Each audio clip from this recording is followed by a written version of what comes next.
Chapter 129, In the main hall of the Kangyi Kingdom's imperial palace, an ambassador from the Nanda nation had arrived. Emperor Yi met him seated on his throne. "Greetings, Emperor Yi," said the ambassador. He knelt down on the floor in a deep bow. "Rise," said Emperor Yi. "Thank you, Your Majesty." The ambassador rose from the ground and looked at Emperor Yi. "I have come under the order of His Majesty of the Nanda nation.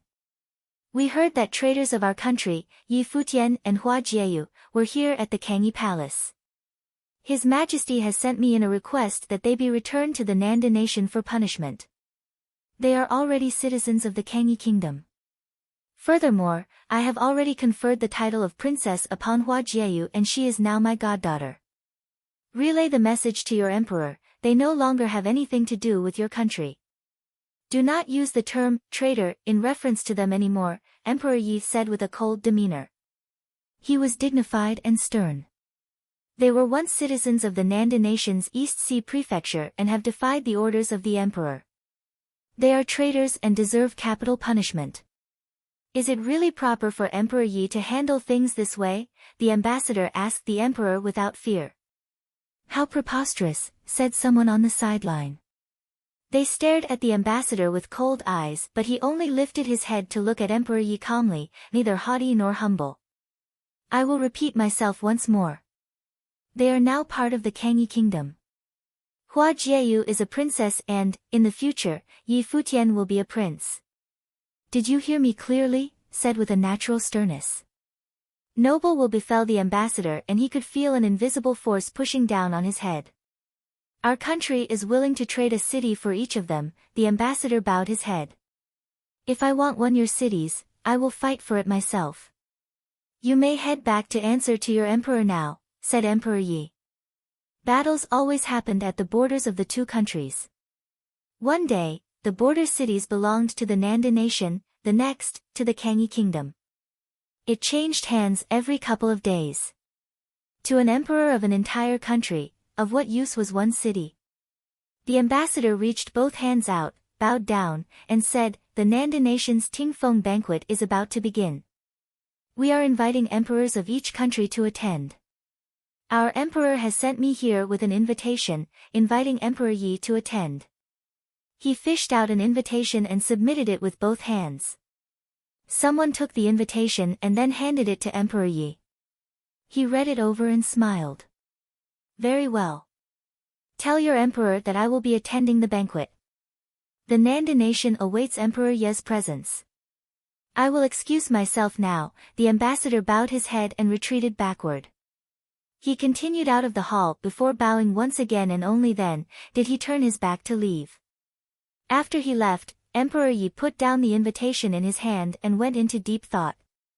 Emperor Luo is actually inviting emperors of different countries to attend the Tingfeng banquet. Was he that confident in this year's banquet? Standing up, Emperor Yi walked out of the main hall. Yi Futian had no idea of this. Although he knew that the results of the Fenghua banquet might attract attention from the Nanda nation, he never thought they would send someone so quickly. On the mountain, Imperial Advisor Mo He said to Hua Jieyu, "Princess Jieyu's life spirit seems to have evolved. Back in the old Nanda nation, I used to follow His Majesty around and have a pretty good understanding of this life spirit. Princess Jieyu, you can continue to cultivate here and I can teach you what I know." Hua Jieyu's eyes sparkled and she quickly nodded. "Thank you, Senior. I have hidden my name for so long, not even His Majesty, Emperor Yi, knows my true identity. In public, you can continue to call me Imperial Advisor," said Mo He. "Okay," everyone nodded. Yi Futian was moved. Who would have thought that in a foreign land, they would be able to meet the imperial sorcerer of the Nanda nation's previous royal family? Years ago, the royal Nanda family was stripped of their title and moved out of the East Sea Prefecture to avoid danger. They did not dare to even think of revolting because they were afraid that Emperor Luo might try to kill them. Once an imperial bodyguard, Luo Tianyin, had become emperor. One imperial order from him was able to scare the wits out of the entire clan. "What a joke. Someone's here," said the imperial advisor. He walked outside and moments later, Prince Yi Danchen and Princess Yi Lingxi arrived. Greetings, Imperial Advisor. The two of them bowed at the elder in respect. No need for formalities, Your Highness, said Mo He. Imperial Advisor, we are here for Yi Futian and the others, said Yi Danchen. Mo He nodded. Yi Futian walked over and asked, What is it, Your Highness? Not long ago, an ambassador of the Nanda nation came to see father, asking him to hand you two over, Yi Danchen explained. Yi Futian's eyes faltered. That was quick. Father rejected, of course. However, the ambassador then brought out an invitation, inviting father to the Tingfeng banquet. Father wants to bring all 10 of the cultivators on the Fenghua rank along with him and wants to know if you guys would be willing to do so, Yi Danchen asked Yi Futian. The Tingfeng banquet. Yi Futian was frozen. It was a familiar name.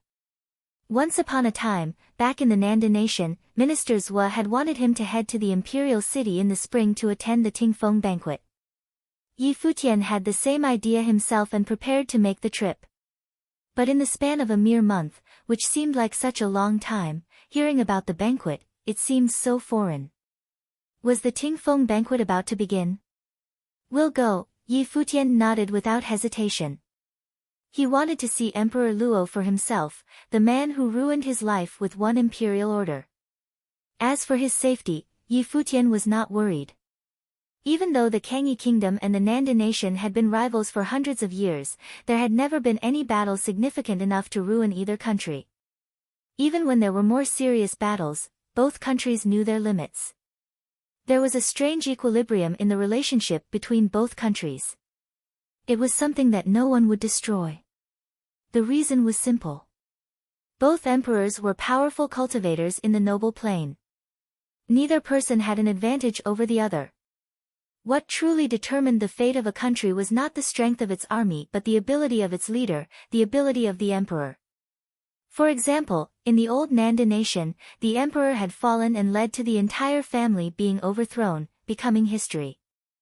If Yi Futian attended the banquet with Emperor Yi, Emperor Luo wouldn't kill him even if he wanted to, because what would happen if Emperor Yi charged into the Nanda nation's imperial palace in a fit of rage?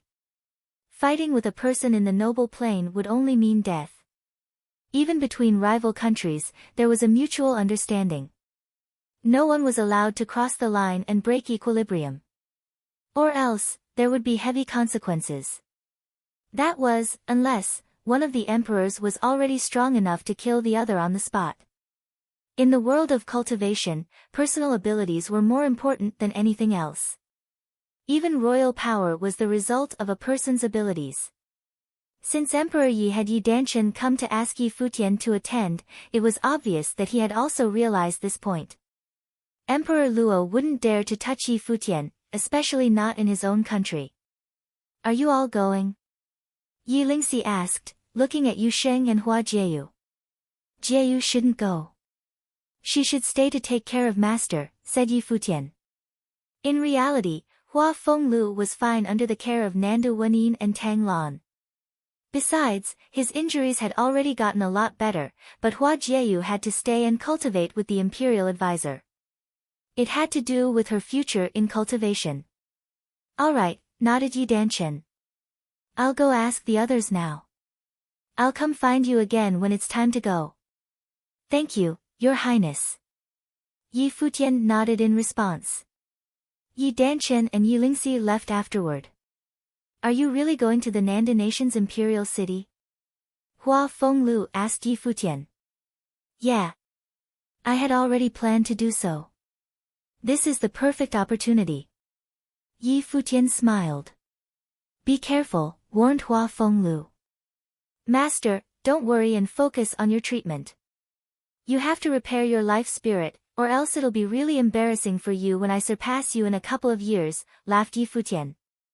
Okay. When I'm fully healed, I can guide your cultivation properly. Hua Fenglu smiled at his disciple. Yi Futian shivered at the fake smile on his face. Master, your gifts are peerless. When you're fully healed, you'll definitely do great things. I cannot compare. Only then did Hua Fenglu nod in satisfaction. Deep down, Yi Futian was cursing him for being so shameless. He's such a bully to his disciple. The next morning, a group had gathered outside the imperial palace. They were the brilliant cultivators from the Fenghua banquet. Their attention fell on Yi Futian, Yu Sheng, and Yi Danchen when they stepped out. Everyone had a different look on their faces. Wasn't Yi Futian from the Nanda nation? Going to attend the Tingfeng banquet was the perfect chance for them to check out just how powerful the cultivators in the Nanda nation were. Where's Hua Jieyu? Lin Yueyao could not help but ask when she noticed that Hu Jieyu was missing. She has other business to attend to and won't be coming with us, Yi Futian answered. He was quite surprised. He didn't expect that Lin Yueyao would ask about Jieyu. Lin Yueyao nodded her head lightly and didn't say anything else. Moments later, a group of people came out from the palace. It was Emperor Yi and his people. Besides the emperor, there were a few very dignified-looking individuals. They must have been people of very high cultivation. A loud roar came from within the imperial palace. Everyone looked up and saw a fearsome creature headed toward them. The scary beast was a flood dragon. The flood dragon approached and moved to stay near Emperor Yi. Let's head out since we're all here. I wanted to bring you guys on this trip to show you guys cultivators of other countries. Do not limit yourselves to the Kangyi kingdom. There may be a day when you will leave here. Emperor Yi smiled and walked to the flood dragon. Everyone followed the emperor on to the dragon's back. With a loud roar and a huge gust of wind, the flood dragon lifted into the air, rising higher and higher. It broke through the clouds at an alarming speed, headed in the direction of the Nanda nation. The Kangyi kingdom was over 100 kilometers away from the Nanda nation. However, because of the flood dragon's high cultivation, it moved with the wind and they arrived in the Nanda nation's imperial city in a single day. Presently, powerful cultivators from all around the country had gathered in the imperial city. Emperor Luo had also invited emperors from other countries to attend the banquet. Countless beasts soared through the skies, filling the air with their cries. But when the flood dragon flew by, everyone stared from far away. They looked at the line of people mounted on the dragon as they tried to guess their identity. The flood dragon was a ferocious beast like no other. It must be a powerful demon beast. What kind of person would be able to control such a beast? Emperor Yi stood on the dragon's back quietly, allowing the wind to blow freely on him. His long hair blew in the wind. Beside him stood Yi Futian, who was looking down on the imperial city. What are you thinking? Asked Emperor Yi with a smile. Yi Futian must have been experiencing a wave of emotions, coming back here. I was thinking about when I can finally wipe out the imperial Nanda palace, Yi Futian replied as he looked out far ahead. A light smile crossed his face, his tone calm. Chapter 130. As the dragon came closer to the palace of the Nanda nation, a line of figures flew over. The dragon roared ferociously. Stop! Emperor Yi said. Then the dragon halted. Those comers bowed and said, Your Majesty. What's the matter? The emperor asked. We were ordered by our emperor to welcome you. The accommodation has been arranged for you, the man said. Lead the way, Emperor Yi said lightly. The other nodded and walked in front, leading the way. Soon, they arrived at a giant palace near the imperial palace. Though the two nations were rivals, courtesy was necessary since the emperor was invited here. Everything in the palace for the stay had been arranged well for them. Since Emperor Yi was the emperor of the Kangyi kingdom, only people from the Kangyi kingdom could share the palace with him. Yi Futian, come with me. Emperor Luo won't hurt you, but don't leave the palace for safety reasons. If you really have to go out for some reason, let Jing Yu go with you, Emperor Yi warned Yi Futian. Jing Yu was the emperor's bodyguard. The emperor had assigned Jing Yu many things in his daily life. I'll be careful. Yi Futian nodded.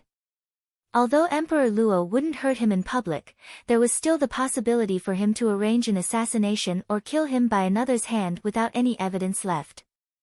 Emperor Yi couldn't blame it on him then. The group settled down in the palace while the outside world was stirred up. The Tingfeng banquet was to be held the next day. The decennial banquet was more magnificent than the Fenghua banquet of the Kangyi kingdom. The whole nation paid great attention to it and all the heroes would attend. A sensation was inevitable. Everyone was looking forward to the opening of the Tingfeng banquet the next day. 1 hour later outside the palace, a row of figures strode over and went directly into the palace. The leader was a beautiful woman. She seemed like an unordinary person. Following behind her were her strong bodyguards. Jingyu stood before her and said, "This is the Emperor Ye's palace. Any intruders will be killed without pardon. I'm looking for Yi Futian."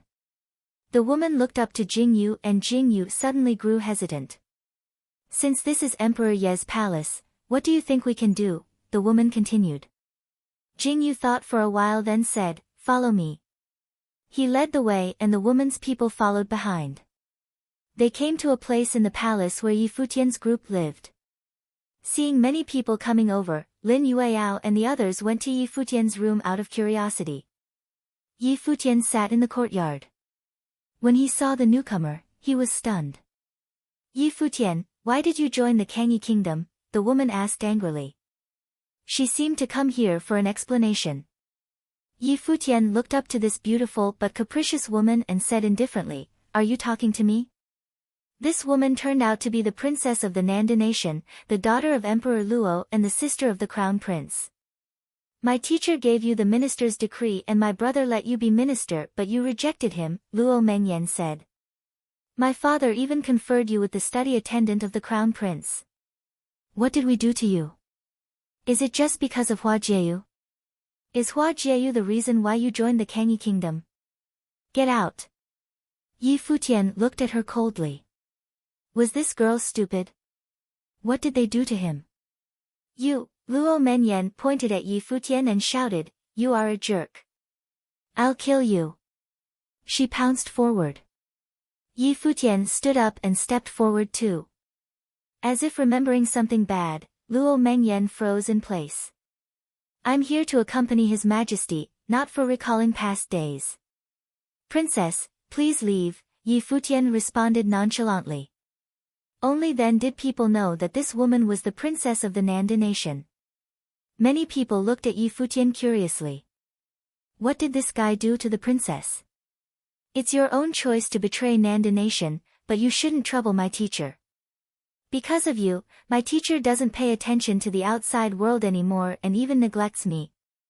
It's all because of you." Luo Mengyan's eyes grew red. Yi Futian was surprised. He didn't mean to trouble Minister Zhua. It could be said that this whole thing was triggered by Minister Zhua, but he knew that Minister Zhua was thinking for his good. The emperor's decree should have nothing to do with Minister Zhua. Did the astrologist minister not care about anything anymore? Yi Futian took out the decree of the minister and threw it to Luo Mengyan. "Return it to Minister Zhua and tell him that I won't blame him." "You won't blame him?" Luo Mengyan took the token and asked indignantly in return. "You can leave now." Yi Futian was kicking them out. Luo Mengyan looked at Yi Futian coldly and turned away. People around the court moved aside but Luo Mengyan stopped and turned around. She asked, "You said that your girlfriend is more beautiful than me? How beautiful is she that you could betray the Nanda nation for her?" "You don't deserve to be compared with her," Yi Futian answered indifferently. Luo Mengyan is so naive. Does she really think that Emperor Luo and the Crown Prince were thinking for his good? Or maybe it's just hard for her to think of her father and brother as bad people. Luo Mengyan looked coldly at Yi Futian and left. After she left, Lin Yueyao asked Yi Futian in confusion, "What have you done to the princess of the Nanda nation?" Yi Futian looked at Lin Yueyao and smiled slightly. "Do you want to try?" Seeing Yi Futian's mean smirk, Lin Yueyao said, "No, thank you." With that, she left. Bai Qiu and Yu Jiang watched the whole thing silently. As the top beauty of the Kangyi kingdom, Lin Yueyao was always very aloof, but she had struck up a conversation with Yi Futian several times. However, Yi Futian just directly ignored this beauty, which annoyed the onlookers very much. The difference between them. But Yi Futian's girlfriend was indeed more beautiful than Lin Yueyao. Let's go out for a walk, Zhuo Qianfan suggested. All the strong cultivators gathered here in the Nanda nation. They could go take a look. Since the emperor of the Nanda nation invited them, he wouldn't stoop so low as to play tricks on them. Good idea. Yu Jiang nodded and went out. Yi Futian didn't go with them but continued his cultivation. The next morning, people from the Nanda nation came to the palace and visited Emperor Yi. He went to greet them and Yi Futian's group also showed up. The people from Nanda nation bowed and said, "My Majesty ordered me to invite your highness to the imperial palace so that all their majesties can attend the Tingfeng banquet together." What about them? Emperor Yi asked, looking to Yi Futian's and others. Only the emperors have been invited. The rest shall go separately. They can meet your majesty in the imperial palace, the man answered and smiled. Emperor Yi didn't respond but turned to Jing Yu. You take them there. Yes, your majesty. Jing Yu nodded. Emperor Yi followed the people and left. Let's go, Jing Yu said. Other than him, there were many other strong cultivators of the Kangyi kingdom. The group of people went out and walked directly toward the imperial palace. Outside the palace, there were people from other kingdoms also moving toward the imperial palace. The Tingfeng banquet was held outside the north gate of the imperial palace where there was already a sea of people. The number of the attendees of the Tingfeng banquet was bigger than that of the Fenghua banquet. When Yi Futian's people arrived, they were almost submerged by the sea of people.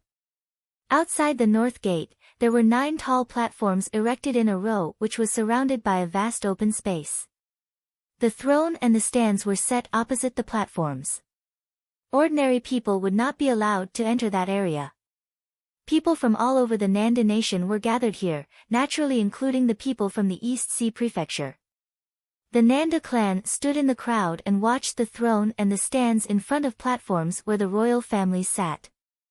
The Nanda clan could sit there before, but at this time, they could only stand in the crowd. 1 month ago, if that thing did not happen, Jieyu would be the crown princess now, a Nanda youth said. Then we could also sit over there. All of this was destroyed by Yi Futian. Don't think about it anymore and don't mention Hua Jieyu again, an elder reprimanded. Hua Jieyu was a sinner of the Nanda nation. They had to cut all ties with her. Okay. That youth nodded and looked at the crowd. The youth would participate in this banquet so every strong cultivator here might be his opponent. He continued to observe and stopped when somewhere. He frowned, looked backward, and found a line of figures. Yi Futian, the youth called. People from the Nanda clan all turned to him. An elder said, "Nonsense. How could Yi Futian appear at the Tingfeng banquet? He is there."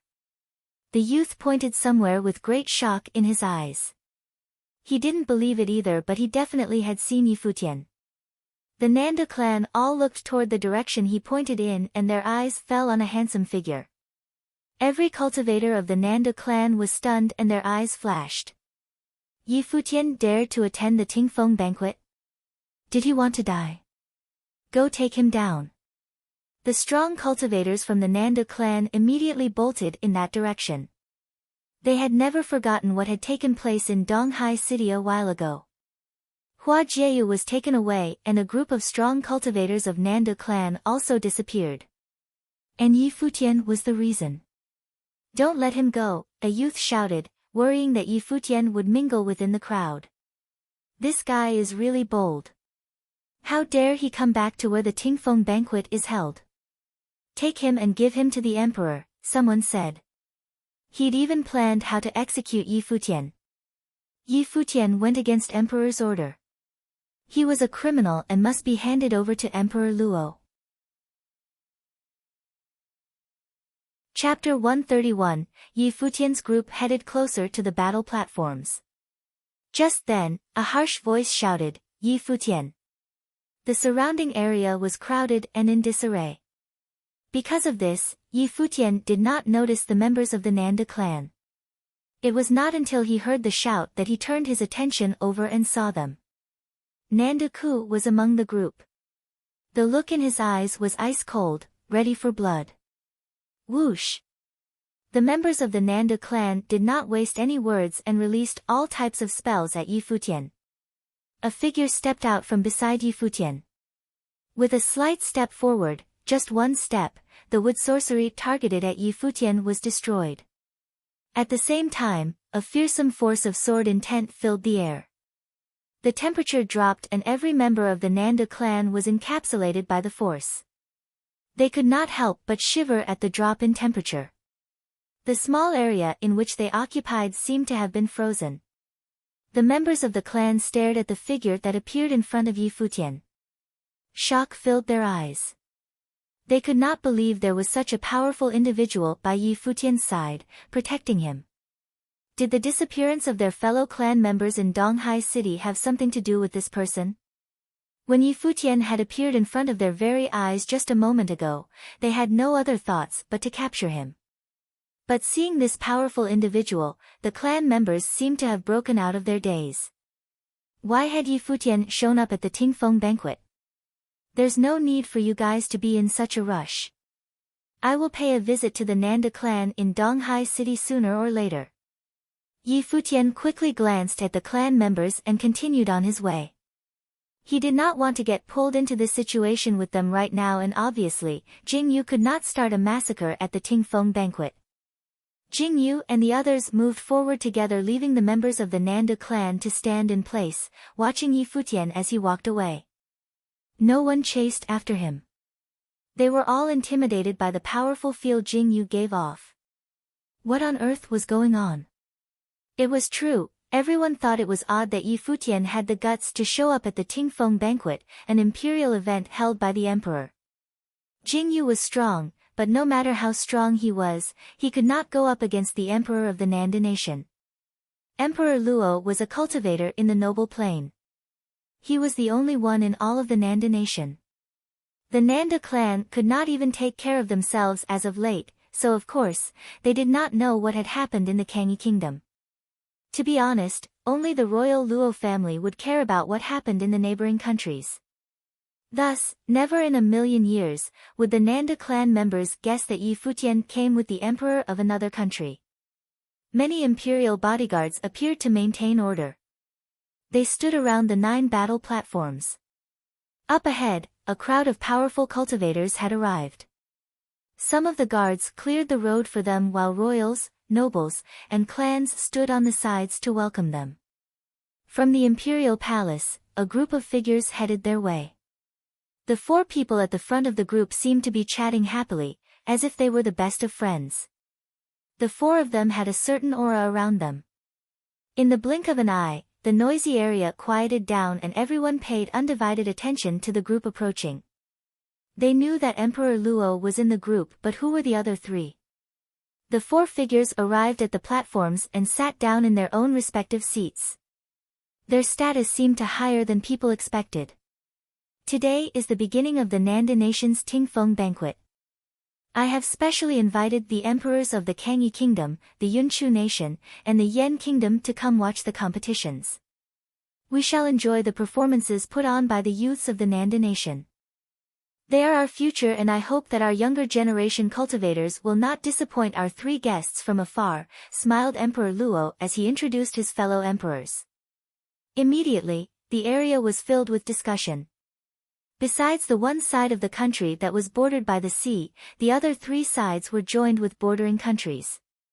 Today, the emperors of those 3 countries had come to attend the Tingfeng banquet. This year's Tingfeng banquet was graced with the presence of 4 emperors, the 4 strongest cultivators in the noble plain. Below where the 4 emperors sat, everyone began to sit down. Beside Emperor Luo, Crown Prince Luo Junlin as well as other princes and princesses had arrived, but only Luo Junlin could sit next to the emperor.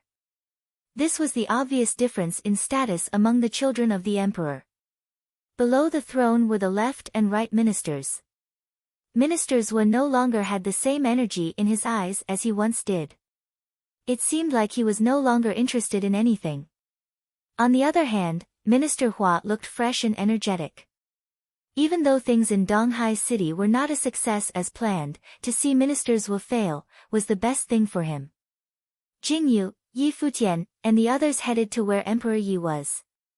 As citizens of the Kangyi Kingdom, it was only natural that they stayed by the emperor's side. The Nanda clan members kept eyes on Yi Futian. When they saw that not only was Yi Futian not avoiding being seen by Emperor Luo and was even headed in his direction, some of them had already made predictions. They shivered at the thought. Isn't that Yi Futian and Yu Sheng? Among the large audience, there were some people who came from Donghai City. They froze at the sight of Yi Futian. Naturally, the people of Donghai Academy also took notice. Yan Shao frowned. What's going on? His gaze shifted to Emperor Luo and Minister Hua. They did not seem to care at all, as if they already knew Yi Futian would be here. Zhuo Qing and other students of Donghai Academy were all confused at the sight of Yi Futian. Lin Siya had obviously seen him as well. Her beautiful eyes froze on him. She never imagined she would see Yi Futian at the Tingfeng banquet. One step at a time, Yi Futian's group arrived at the very front of the area, right below where Emperor Yi was seated. The members of the Nanda clan felt their hearts skip a beat. It seemed they finally understood. The reason why Yi Futian dared to show up in the Nanda nation was because he had royalty backing him. The Emperor of the Kangyi Kingdom. Those from Donghai Academy looked very interested. Their mouths hung open as they watched Yi Futian take his seat slowly. Yi Futian went to the Kangyi Kingdom. In a little over a month, Yi Futian had escaped from the Nanda nation to its rival country, the Kangyi Kingdom.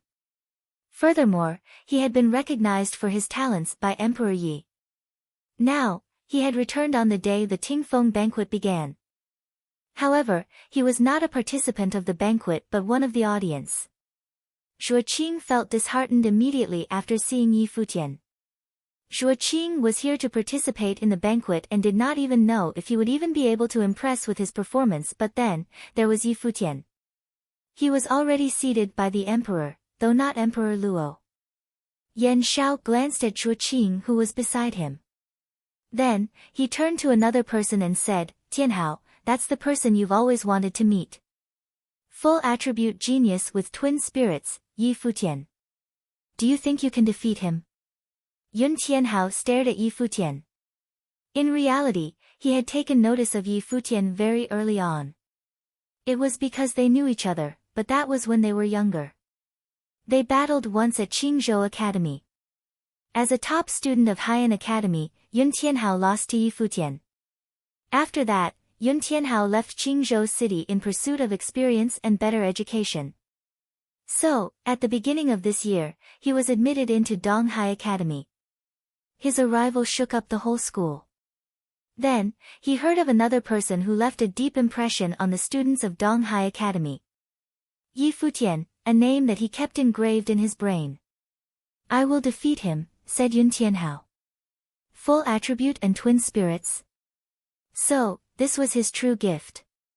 Seated below Emperor Luo, Minister Zhuo first stared at Yi Futian and then at Emperor Yi. He felt disappointed. After their trip to Qingzhou City together, Minister Zhuo showed great interest in Yi Futian.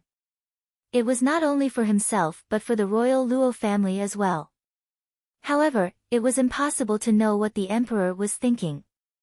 The royal family actually got the idea that Minister Zhuo wanted to revolt against them. They believed that Yi Futian was fated to become emperor of the country and was a threat to their family.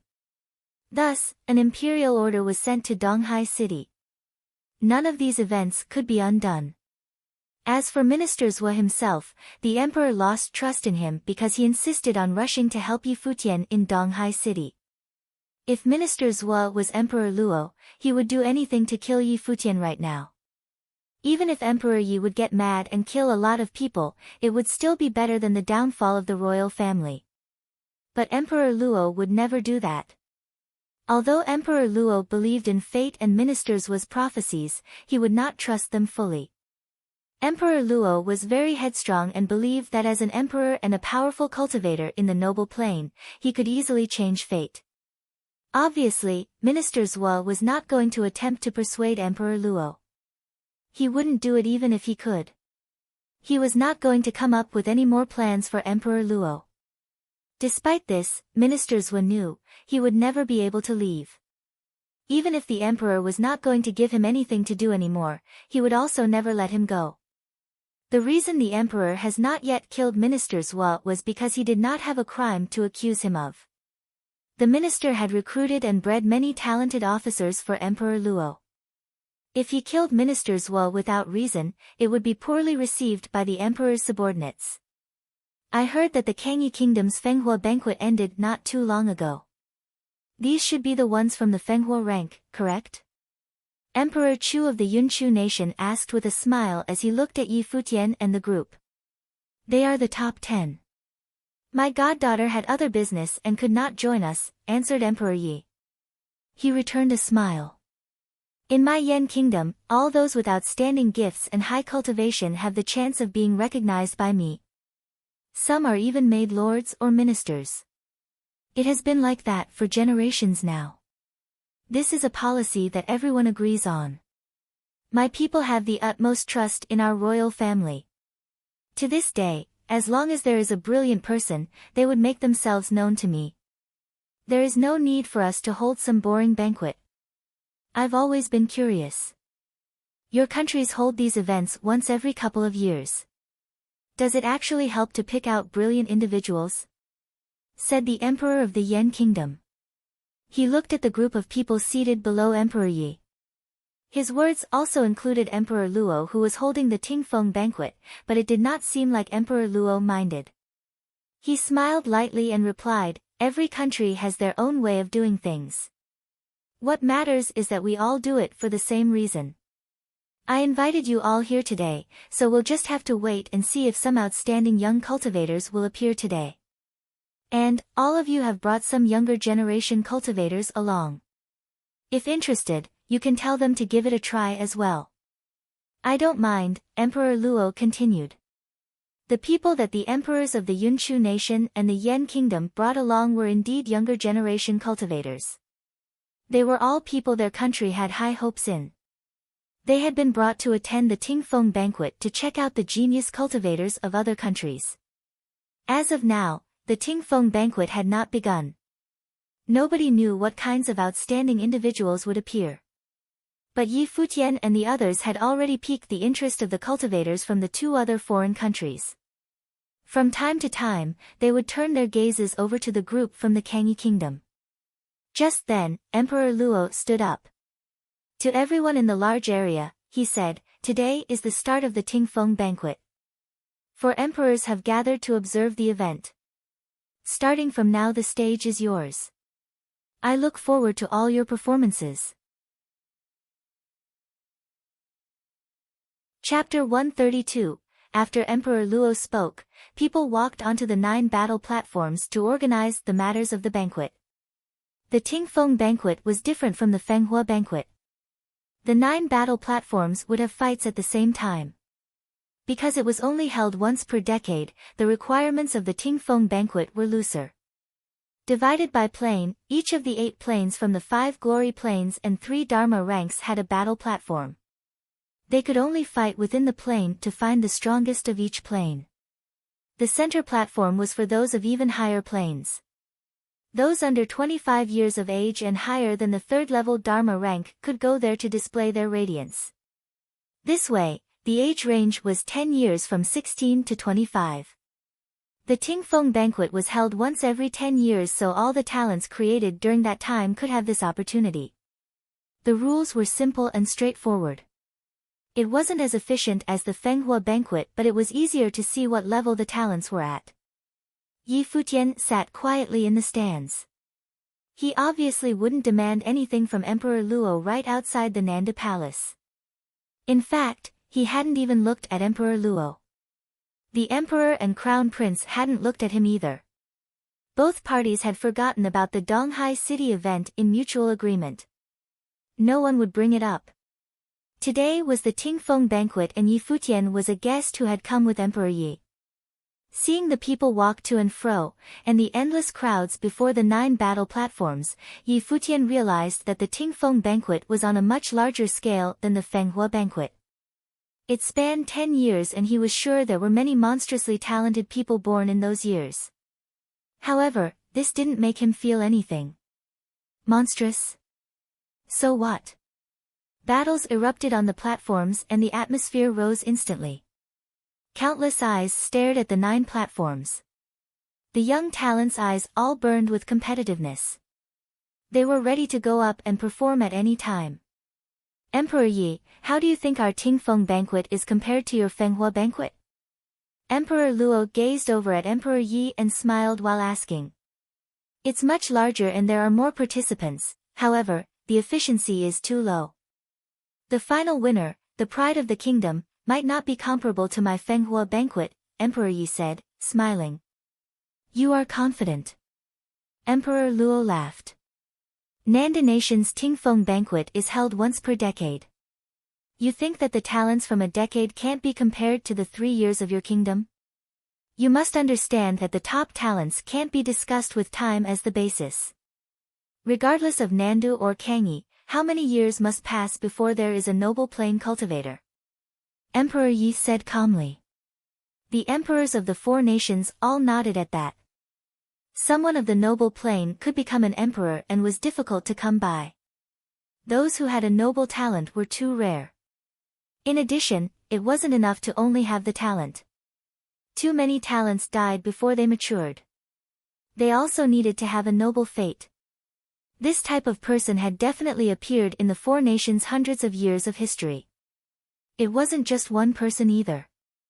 However, the emperors might not be able to discover and use them. Emperor Luo, your fate isn't enough. Emperor Yi smiled while Emperor Luo's eyes flashed. There was a hidden meaning behind these words. Since Emperor Yi had adopted Hua Jieyu, this meant he would protect Yi Futian. Naturally, he knew many things.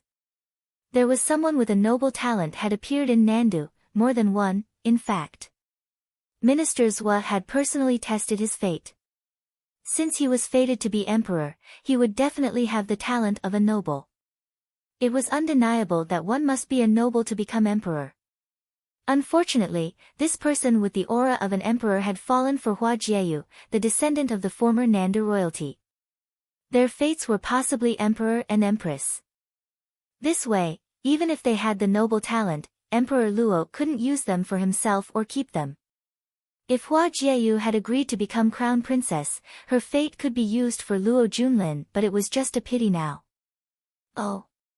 Emperor Luo smiled thinly. The noble talent is rare but it appears occasionally. Most die during the process of strengthening though. How many can truly become a noble? There was murderous intent in those words. Emperor Luo is right, Emperor Yi said. I heard that your crown prince, Luo Junlin, is also believed to have the noble talent, right? I wonder if he'll have to chance to grow into someone of the noble plane. He smiled. Their conversation was tit for tat. Emperor Luo had said that someone with the noble talent could also die, hinting that he wanted to kill Yi Futian. Emperor Yi had counterattacked. Luo Junlin also had the noble talent. Would he die as well? In actuality, he was warning Emperor Luo, try and harm my people. Emperor Luo's lips curled into a sneer sharper than a blade. Yi Futian naturally overheard their conversation. There were hidden meanings behind their words. He understood that Emperor Yi would protect him. Otherwise, he wouldn't have been brought here. Are you two speaking in riddles? The emperor of the Yunchu nation said. They seemed to be fighting with their words but he didn't understand. The nations all paid attention to the important events of their neighbors, such as the Tingfeng banquet and Fenghua banquet. They would also know who the most brilliant figures of the Fenghua banquet were. However, Donghai City was just a small city of Nanda Nation. They wouldn't pay much attention to it. Especially for emperors, they didn't have the time to care about that. It was already a feat if they glanced at the names of the talents at the Fenghua banquet. In the world of the cultivators, the most important thing for an emperor was just cultivating and becoming stronger. Therefore, the emperor of the Yunchu nation only slightly understood their conversation. He guessed that it had something to do with the Fenghua banquet participant who called himself the talent of the Nanda nation. The Yunchu nation also brought some younger talents this time. There were some very talented people earlier from Kangyi Kingdom's Fenghua banquet. If there's a chance, you all can mingle, Emperor Luo said with a smile. The Yunchu nation emperor also smiled. He glanced at the talents of his nation and asked, "Did you hear that?" They smiled and looked over at Yi Futian and Yi Wuchen's group. One of them, dressed in glamorous clothing, asked, "I heard some news from the Fenghua banquet. Apparently, the winner is from the 7-star Glory Plane. It's quite interesting. A 7-star Glory Plane genius who defeated the Dharma rank might really have a superpower," someone joked. Then what kind of Dharma cultivator can be defeated? Apparently he entered the Fenghua rank too. As the Yunchu nation talents chatted, Yu Jiang and Bai Qiu's faces darkened. They obviously understood the jabs in those words. "Naturally, it's a Dharma cultivator who can defeat you," a voice said indifferently. Unlike the Yunchu youths who had hidden meanings, he responded straightforwardly. The speaker was Yi Wuchen. He acted just as he fought. He didn't often make actions but they always hit their mark. "Really? I hope I'll have the chance to experience it," the Yunchu youth said with a smile. He wasn't angered. As the pride of their kingdoms, they were rivals. Some remarks couldn't affect his mood. "I'll take you all around the imperial city after today's event. Now, let us watch quietly," Crown Prince Luo Junlin said. Many looked over at him. He was popular. He was known as the future emperor of the Nanda nation at such a young age and no one could move him. One must enter the noble plane to become the emperor. Therefore, Luo Junlin was a future noble cultivator. "I'm sure today's Tingfeng banquet will be boring," a youth from the Yan kingdom said. He wasn't very excited. The Tingfeng banquet had such a large scale and all the talents would come to battle. Many were just here for fun and to test their skills. They were easily defeated. Occasionally, someone would be eye-catching but it wasn't enough. Unless the genius talents were chosen today, the current battles were uninteresting to them. "Really? What do you think about that one?" Luo Junlin smiled and pointed at a battle platform. It was where the 7-star Glory Plane cultivators were. At the moment, there was a battle. A very young talent stood there, having won many rounds continuously. He was skilled in matrices. He could create one per step and use these arrays to fight without using up any time. He'd been fighting and continuously defeated strong cultivators from everywhere. No one was his match. In fact, they were defeated instantly. The matrices he carved could collect spiritual qi from every element and transform into an impossibly strong spell. The power was horrible. "I'm afraid no one in the Glory Plane can defeat him," Minister Hua said. This must be Yun Tianhao, the talent that Yan Shao had told him to keep note of. Yan Shao had said that his life spirit was the matrix. He could use full elemental spiritual qi to carve matrices and had limitless potential. If he had a good teacher, he could wow the world. Yi Futian also gazed at the battle platform. He was shocked when he saw the youth because he knew him. It was the one Yi Futian had fought with when the Haiyan Academy came to challenge the Qingzhou Academy. He'd used tactics of the inscriber to defeat others. Compared to then, Yun Tianhao was much more mature now. He won many more rounds before stopping. His gaze moved to the emperor's stand. Yi Futian realized that Yun Tianhao was looking at him. It seemed that Yun Tianhao still hadn't moved on from that fight. Yi Futian smiled and watched Yun Tianhao walk towards somewhere in the crowd. Following his direction, Yi Futian saw Yan Shao and the strong cultivators of Donghai Academy. He even saw Lin Xie, looking at him with her pretty eyes. The Donghai Academy. Yi Futian's eyes scanned Yan Shao and they flashed coldly. The place he had once cultivated at was very memorable. Chapter 133, Many students from Donghai Academy were participating in the Tingfeng banquet. After seeing Yun Tianhao, Yi Futian also saw Zhuo Qing and Zhou Mu arrive at the platform to defeat their opponents.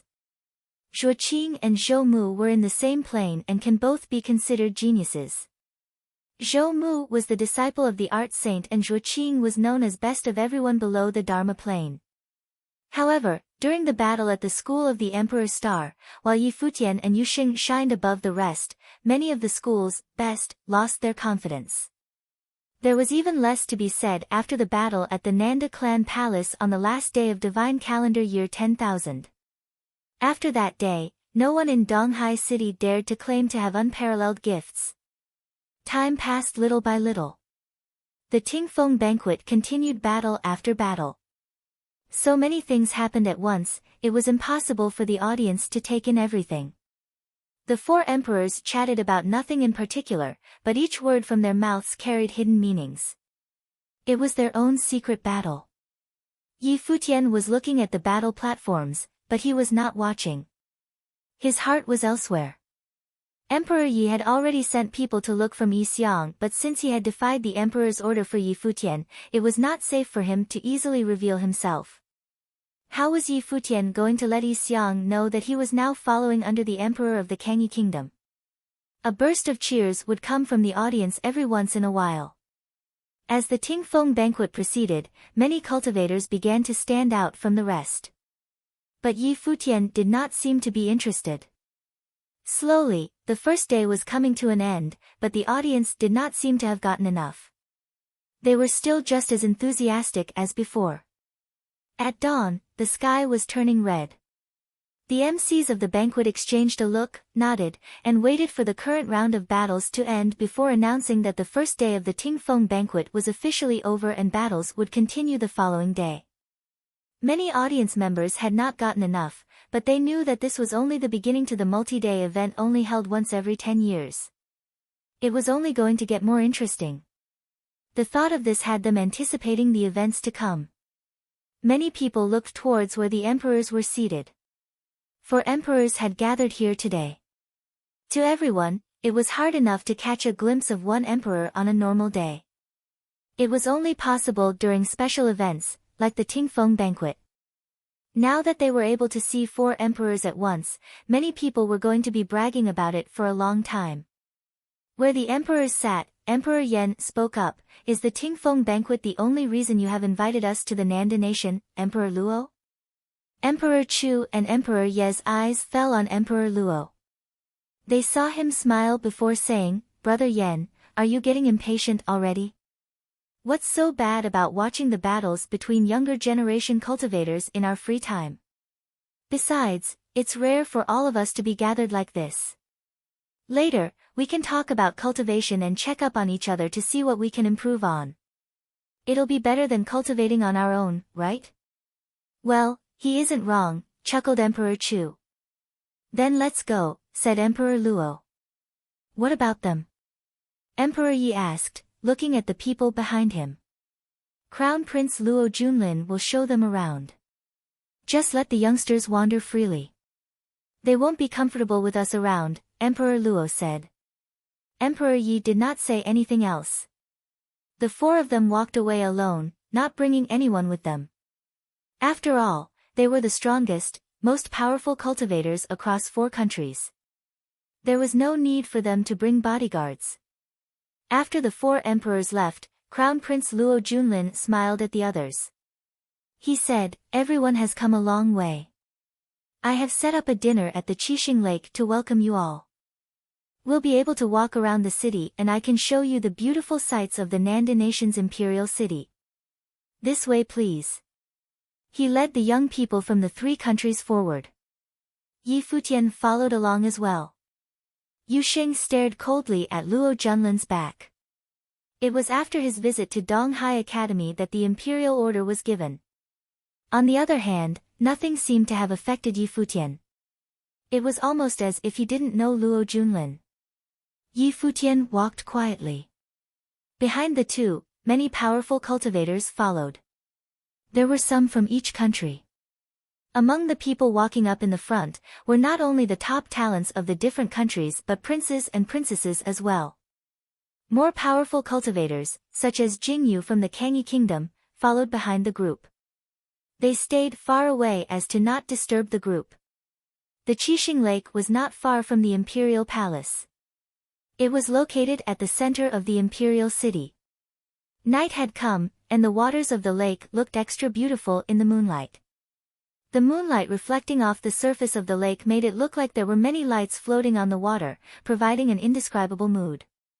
Presently, there were quite a few people visiting the lake. In the Qixing Lake were 7 islets. These islands weren't big and there wasn't much to see. The 7 islets lined up like the Big Dipper. And it was on this strip of small islands that the famous Qixing restaurant was located. On the island at the very center, a feast had already been set up. Many beautiful servants were waiting there. This dinner was obviously prepared far in advance. The venue was set up along 4 sides. The people of the 4 countries sat in their own sections. The Nanda nation's crown prince, Luo Junlin, walked over to the main section and said, "Please sit everyone." Yi Futian's group walked over to one of the sides and took their seats. Everyone else in the venue did the same. In the center of the room was an empty space. It seemed to be a stage. A young woman with a veiled face played the guqin. The beautiful, moving sound of the music started and provided an incredible atmosphere under the moonlight. Then, a line of dancers entered, dancing around the young lady playing her instrument. In Qixing Lake, people traveling past the restaurant by boat looked in on this scene. Knowing who these people were, many boats came this way, but no one dared to get too close. They all just watched from afar. It was the first night of the Tingfeng banquet. Crown Prince Luo Junlin had set up a feast to welcome the cultivators of the 3 neighboring countries. The onlookers were secretly anticipating for something to happen. Everyone has traveled from far away. Please forgive me if something is not to your liking. I do apologize for not being a good host, said Luo Junlin. Beautiful people, beautiful view, and this moving music. There is nothing not to our liking, said the extravagantly dressed young man from the Yunchu nation. And he wasn't saying so, brown-nosed the crown prince. This setting was truly perfect. Whether it be music or beauties, there are better among our guests from the Kangyi kingdom, chuckled Luo Junlin. Many people turned their attention over to look at the 3 beauties from the Kangyi kingdom, Lin Yueyao, Hua Zhixin, and Yilingxi. They were all beautiful, especially Lin Yueyao. Her looks were too outstanding. Many people had taken notice of her very early on. There were also females amongst the cultivators from the Yunchu nation and the Yan kingdom, but their appearance could not hold a candle to the 3 Kangyi beauties. In the past, the one piece you played for me at Donghai Academy is still fresh in my mind. The world, Luo Junlin smiled and then turned to look in Yi Futian's direction. Yi Futian put down the wine glass in his hand and lifted his head to look at the crown prince. Luo Junlin was still as he used to be. A face of arrogance. Even today, he still gave Yi Futian looks of superiority. He still thought Yi Futian was inferior and a joke. I take back what I said in the past. The piece is not suitable for you. Yi Futian smiled. It doesn't matter to me. The world known as the Nanda nation is too small for me, said Luo Junlin. It seemed that this was not where his heart was. His target was a world larger than just the Nanda nation. But let's talk about you. I offered you a great opportunity. If you had taken it and aided me, the things that followed would have never happened.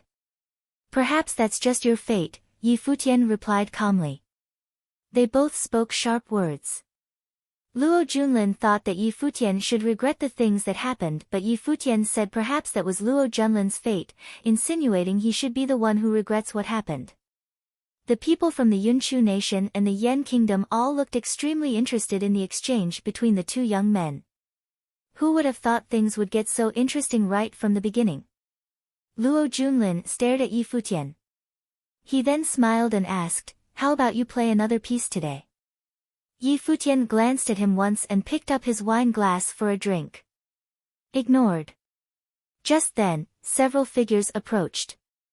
Luo Junlin looked over and saw Minister Hua, who greeted, "Your Highness." "Minister Hua, is something wrong?" asked Luo Junlin. "No. We saw your highness here, so I came to greet you on their behalf," said Minister Hua as he pointed in the direction of the neighboring ayat. Luo Junlin looked over to see Yan Shao leading a group from Donghai Academy, as well as members of the Nanda clan. They all stood there and bowed to him. Yan Shao and Minister Hua were senior and junior brothers, so there was nothing to say about that. But the Nanda clan was just trying to get on Minister Hua's good side. "All right, I understand. Minister Hua should go attend to your own business. No need to worry about what happens here," said Luo Junlin. Minister Hua excused himself and took a look at Yi Futian before leaving. Yi Futian returned the gesture and his eyes followed Minister Hua all the way to the next ayat. There was something Yi Futian wanted to ask those people. "So, you're the one emperor Yi picked for first place at the Fenghua banquet?" asked a young man from the Yan kingdom. Yi Futian looked at him and smiled casually. "I'm very curious as to how a 7-starred glory plane cultivator got first place at the Fenghua banquet," said a powerful cultivator from the Yan kingdom. "Guess I was lucky and looked pleasing to the emperor's eyes," said Yi Futian. "Do you guys believe him?" the young man from the Yan kingdom asked the Yunchu group. The extravagantly dressed young man from the Yunchu nation smiled. "Can't we just battle him to find out?" "Yan Zhan, didn't you want to test out the abilities of first place on the Fenghua rank?" asked the Yan cultivator. Yan Zhan stood up. Luo Junlin waved his hands and the dancers stepped down. "I am also a 7-starred glory plane cultivator," said Yan Zhan. He stood there, his large body exuding an invisible force, staring at Yi Futian. "I have stuff to do, so count me out," Yi Futian said. He put down his wine glass and stood up. He stepped out, away from his table, but he did not walk towards Yan Zhan. Instead, he headed out of the dinner venue. "What do you mean by this?" a person from the Yan kingdom asked. "Not interested." Yi Futian did not turn back to answer. "Is this how bad Emperor Ye's judgment is?" Yan Zhan asked.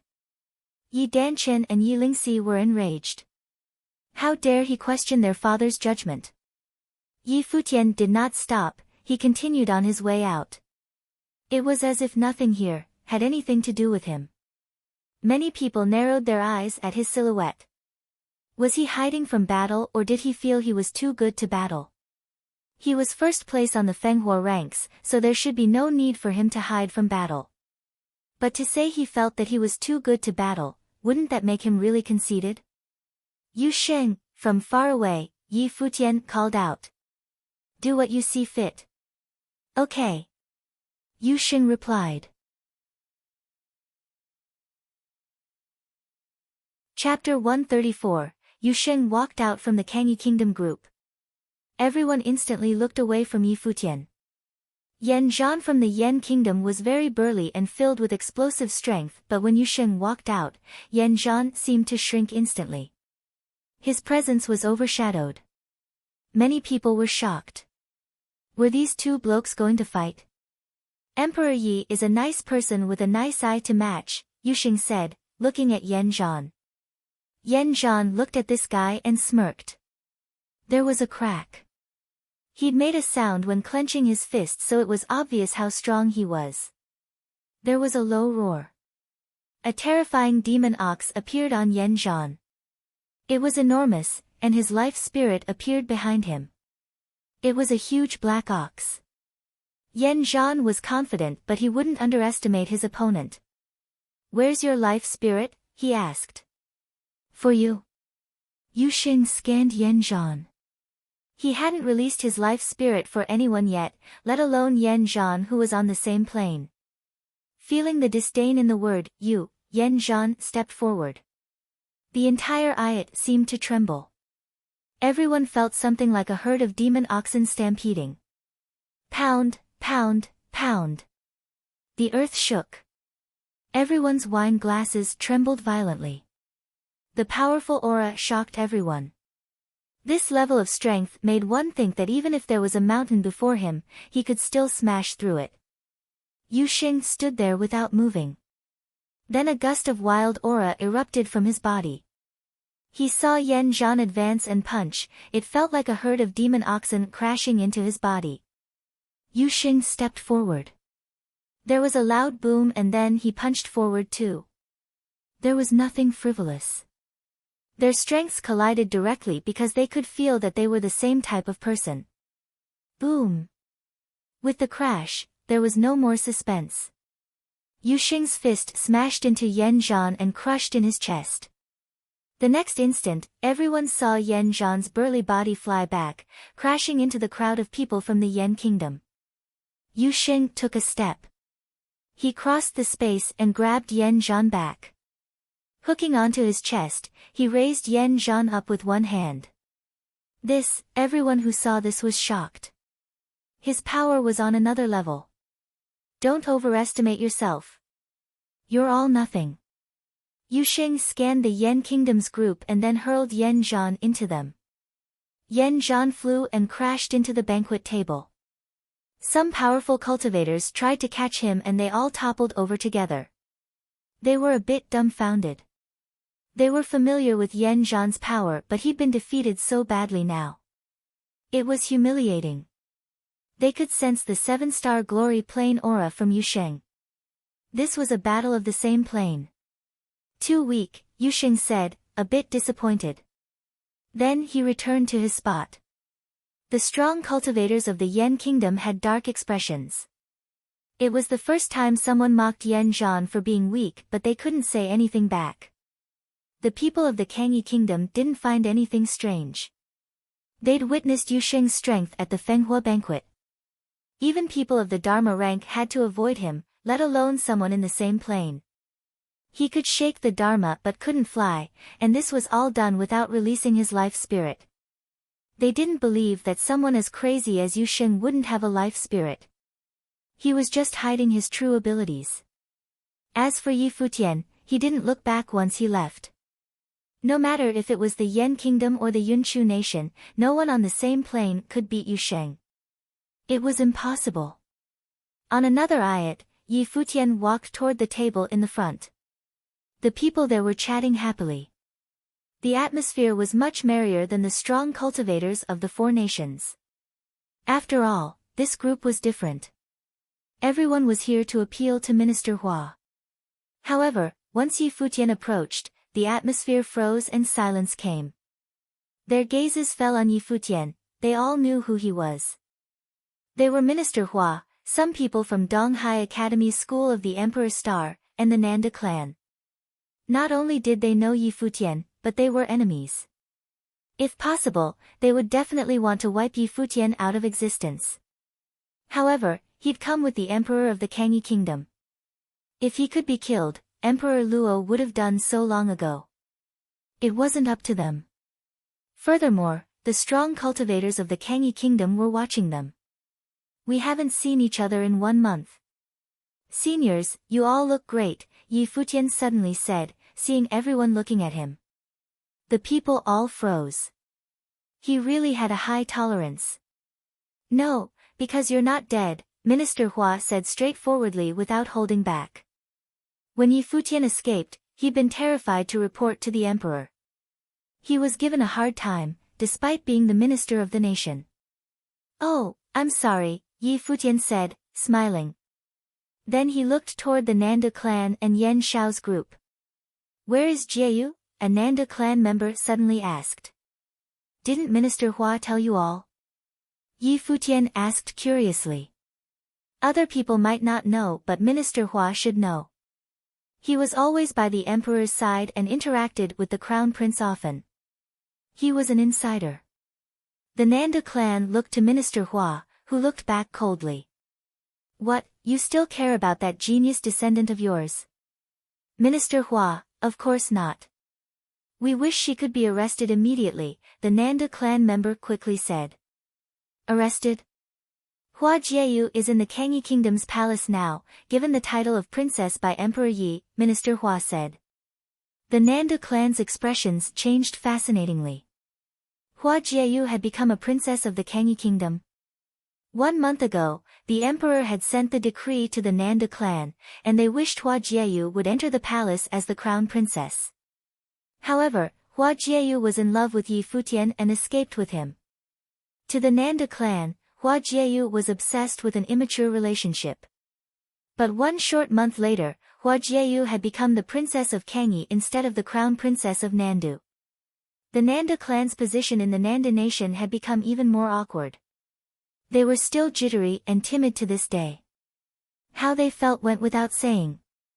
"You're not here to chat, right?" Minister Hua asked coldly. Yi Futian obviously wasn't here to chat. He studied Minister Hua and asked, "Where is my grandmaster buried?" Minister Hua looked at Yi Futian in shock. He didn't expect Yi Futian to come to ask him about a dead man. "I guess my senior didn't waste his life in exchange for yours," Minister Hua said indifferently. He glanced at Yan Xiao. This task had been given to him.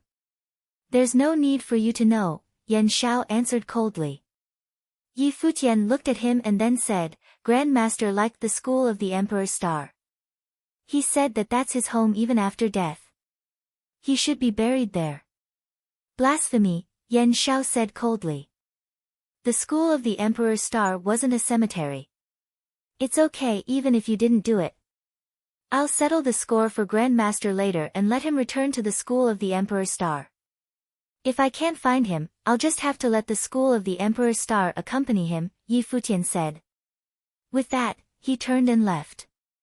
Yan Xiao stared at his back, extreme murderous intent in his eyes. He just wanted to kill Yi Futian then and there. Yi Futian knew this because the feeling was mutual.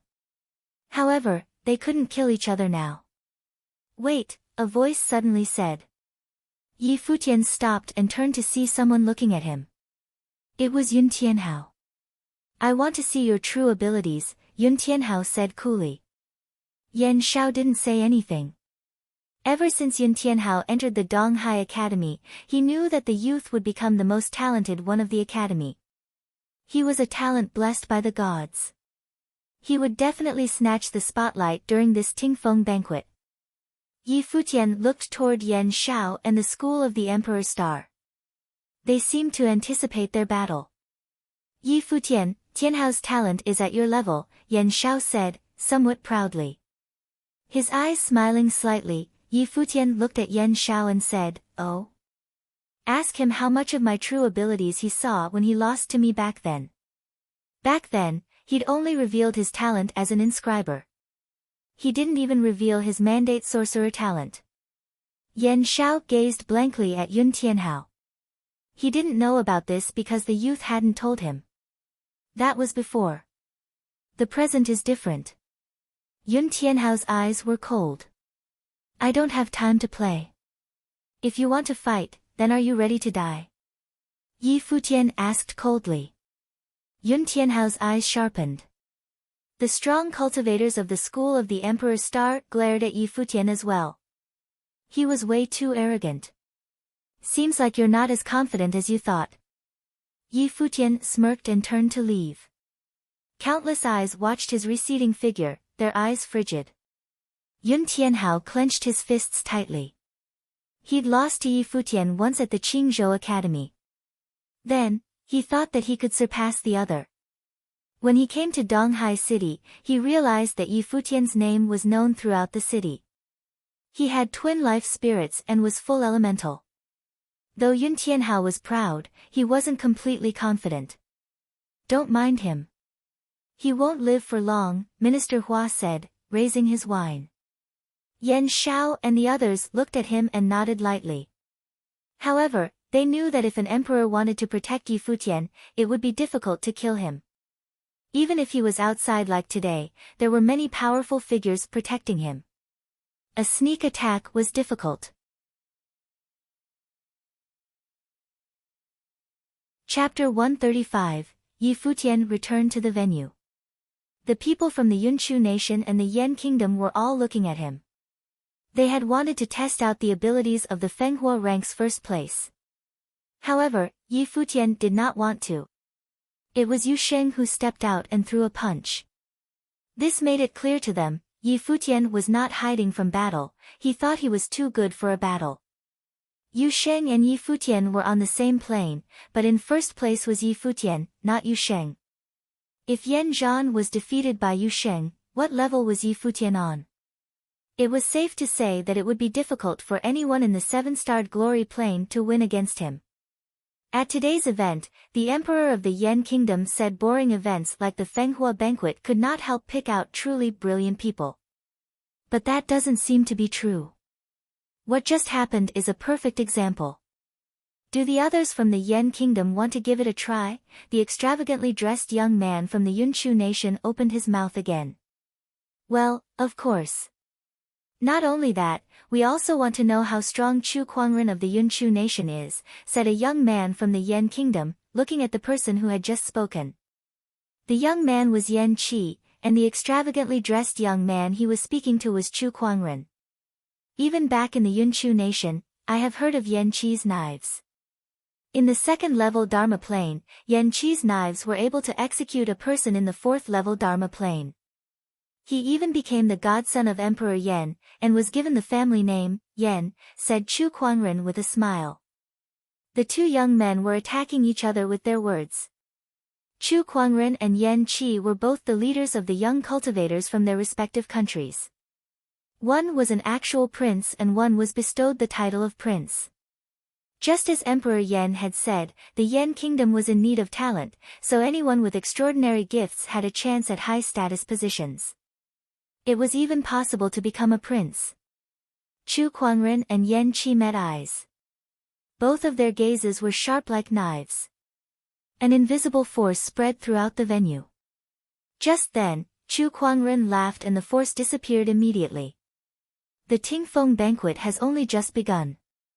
Brother Yan, there is no need to rush. The time will come, said Chu Kuangren. It is such a shame that the cultivation of the Fenghua rank's first place is so low.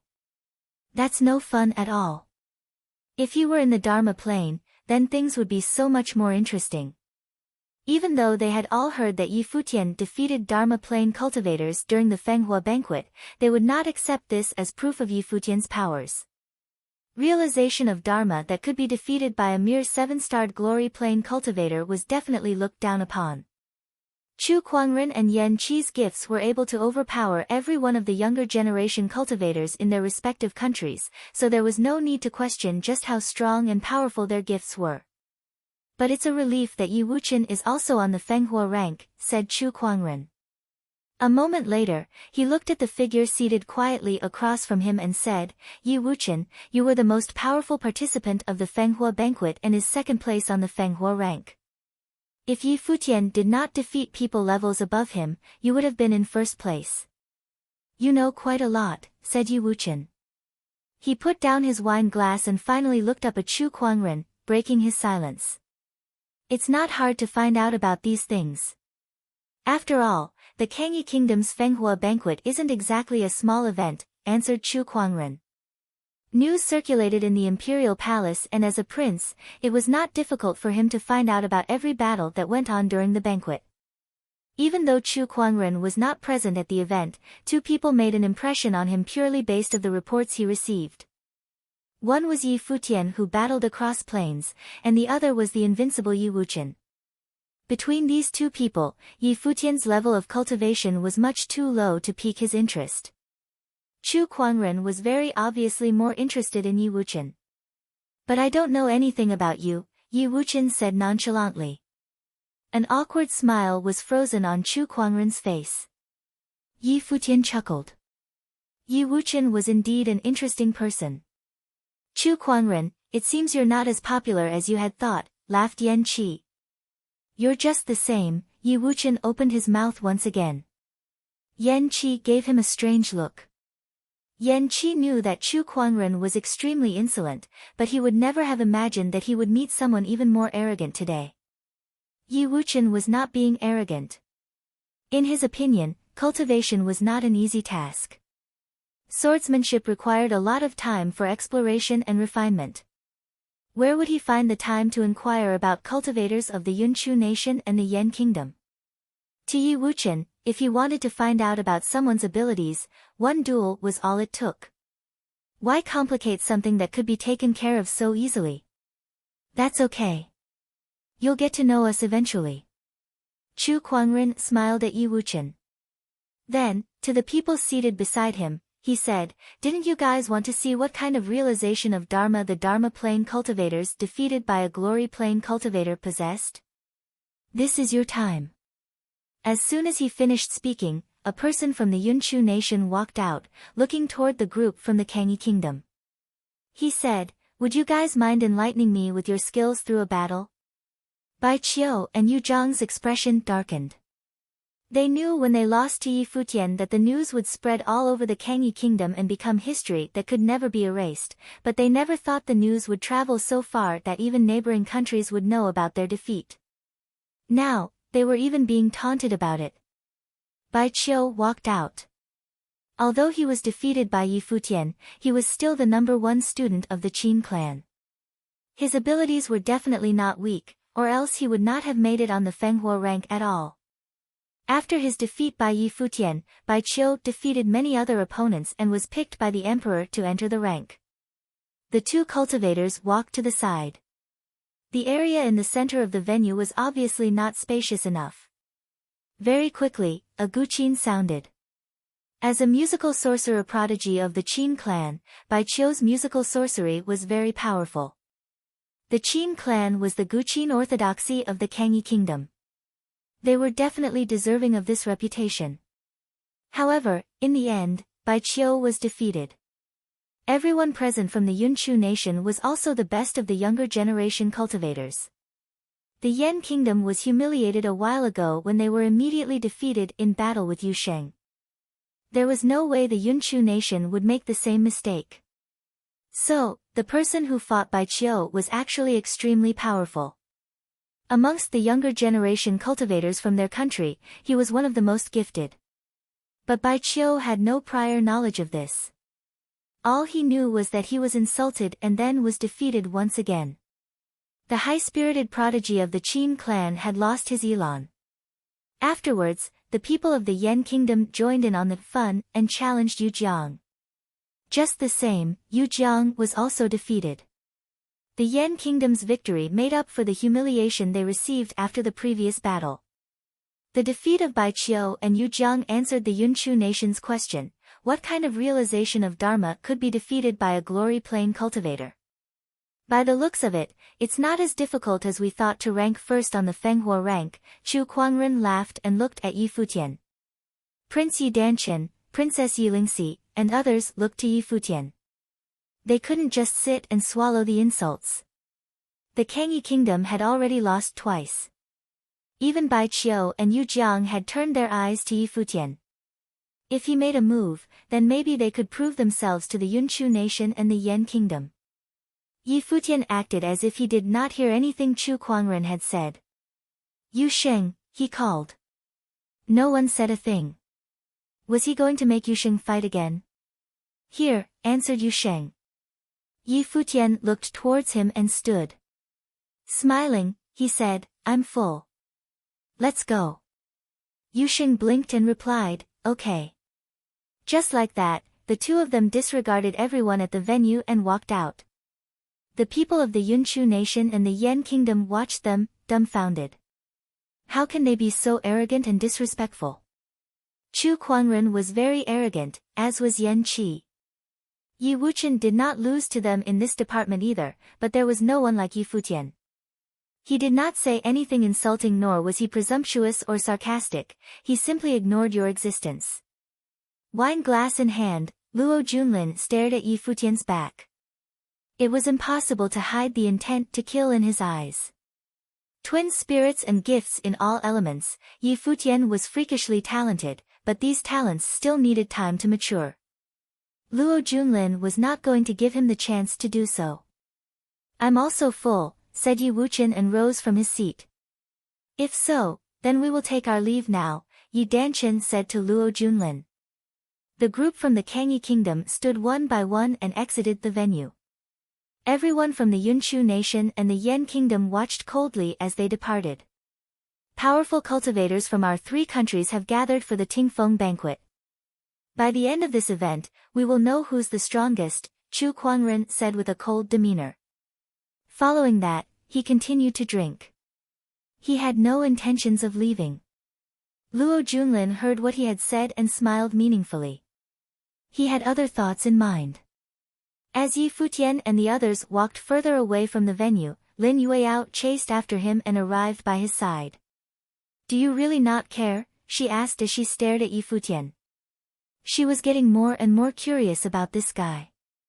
Yi Futian looked over at Lin Yueyao. She was indeed the Kangyi Kingdom's #1 beauty. Even though she could not compare to Hua Jieyu, Lin Yueyao was still captivatingly beautiful up close. "Why don't you take a guess?" Yi Futian chuckled. "I'm very curious as to what goes on in that head of yours." Lin Yueyao gave him a beautiful smile. She continued, "Why don't you just tell me?" Seeing her enchanting smile, Yi Futian smiled. "Your beauty has no effect me. After all, your looks cannot compare to my fox." Lin Yueyao slowed down and looked dumbfounded as Yi Futian walked past her. She glared at him. Passing by, Bai Qiu and others saw the anger in her eyes. They felt a twinge of jealousy in their hearts. Was this the same cold and indifferent girl? Between her and Yi Futian, who was more indifferent? The group headed back to the palace and split up. Upon arriving at the palace, Yi Futian saw a familiar silhouette waiting outside. When she saw Yi Futian, she headed for him with sparkling eyes. "You're back," she said loudly. Yi Futian walked toward the smiling girl. The people behind Yi Futian gave strange looks when they saw the beautiful girl. They remembered when they had arrived at the palace yesterday, a beautiful had come by. What's more, she was the princess of the Nanda nation. Tonight was their second night, and yet another beautiful girl had come for Yi Futian. Had he really escaped to the Kangyi Kingdom from the Nanda nation as a fugitive? Lin Yueyao looked at the 2 figures and was speechless. Isn't his luck with women too ridiculously good? Yi Danchen, on the other hand, looked at Yi Futian with worship in his eyes. "Impressive," he muttered. Everyone returned to within the palace. Only Yuxing remained, waiting for Yi Futian on the side. "Lin Siya, didn't you come with the people from Donghai Academy? What are you doing here?" Yi Futian asked. In the day, he saw her amongst the Donghai Academy crowd. His guess was that Lin Siya was cultivating at Donghai Academy.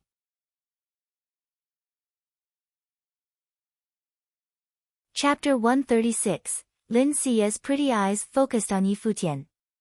From the close distance, she could see that he'd matured a lot since their first meeting on the ship in the East Sea. He'd become even more handsome and was no longer the youth from before. "Yes, I'm cultivating at Donghai Academy." "You aren't mad, are you?" Lin Siya asked with a smile. "Why would I be mad?" Yi Futian shook his head. He wasn't that close-minded. He would remember the people from the school of the Emperor's Star, but the conflict had nothing to do with Donghai Academy, let alone a regular disciple from that academy. "You still didn't tell me why you're here. Is there something wrong?" Yi Futian asked. "Can't I come to see a friend?" Lin Siya smiled gently. Seeing her like that, Yi Futian smiled and nodded. "Of course. There's nothing much," Lin Siya said. "I just saw you at the Tingfeng banquet and wanted to come see you. I was worried for you after what happened at Donghai City. I can't believe you found your place in the Kangyi Kingdom so quickly and are even appreciated by the Emperor." "I worried for nothing." She was natural and poised. "Thanks," Yi Futian said, chuckling. "Did you hear about Yi Xiang, headmaster of the School of the Finance Star, in Donghai City?" Lin Siya smiled. "Don't worry, Senior Yi should be fine. I asked my father about him. He was hurt after helping you delay the strong cultivators that day but retreated safely." He wasn't Minister Hua's main target and there wasn't any news afterward, so I'm sure he's fine. Yi Futian was reassured. He knew the old fox wouldn't run into trouble so easily. Alright, I said hi to you and now I'm leaving. Lin Siye gave a small smile. Yi Futian nodded. Go back safely. Okay. Lin Siye nodded lightly and turned to leave. Yi Futian watched her receding backside and then walked toward the pavilion. Yu Sheng walked beside him and muttered, "How many girls are you gonna ruin? It's not my fault I'm attractive." Yi Futian laughed and glanced at his friend with a smug expression as if saying, "Do you see the difference between us?" Yu Sheng rolled his eyes and strode off. He didn't want to give Yi Futian the chance to be cocky. Yi Futian blinked and stared at Yu Sheng's back. This wasn't right. Shouldn't he be the one to walk away proudly? You've turned bad, Yi Futian muttered. When he returned to the courtyard, he practiced the guqin to raise his spiritual power rather than rest. Ever since he began cultivating, his experiences and changes in his mind made him desire more and more to advance in planes. Back in Qingzhou City, his godfather's expectations for him to become emperor had seemed like a fantasy.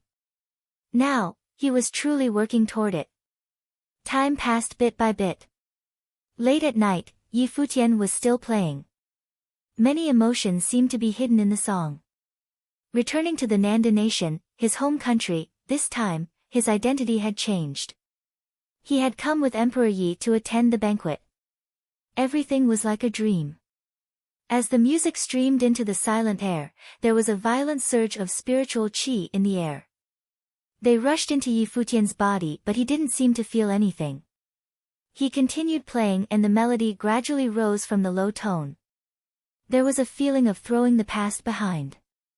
The spiritual qi grew more furious, dancing with the song. This persisted for a long while. When the last note sounded, there was sudden silence and the spiritual qi was sucked into his body. His eyes flew open, sparkling. Then Yi Futian smiled. He'd had a breakthrough and entered the 8-star glory plane. After the breakthrough, he still didn't rest and continued to cultivate his martial arts. The strengthening of his spiritual energy could raise his tenacity and was also helpful in cultivating martial arts. Wind came from his punches. Yi Futian activated the imperial tactics and the blood inside him seemed to rumble. He seemed to have the emperor's intent. After the spiritual energy breakthrough, his martial arts cultivation was smoother too. His body was constantly changing. When the first sliver of light appeared at the horizon, shining onto Yi Futian, he raised his head and roared. He punched forward and there was an explosion. The air seemed to tremble. An incomparable power burst from his body. Shadows of dragons and rocks were released from his fist. A terrifying apparition of the ape seemed to appear on him. He was covered entirely with the will of the martial arts. His strength was to the extreme. Martial arts breakthrough. Yi Futian smiled. He had broken through in both sorcery and martial arts in one night. Yi Futian gathered his aura and stopped cultivating. Afterward, he went to wash up and the sky lightened gradually. Today would be the second day of the Tingfeng banquet. Countless people gathered toward the south gate of the palace in the imperial city. Yi Futian traveled with Emperor Ye's group today. On the way there, Emperor Yi called Yi Futian over. Yesterday in the palace, Emperor Luo asked me for you again, Emperor Yi said. Hearing this, Yi Futian was very calm. If Emperor Yi wanted to hand him over, he would have done so long ago. Even if Emperor Yi didn't think highly of him, the two nations were rivals. If Emperor Luo asked him for Yi Futian, he definitely wouldn't agree. How would the world see him then? He knew it was impossible but he still mentioned it. In addition, I could feel his confidence in his voice. It's as if something will happen at the Tingfeng banquet, Emperor Yi continued. Yi Futian furrowed his brows. Even without him, it was a bit odd that Emperor Luo would invite the emperors of the three nations to watch. Are there possibilities that Emperor Luo forged alliances with Yunchu nation and the Yan kingdom? Yi Futian asked softly. Impossible. Emperor Yi shook his head. The four nations have a profound relationship. There's no reason for them to ally with him. Though they had constant conflicts, the countries still had their bottom lines. The emperors wouldn't take action against each other for no reason unless something truly big caused a war. A war between the emperors was not a trivial matter. Once it went full out, no one could withstand it. Guessing is probably useless. Let's wait and see just how emboldened Emperor Luo is. Emperor Yi smiled and shook his head. The group gradually arrived at the location of the Tingfeng banquet. At the moment, it had already been drowned by the endless crowd. However, when they saw Emperor Ye's group, the people in the sky all opened up a path. Many studied Emperor Yi from the close distance. They didn't know how strong the ruler of the Kangyi kingdom was. If the four emperors fought, it would definitely be spectacular, but they knew this was quite impossible. Those girls are so pretty. Someone saw Lin Yueyao and the others behind the emperor. They looked like fairies and many people gasped involuntarily. That's Yi Futian. He's from the East Prefecture of our country, but he betrayed us and went to the Kangyi kingdom. I heard he's extremely talented, someone whispered, pointing at Yi Futian. Yesterday, the three emperors had come to watch and many people asked about the people they brought. They'd also heard some news. The people from the Yunchu nation and Yan kingdom had already arrived. When Emperor Ye's group came, Chu Kuangren, Yan Qi, and many others gazed at Yi Futian. Yesterday, the number one talent of Kangyi's Fenghua rank had stayed away from battle but was still memorable. Emperor Luo had come too. The four emperors were all present and the Tingfeng banquet began again. Yesterday, Junlin invited everyone. Did the prides of all the nations interact with each other? Emperor Luo asked with a smile. The other emperors looked a bit curious. They didn't specifically ask about what happened yesterday. We battled with some from the Fenghua rank, Chu Kuangren said. Just as we'd predicted, those in the Dharma rank who can be defeated by the glory plane really aren't much. After all, the Kangyi kingdom's Fenghua banquet is once every 3 years. It's already impressive like this. Anyone could tell the arrogance in his calm voice. Bai Qiu and Yu Zhang's faces darkened again. They cursed him mentally for bringing this up. The Yan kingdom seemed to have lost too, Bai Qiu said coldly. All I can say is that the top 3 of the Fenghua rank have some skills, Yan Qi said coolly. Yan Zhan had lost to Yu Sheng, who was number 3 of the Fenghua rank. Yi Wuqian is the strongest of the Kangyi kingdom's Fenghua rank, but we don't have to rush the duel with him. Let's watch and see what kind of talent can be born from this year's Tingfeng banquet, Chu Kuangren said. What about the first place of the Fenghua rank? Emperor Luo asked with a smile. He seemed to not know Yi Futian. Of course, he really didn't know Yi Futian. Their first meeting was at this Tingfeng banquet. The first place of the Fenghua rank? Chu Kuangren chuckled dryly. I don't know if he's really arrogant or is just using it as an excuse to avoid fighting and hide something. Chu Kuangren hinted that Yi Futian was pretending to be arrogant in order to avoid fighting. If he didn't fight, no one would know what his abilities really were like. He had proved himself at the Fenghua banquet, but only the Kangyi kingdom had witnessed that. There were top talents from every nation here. Who would think that they weren't as good as the others? Many gazes fell upon Yi Futian, including Lin Yueyao and Bai Qiu. Chu Kuangren seemed to have been provoking him since last night. Would he still be unmoving? Yi Futian continued to sit there, gazing at the battles on the 9 battle platforms. He ignored Chu Kuangren's provocation. Everyone was speechless. This guy. Don't you have anything to say? Chu Kuangren asked, looking at Yi Futian. Seeing how insistent he was, Yi Futian finally spared him a glance, just one glance. Then he continued watching the battles, unbothered. Everyone blanched. Were the battles really that interesting? Many followed his gaze and saw that Zhou Mu from Donghai Academy was fighting on the 7-star Glory Plane platform. His name is Zhou Mu. He used to be really arrogant, Yi Futian suddenly said as he watched him. Hearing this, everyone looked back. Yi Futian smiled and continued, he became much better behaved after getting wiped out by a staff.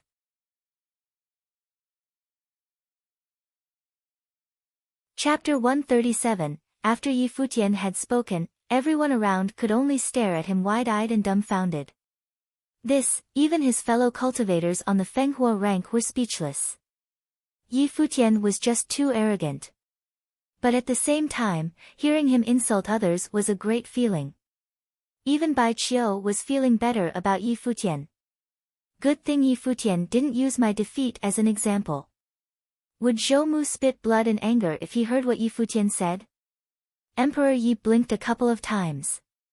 The young man he picked for first place on the Fenghua rank was one with personality. Everyone from the Yunchu nation and the Yan kingdom were frozen in shock. They watched as Yi Futian continued to focus on the battle platform. Although it was not specified that Yi Futian was speaking to Chu Kuangren, the latter could not stand what Yi Futian was saying.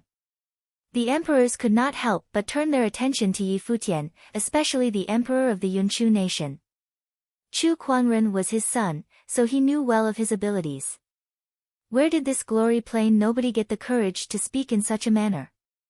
However, he was an emperor. So naturally, he was not going to involve himself in a conflict between those of the younger generation. But still, listening to what Yi Futian was saying, he was asking for a beating.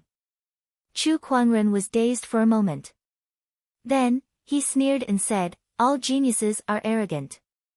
There is no need for surprise. But to hear a mere glory plane cultivator like yourself speaking out so wildly is a first. It's a bit absurd.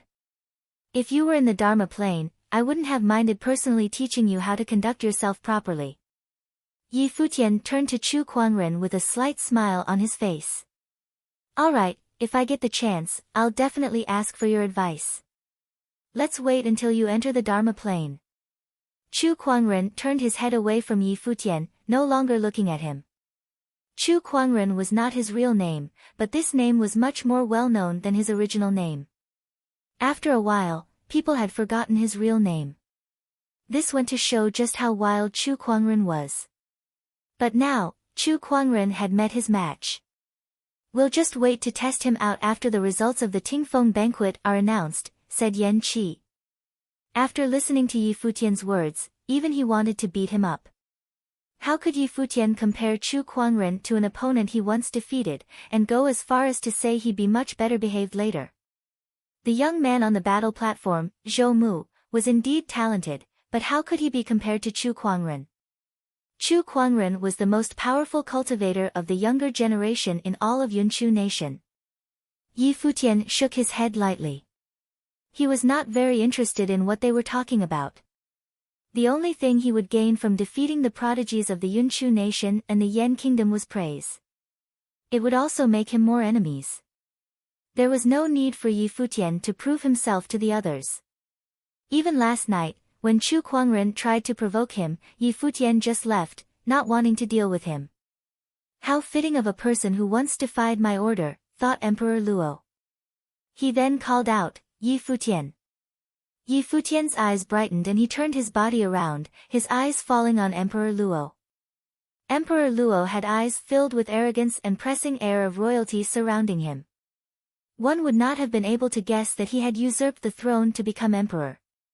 In these 300+ years, he had already gotten used to this identity. He was the emperor of the Nanda nation, the one and only. It was because of this that he was so domineering and had no respect for others. This was also why he was able to make those 2 unreasonable orders. Had you followed my order and come to the imperial city, perhaps I would have given you another chance. Why did you have to try so hard to escape? Now, your ending will remain the same. Do you ever regret your decision? Emperor Luo suddenly asked bluntly. There was no beating around the bush. Yi Futian looked at Emperor Luo. Just as Emperor Yi had said, he was very confident that he would get Yi Futian. Where did Emperor Luo get this confidence from? What's done is done. Why would I regret it? Yi Futian said nonchalantly. You're right, chuckled Emperor Luo. People usually don't have regrets until they reach a dead end. Nanda Nation is my world. My order is the order of the heavens. If you defy my order, then you are going against the mandate of heaven. Even if what ministers were foretold is true, that you really are fated to become emperor, it wouldn't change a thing. The other emperors looked strangely at Emperor Luo, then at Yi Futian. This young man who was first place on the Fenghua rank had the fate of an emperor. Hearing these words, Yi Futian remained calm. He was simply curious as to why Emperor Luo would say these things here and now. His every word dripped with arrogance. Only Yi Futian knew, if ministers Wu truly had told his fortune, he was not just fated to become emperor. Yi Futian looked to ministers Wu, who was seated right below Emperor Luo. He sat there quietly, as if he truly no longer cared for such things. If it makes your majesty happy, you are welcome to say anything you want, smiled Yi Futian. He did not try to go against Emperor Luo. Right now, Yi Futian still lacked the ability to challenge him. Even if you possess the fate of an emperor, you should consider yourself lucky to be able to become my son's study attendant, said Emperor Luo. Unfortunately, you did not know to cherish such an opportunity. Yi Futian did not reply. Everyone in the Nanda nation knew that out of all of Emperor Luo's children, he doted on Crown Prince Luo Junlin the most. He was made Crown Prince from a very young age, and was going to inherit the throne in the future. His gifts were like no other, and he was thought of as peerless throughout the whole Nanda nation. He was truly extraordinary. Since he possessed such spectacular gifts, as his father, Emperor Luo had the utmost confidence in Luo Junlin.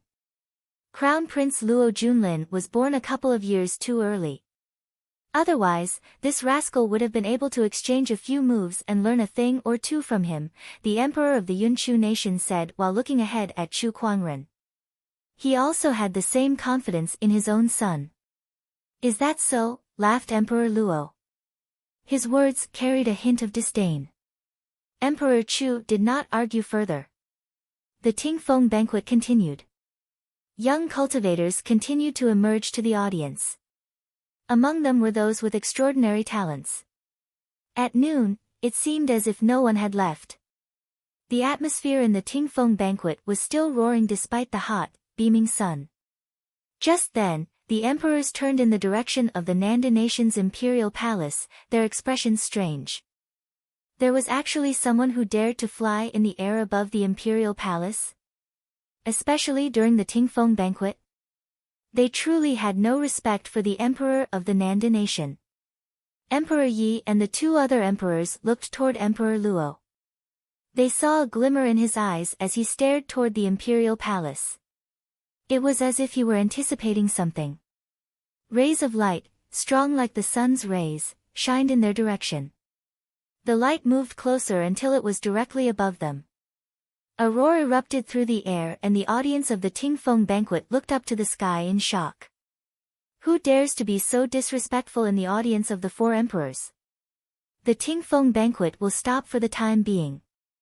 Everyone, step down from the battle platform, Emperor Luo stood and announced.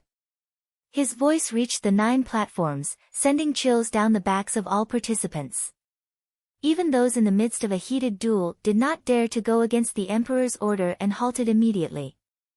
Everyone scampered off the platforms. In mid-air, 3 figures stood loftily. They were basked in the sun's rays and reflected an even brighter light. The 3 of them floated above the 4 emperors as if that was how it was meant to be. The haughty expressions on their faces said that they thought nothing of the emperors or the Tingfeng banquet. Noble plain. Emperor Luo, Emperor Chu, and Emperor Yan's eyes sparkled. 3 noble plain cultivators had arrived in the Nanda nation. No wonder they had no regard for anything and even flew over the imperial palace. This was a truly frightening situation. The aura of the 3 guests combined was stronger than that of the 3 emperors. While they were shocked, they were also confused. In the 100 lands of the Eastern Barren Territory, which country could have sent out this terrifying lineup? The large crowd present at the banquet were even more curious. To them, the noble plain meant the emperors. A once-in-a-lifetime occurrence, these three people seemed to have powers above the emperors. Who were these people who dared to disregard the emperors? Where is Luo Junlin? The leader of the group asked. Emperor Luo's eyes widened. Has the time finally come? It was quicker than he anticipated. Luo Junlin stood, fists clenched. There was a hint of excitement in his eyes.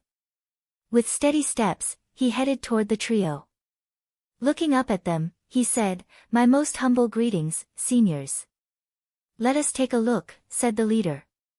Luo Junlin nodded and released a frightening force of energy in front of everyone's eyes. A golden light washed over the skies. Luo Junlin was enveloped in an air of royalty, projecting the aura of a young noble. He was insufferably arrogant. Noble will. Emperor Yi and the two other visiting emperors were shocked. They stood from their seats, looking up at the sky. They seemed to have a few things figured out. In this moment, Emperor Yi finally understood why Emperor Luo was so confident. He actually sent Luo Junlin into that place. And Luo Junlin succeeded. This meant that he possessed a scary gift. During your trial in the ancient barren world, you acquired the noble fate. We come from the Eastern Barren Territory's Royal Xian Temple. Are you willing to join us? Asked the leader. Luo Junlin bowed in respect and replied, I am. All right. Are you going to leave with us now or will you come alone a little later? The leader asked. I still have some business to take care of and will head over at a later time, answered Luo Junlin. Very good then, nodded the leader. He handed a badge to Luo Junlin and said, this is the Royal Xian emblem. Infuse your spiritual energy into the emblem and we will know whether you are alive or dead. From now on, you are a student of the Royal Xian Temple. Come within 3 months. Yes, senior, bowed Luo Junlin. Goodbye, nodded the leader. Then, the three of them flew away, turning in rays of light. From beginning to end, they did not look at the 4 emperors even once. It was as if in their eyes, the emperors, who were above all, were not worthy of even a single glance. Take care, senior, said Luo Junlin, still bowing. Emperor Yi and the other 2 emperors stared at Luo Junlin.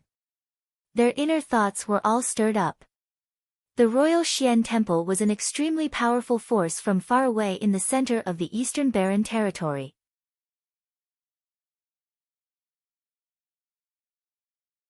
Chapter 138. Around the battle platform, countless eyes watched Luo Junlin in the air. They didn't know how powerful the Royal Xian Temple was, but it was clear from Emperor Luo and Luo Junlin's attitude. The Royal Xian Temple was a force far above the Nanda nation. Crown Prince Luo Junlin was favored by the Royal Xian Temple and was accepted as a disciple. He was definitely an unparalleled talent of the Nanda nation now. Congratulations, Your Highness, congratulations, Crown Prince. Minister Hua stood up now and bowed to the Emperor and Luo Junlin. Many other Nanda nobles also stood up to bow. Gradually, the attendees of the Tingfeng banquet all followed. The sight was as majestic as tidal waves crashing. Amongst the crowd, the people from the Donghai Academy's School of the Emperor's Star and Nanda clan were stunned, especially the latter. They knew more about the Eastern Barren Territory and knew what this meant. Their ancestor had died in the barren ancient world.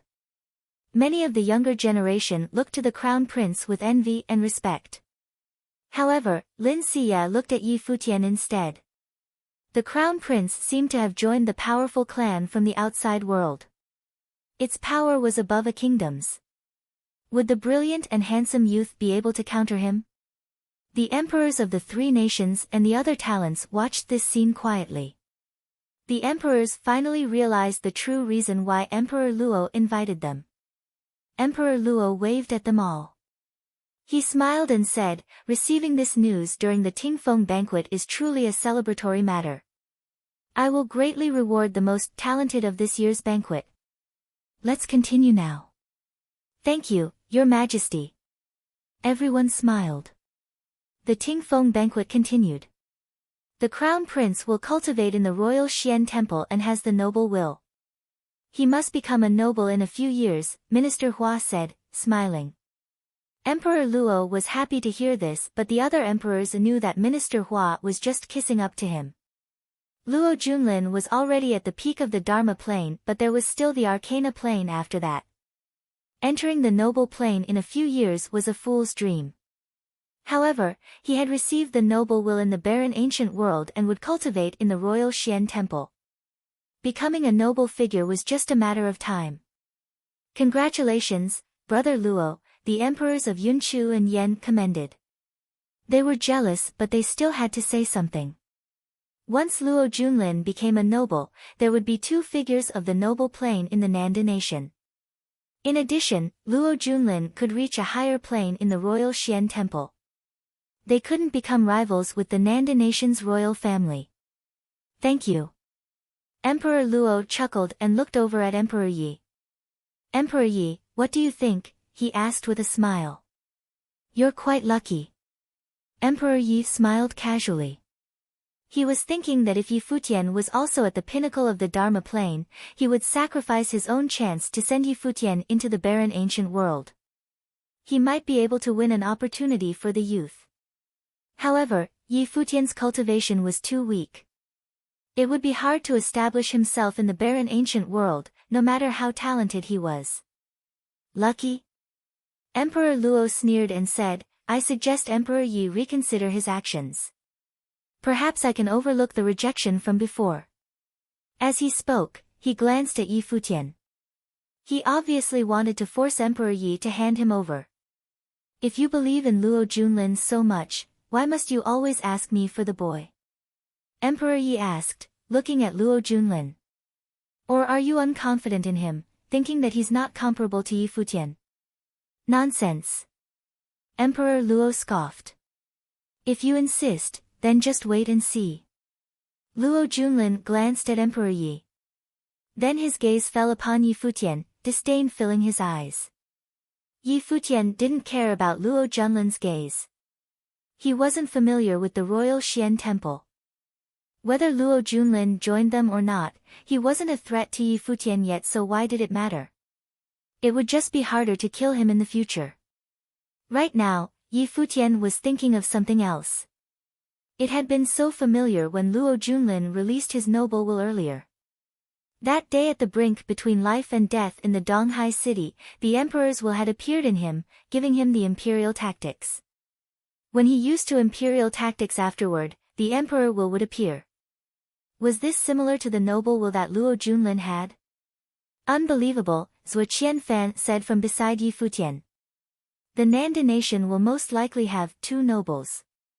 There's still a while, Hua Zhixin said softly.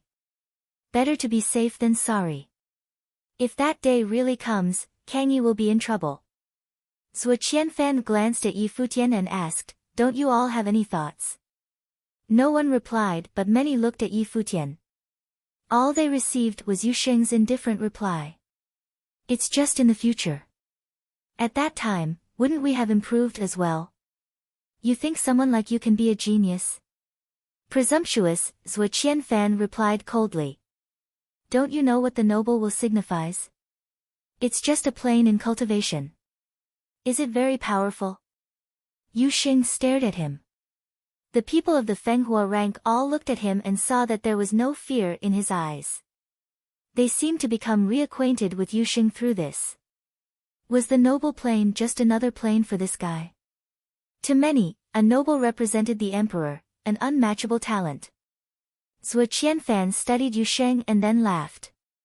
He was foolishly arrogant. Emperor Yi was attracted by their argument. He gazed at Yu Sheng's unrelenting eyes and chuckled. Yu Sheng is right. The noble plane is just another plane in cultivation. You are all on the Fenghua rank. Don't you have the intention of entering the noble plane? Seeing that Emperor Yi was speaking up for Yu Sheng, Zhuo Qianfan had no way of replying.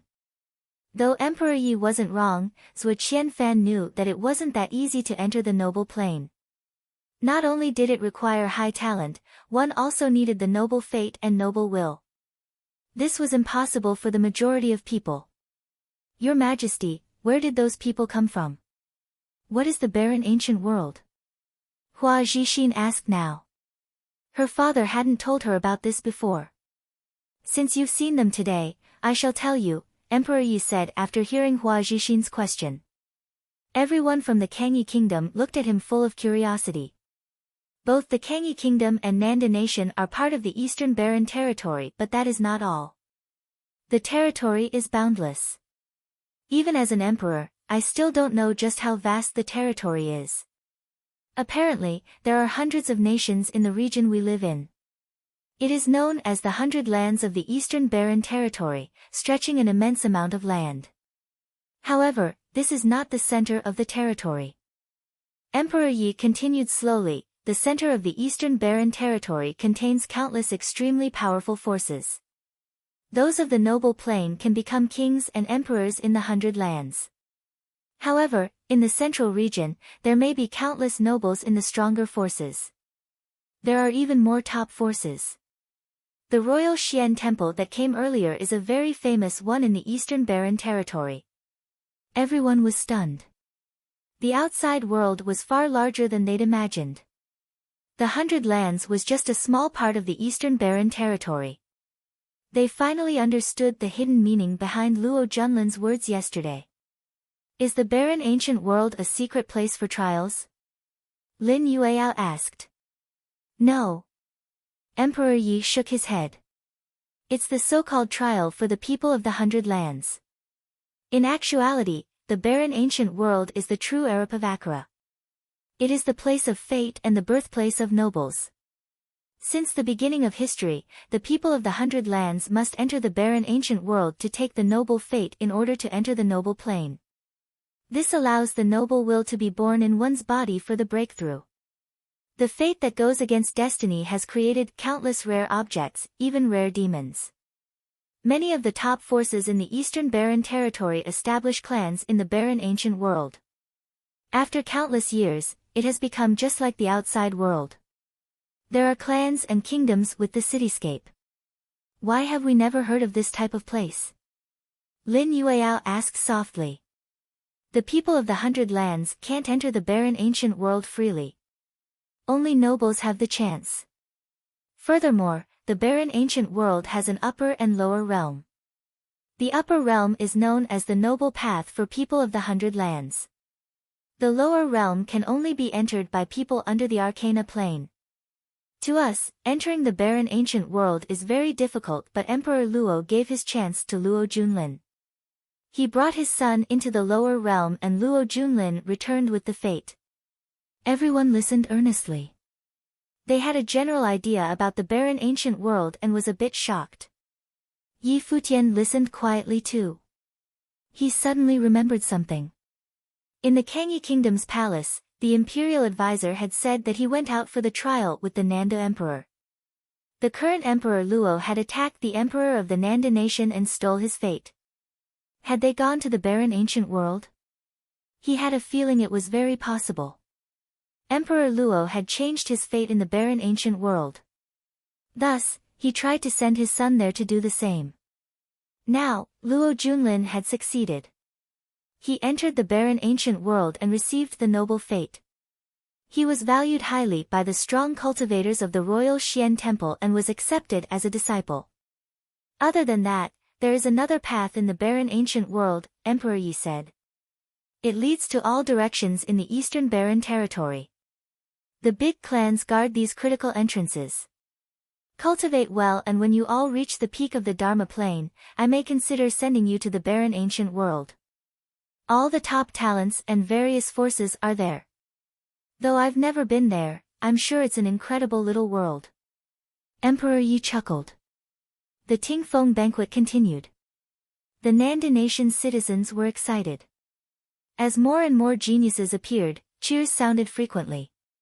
However, the prides of the Kangyi kingdom seemed distracted. They'd always thought that they were the prides living in the center of the kingdom. Now, they suddenly discovered that there was an even more incredible world out there. They were shaken and really wanted to witness the small world filled with the talents of the Eastern Barren Territory.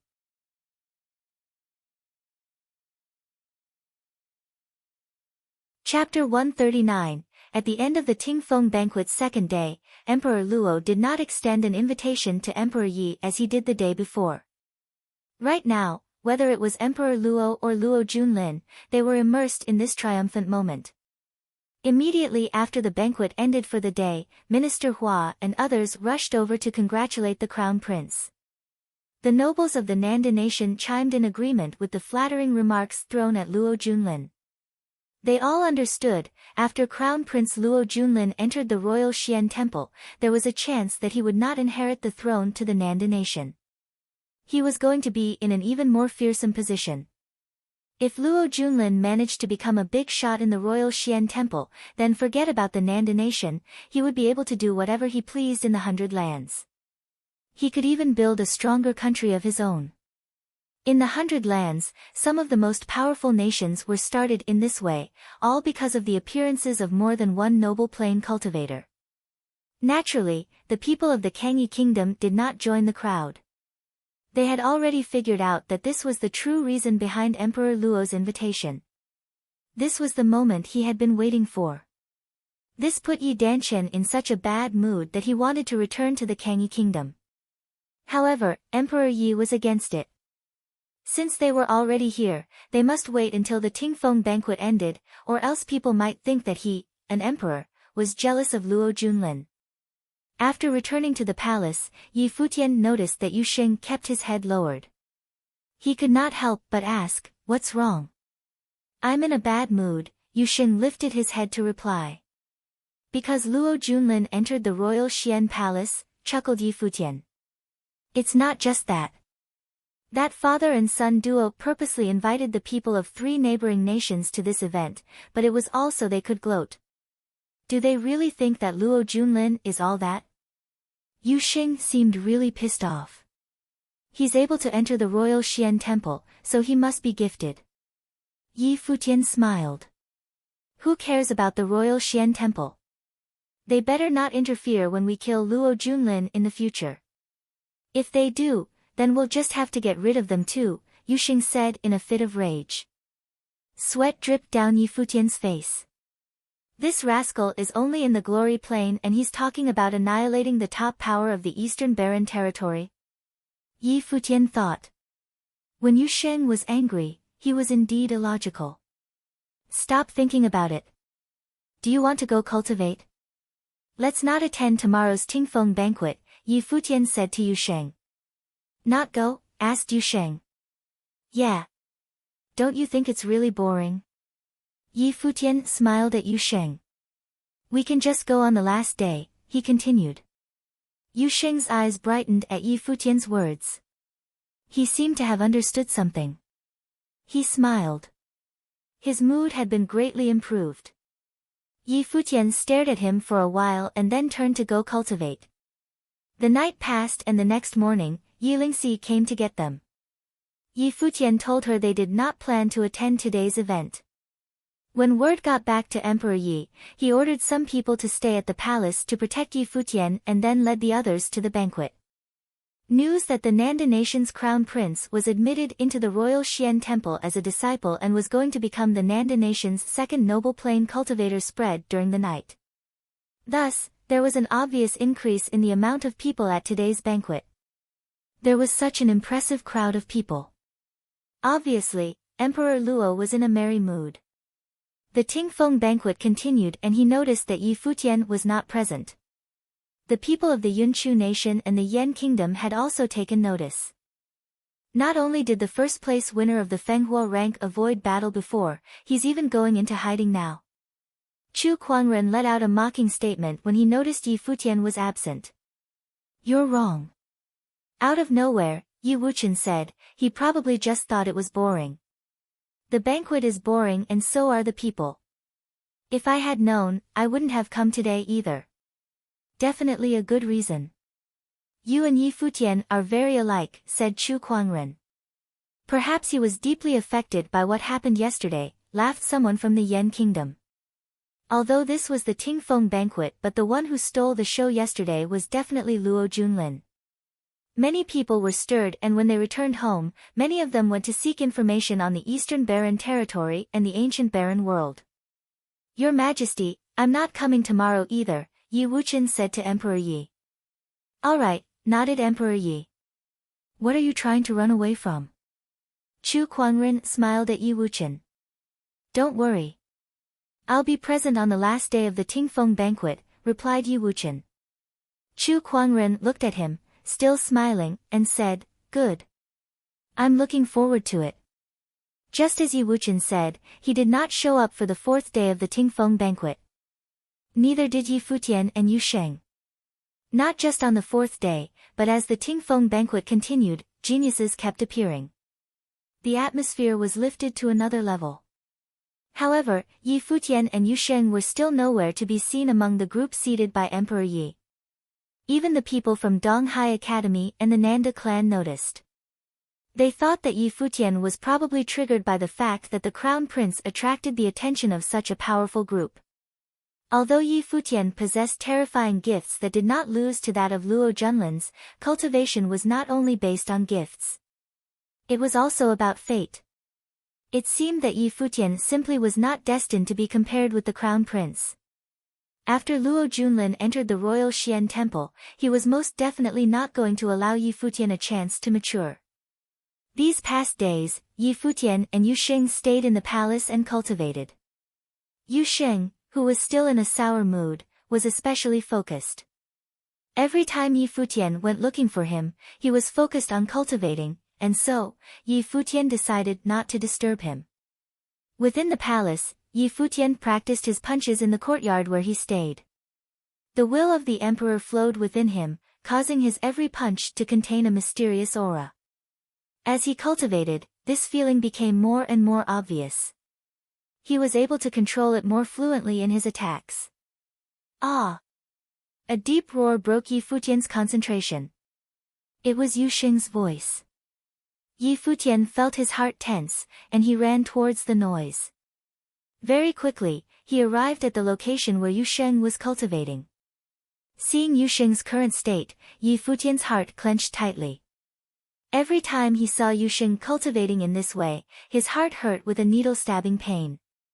Presently, Yu Sheng was surrounded by a frightening force. A fearsome dim golden light enveloped his being. It was like a giant explosion, burying his whole body in the light.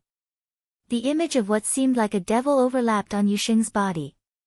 The golden apparition morphed into a terrifying vortex and began to absorb all the spiritual qi in the surrounding area, causing aggressive barbs appeared all over Yu Sheng. After that, Yi Futian witnessed as something began to raise from Yu Sheng's back. The bump continued growing outward. It was because of this that Yu Sheng could not contain his screams of pain. He had his eyes shut tight and was also biting down hard on his lip to try to keep in his screams. Yu Sheng bit down so hard, his lips were now bleeding. It was truly a shocking sight. Yi Futian had his fists clenched tightly, so tightly his knuckles cracked in the process. Why did Godfather make Yu Sheng cultivate in this cruel method? The apparition of the devil kept fading in and out, the bump on his back was also still growing. Ah! There was another pitiful scream. He seemed to be in the most extreme pain. Boom! A loud noise and a large gust of wind. Something seemed to have been broken. The protrusion on Yu Sheng's back finally broke, and out came a pair of fearsome wings. The light golden wings glistened. Every feather seemed to have contained inverted thorns. The wings were very large, matching well with Yu Sheng's large body. If Yi Futian's golden rock wings were said to be the wings of God, then Yu Sheng's wings should be the wings of the devil. They were a terrifying sight. Did the realization of Dharma grow from the method you were cultivating?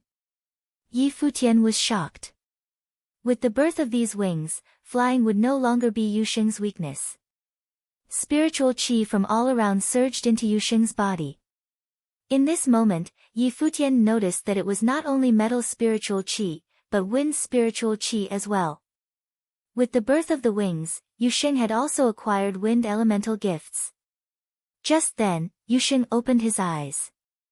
A ray of golden light shot out from his pupils, giving off a violent aura. However, it immediately disappeared when he saw Yi Futian.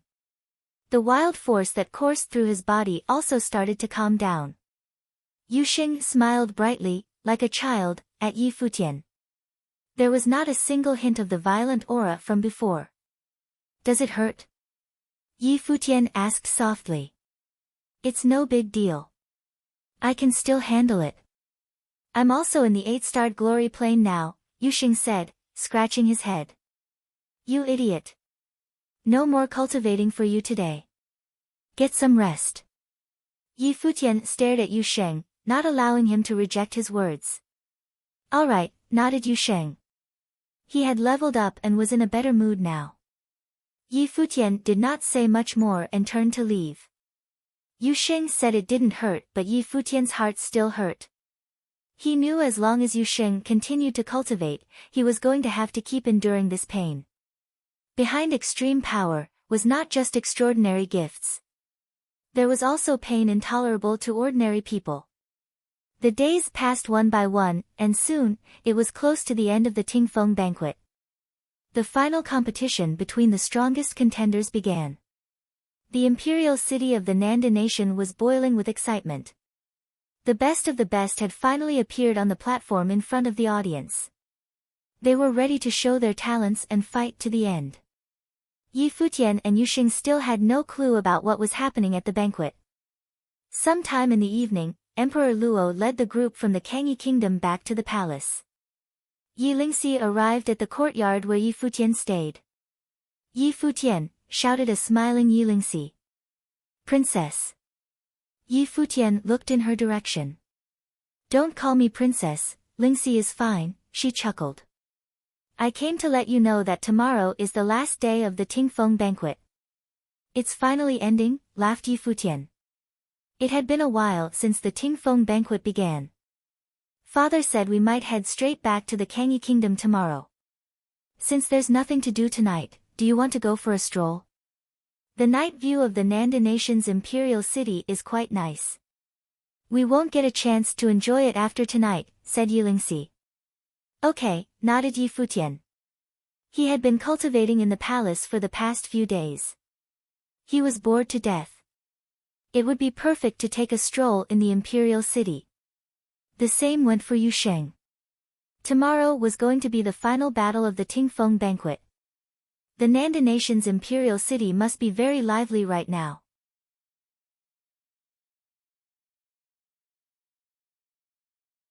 Chapter 140, Yi Lingxi, Yi Futian, and Yu Sheng walked out of the courtyard. Yi Danchen was waiting outside for them. We also invited Wuchen, Yi Danchen said. That guy has been cultivating in the palace these days. Give him a second. All right. Yi Futian nodded. At this time, two beautiful figures walked by. They were Lin Yueyao and Hua Zhixin. Seeing them out there, Lin Yueyao smiled and asked, What are you doing here? We want to have a walk in the imperial palace before leaving, Yi Lingxi replied with a smile. Would you like to go? Lin Yueyao glanced at Yi Futian and Yu Sheng. It had been a long time since she last saw them. She nodded and said, Sure. The two beauties walked to them. Lin Yueyao smiled at Yi Futian, finally coming out. Yes. Yi Futian smiled too. The Tingfeng banquet will end tomorrow. The people from Yunchu Nation and Yan Kingdom have said many ugly things these days. Are you going tomorrow? Lin Yueyao asked out of curiosity. Is that so? Yi Futian shrugged and smiled. I didn't expect that I have so many fans. I guess I should go meet them tomorrow. Overconfident, aren't you? Lin Yueyao rolled her eyes. This guy is really shameless. After a while, Yi Wuchen came and they left the palace. Jingyu followed behind, protecting them secretly. As what Yi Futian and Yi Lingxi had thought before, the imperial city of Nanda Nation was very busy this day. The whole city was brightly lit. People thronged restaurants, inns, and streets, talking about talents at the banquet. The most beautiful place of the imperial city was definitely the Qixing Lake. There were many boats nearby. They rented one and floated on the lake. Sitting at the prow, Yi Futian's group felt the breeze blowing their faces comfortably. Yi Futian was reminded of his sweet days with Hua Jieyu. They had held hands at the bank of the Qingzhou River, and it still felt sweet when he thought of the moment. What a pity that she didn't come. What are you smiling about? Lin Yueyao looked at Yi Futian and asked. Yi Futian looked at Lin Yueyao in astonishment and replied, "Why are you so concerned about me? Don't think too much. You don't have a chance." Yi Danchen choked on his wine when he heard Yi Futian's words. No chance. How can he refuse the first beauty of Kangyi Kingdom in such a way? Shameless guy. Lin Yueyao glared at Yi Futian with some resentment. She had never been rejected like this. She was so popular in Kangyi Kingdom. Only Yi Futian was this indifferent to her. Tomorrow comes the final round. Who do you think will eventually dominate the 9 platforms? There was a boat nearby and the people on it were discussing. Shi Lu, 2nd level Dharma plane, Su Mu, 1st level Dharma plane, and Yun Tianhao, who had upgraded to the 8-star glory plane in the battle, are all extremely strong cultivators, while the rest on the platform are also top talents, someone commented. Yi Futian's group heard the comments too. They had never heard of Shi Lu and Su Mu, but it was not surprising to know Yun Tianhao became a shining star. Since his life spirit could summon spiritual qi of any attribute to form matrices, Yun Tianhao was undoubtedly very powerful. He had few counterparts in the same plane. It was unexpected but interesting that he leveled up during battle. Yun Tianhao's proceeding in cultivation was no slower than Yi Futian's. It was rare for Haiyan City to have someone like Yun Tianhao, although he still wasn't strong enough to be Yi Futian's match. Indeed, the Tingfeng banquet is held every 10 years while there are so many talented people. Even among those who have been eliminated, there are bunches of strong cultivators. Those losers just happen to encounter a stronger one. What a pity. I agree with you. But compared with the Crown Prince, those strong cultivators were all eclipsed. The boat moved on and the sound faded. Yi Futian's group were continued enjoying the scenery while drinking. Yi Wuchen looked up to Yi Futian and said, "If we attend the Tingfeng banquet tomorrow, there must be many sarcastic comments about us. Moreover, according to Yan Kingdom and Yunchu Nation, they might attend the final too.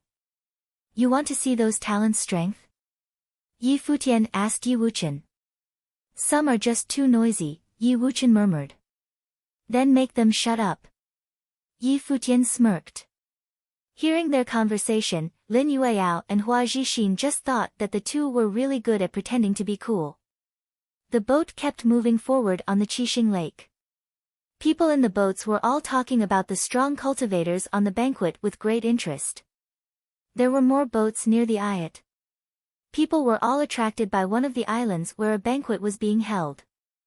Yi Futian's group looked up and found that was exactly where the Crown Prince had treated them.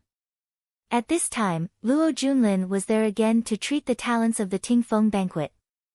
Aren't they from the Kangyi Kingdom? Someone noticed Yi Futian's group. Indeed. Apparently, that girl is the top beauty of the Kangyi Kingdom. She really is charming, someone looked at Lin Yueyao and said. 3 beauties were very noticeable, especially beauties like Lin Yueyao, Hua Zhixin, and Yi Linxi. That man is called Yi Futian, who comes from the Donghai city of Nanda Nation. After violating His Majesty's will, he went to the Kangyi Kingdom and is valued by Emperor Yi. He accompanied the emperor to the Tingfeng banquet. It's said that he has twin spirits with great talent. He's Yi Futian. With such a handsome face, he must be popular with the girls, someone said.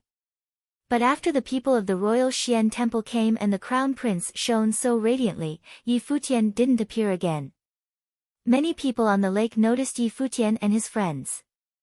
They continuously made comments so that even people at the ayat looked over and saw Yi Futian. People, including Crown Prince Luo Junlin, all looked to Yi Futian's boat in the lake. Yi Futian.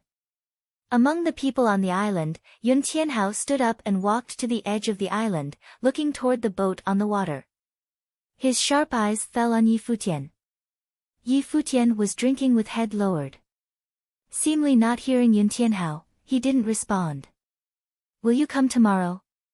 Yun Tianhao didn't mind Yi Futian's indifference. Though they had only met a few times, he knew what kind of person Yi Futian was.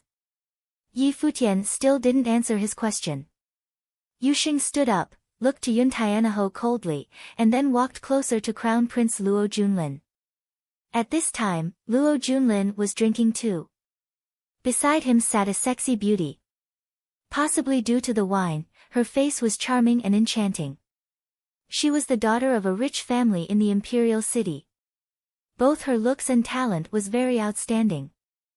The reason why she would drink with the crown prince at the expense of losing her dignity was that she wished that Luo Junlin could take her with him to the royal Xian temple. The sexy woman looked to the boat and saw Yu Sheng. She chuckled and said, "This man is so muscular he's ugly." Many people laughed with her. Cultivators always had good ears and the woman didn't lower her voice, so people on the boat also heard her words. Yi Futian looked up to the ayat and saw the crown prince as well as the woman beside him. He smiled and said, "Your Highness must be in a pretty good mood with a prostitute accompanying you." The seductive woman's expression changed, instantly feeling embarrassed, but Crown Prince Luo Junlin looked quite calm. These things didn't disturb him anymore. Some people landed on the ayat. One looked to the boat and a strong temperament spread toward the boat following his eyes. "It's Shi Lu," someone exclaimed. Shi Lu's talent had been proved at the Tingfeng banquet. No one at the second-level Dharma plane could defeat him. Yi Wuqian looked up with eyes sharp as swords. He stood up and walked to the bow. His horrible sword intent turned into a storm to confront Shi Lu's aura. "Is a fight starting?" People around them grew excited. Who was the winner between the genius of the Kangyi Kingdom's Fenghua banquet and the peerless talent of the Tingfeng banquet? "Let's go back," Yi Futian said. The boat instantly started going against the current. The two auras were dispersed. Giant waves were lifted between the ayat and the boat projected. Seeing that the Kangyi Kingdom's boat returned, the other side thought they were too scared to fight with the Nanda nation's peerless talent since the crown prince was still on the island. This night was doomed to be a sleepless night. It was the day of the decisive battle.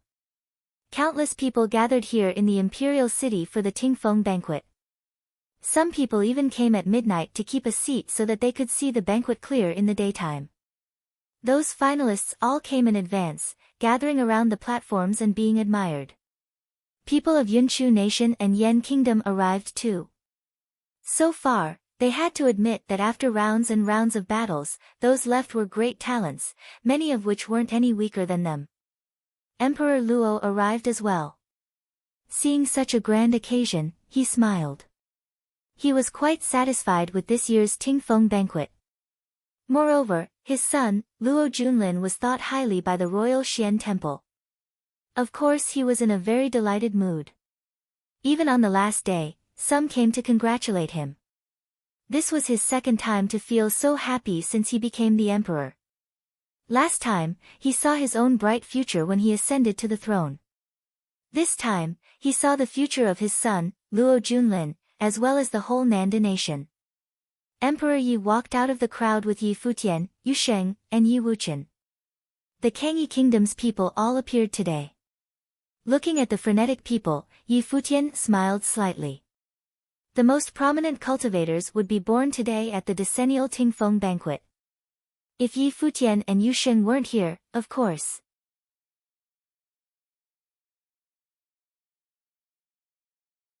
Chapter 141. As Emperor Ye's group arrived at the observation deck, Emperor Luo and others looked over at them. Yi Futian, Yu Sheng, and Yi Wuqian had finally appeared. Chu Kuangren looked over at the three. His gaze and his light smile were slightly cold. Yan Qi looked sharp. He was anticipating what would happen soon. Luo Junlin also turned his attention to the three of them. Things were about to get interesting today.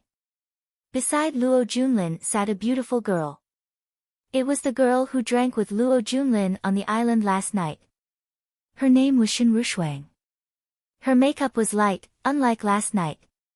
She looked soft and gentle and had the aura of a wealthy family's daughter. Last night, she gave herself to Crown Prince Luo Junlin, and because of that, there was a seat for her next to him today. Many nobles looked over at her. They knew exactly what was going on. They thought, this girl really has a few tricks up her sleeve. Seems like there's no hope for the position of first wife. Maybe a second or third wife.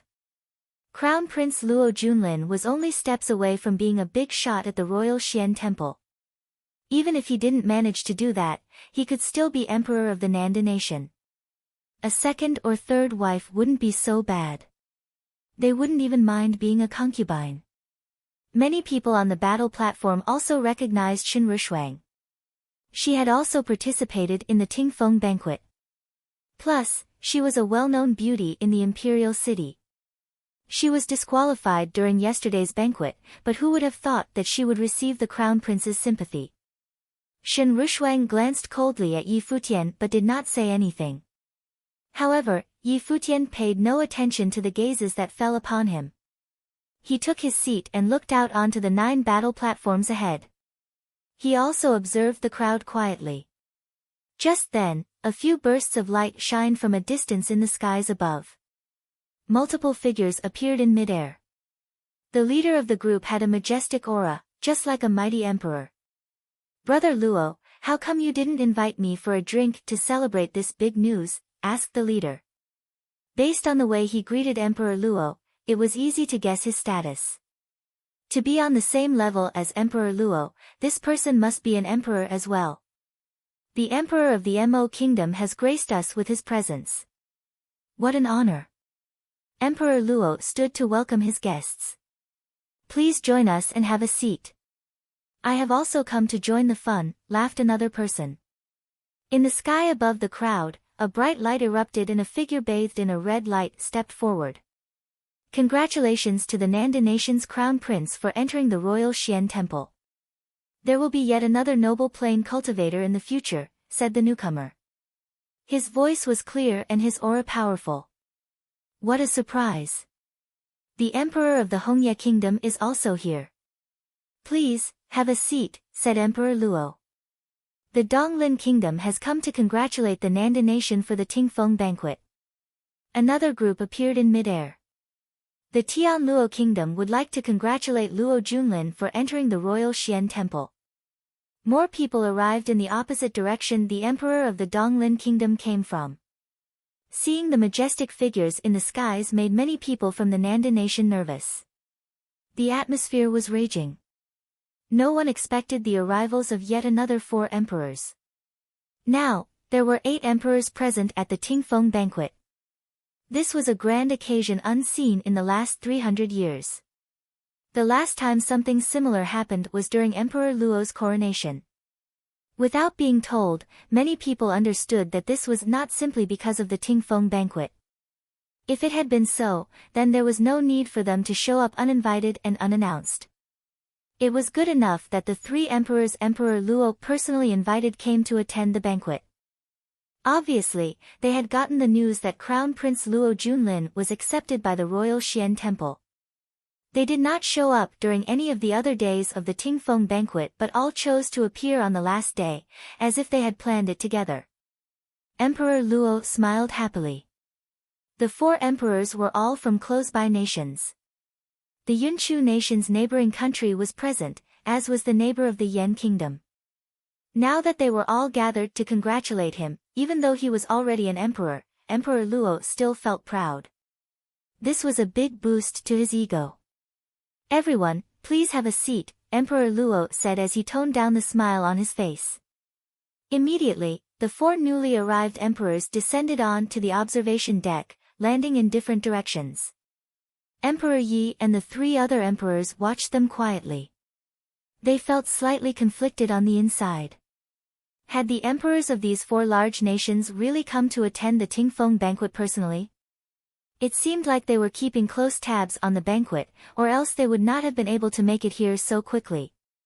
From this scene, it was possible to foretell the future rise of the Nanda nation.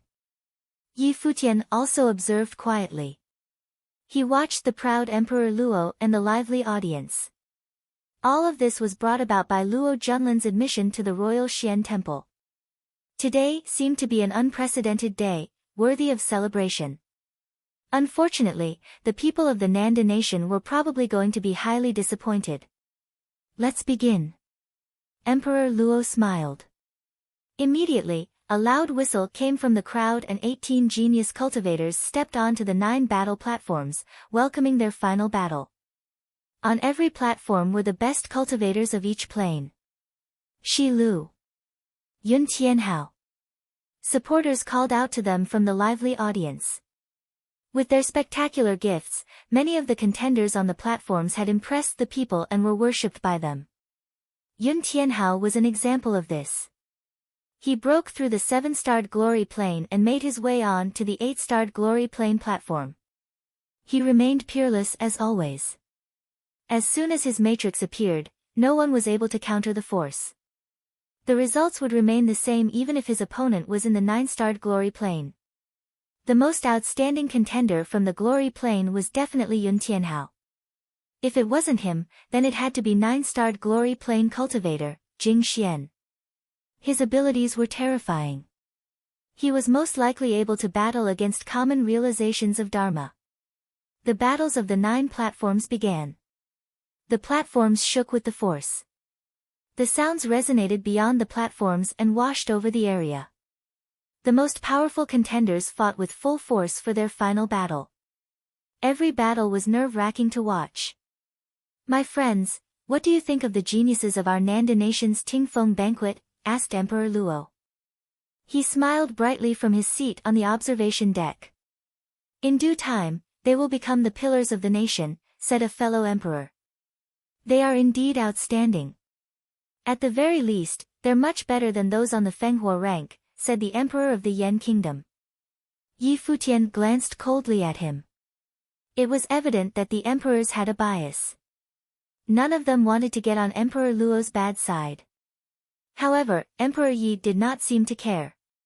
He continued to watch quietly. To be completely honest, he had to admit that the contenders of the platforms were indeed very gifted. Their combat abilities were very strong. Had it not been for Yi Futian, Yu Sheng, and Yi Wuqian, the Fenghua banquet may have truly lost in comparison to the Tingfeng banquet. Emperor Yi had a sudden thought. What would the Tingfeng banquet have been like if Emperor Luo hadn't chased out Yi Futian and Yu Sheng? Finally, the battles ended one by one. The victors of each battle did not leave the platform, for they were the stars of the Tingfeng banquet, the center of attention. They waited for the rewards from the emperor. In the crowd, the people from Donghai Academy looked to the figure standing proudly on the 8-starred glory plane platform. All of them had a satisfied smile on their faces. Although Zhuo Qing was disqualified, Yun Tianhao was able to make it to the end. On top of that, he used his great powers to completely destroy his opponent, gaining his victory. He fought hard to be the last one standing on that platform. As a student of Donghai Academy, Yun Tianhao had brought them great honor. Among the crowd from Donghai Academy, Headmaster Tang of Haiyan City's Haiyan Academy was also present. Beside him was Tang Yu. She still had some unresolved conflict with Yi Futian from way back on Mount Tianyao. Seeing that the young Yun Tianhao was able to make it to this stage, they also felt proud and happy for him. They had also spotted Yi Futian. Rumors had it that he was freakishly powerful. He had once fought against Yun Tianhao. It was unforeseen that he would become the best of a nation. However, the Yun Tianhao in the present was not any weaker than Yi Futian. In the end, 9 figures stood on the battle platforms with the utmost glory. The Tingfeng banquet's best of each plane had finally revealed themselves. A smile spread across Emperor Luo's face. He was very satisfied with these 9 people. They all possessed extraordinary gifts. Perhaps with proper guidance, they could become great aids for his son, Luo Junlin. The strongest 9 have been born. The prodigy cultivators from our 4 nations are now gathered here. Would it be alright if we verified each other's abilities? Asked Chu Kuangren. Emperor Luo smiled at the 9 figures on the platforms in front of him and said, the best of the Yunchu nation, Kangyi Kingdom, and Yan Kingdom would like to test your abilities. Do you guys accept their challenge? Please to. Let's go. The 9 figures were ready to fight. Very good. Emperor Luo nodded in satisfaction. He then turned to look at the cultivators of the 3 visiting nations and said, I leave them to you now. Chu Kuangren nodded and shifted his gaze in the direction of the Kangyi group. You've avoided it for so many days and will finally show your face. Today marks the end of the Tingfeng banquet, you should have no more excuses. He stared straight at Yi Futian and Yi Wuchen as he spoke. On a platform, Yun Tianhao also had his eyes on Yi Futian. Speaking out loud and clear, he asked, Yi Futian, do you dare battle with me? His voice vibrated through the air. The best of the 8-starred Glory Plain cultivators at the Tingfeng banquet had challenged Yi Futian. Yi Futian looked as calm as ever. Whether it be the people from the Yunchu nation or Yun Tianhao, their provocations were unable to shake him. He lifted his head and looked at Chu Kuangren as well as Yun Tianhao. He replied with a smile, It's okay that you guys pick a fight with us, but are you willing to pay the price? Yi Futian sounded so calm, far from how resonant Chu Kuangren and Yun Tianhao sounded. However, this calm voice also bore extreme arrogance. Yi Futian did not seem to give a damn about these genius cultivators from the Yunchu nation, nor did he care about those from the Tingfeng banquet. It's okay that you guys pick a fight with us, but are you willing to pay the price? I'm willing to pay whatever price it takes, Chu Kuangren answered with a cold demeanor. Let's fight. This was all Yun Tianhao said. His intent to battle was in overload. Yi Futian turned back to look at Emperor Yi, who was seated behind him. 8 emperors had gathered today, a day of glory and pride for Emperor Luo. All the other emperors were friends of Emperor Yi, so if he didn't want Yi Futian to fight, then he wouldn't. But when their eyes met, Yi Futian saw Emperor Yi break out into a huge smile, and listened as he said casually, I've got your back.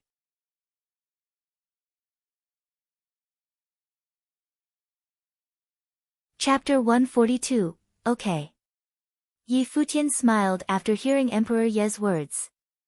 He stood up and looked towards the battle platform. Countless gazes fell upon him. Was the battle between the prides of the 4 kingdoms starting? Yun Tianhao stared at Yi Futian. His battle intent was rumbling, and the people of Nandu became even more enthusiastic after feeling it around him. Yu Sheng, Yi Futian called softly just then. Yu Sheng looked over to see Yi Futian scanning the mass of people from the Nanda nation. Yi Futian smiled and said, Everyone's eyes are on this battle.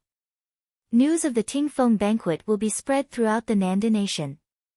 Yu Sheng understood what Yi Futian was implying. If his master was still in the country, he would know about today's battle. Yu Sheng, this is your battle, Yi Futian continued. Let them know who you are. Okay. Yu Sheng nodded and stepped onto the platform. The surrounding people all looked at them with shock. Their conversation seemed to have some deep meaning. Would Yu Sheng fight in this battle? He walked down the platform and stared in the direction of Yun Tianhao. Yu Sheng, 8-star Glory Plain. Yun Tianhao, 8-star Glory Plain, Yun Tianhao said coldly, seeing that Yi Futian still wasn't fighting. Since you want to battle, I'll defeat you first.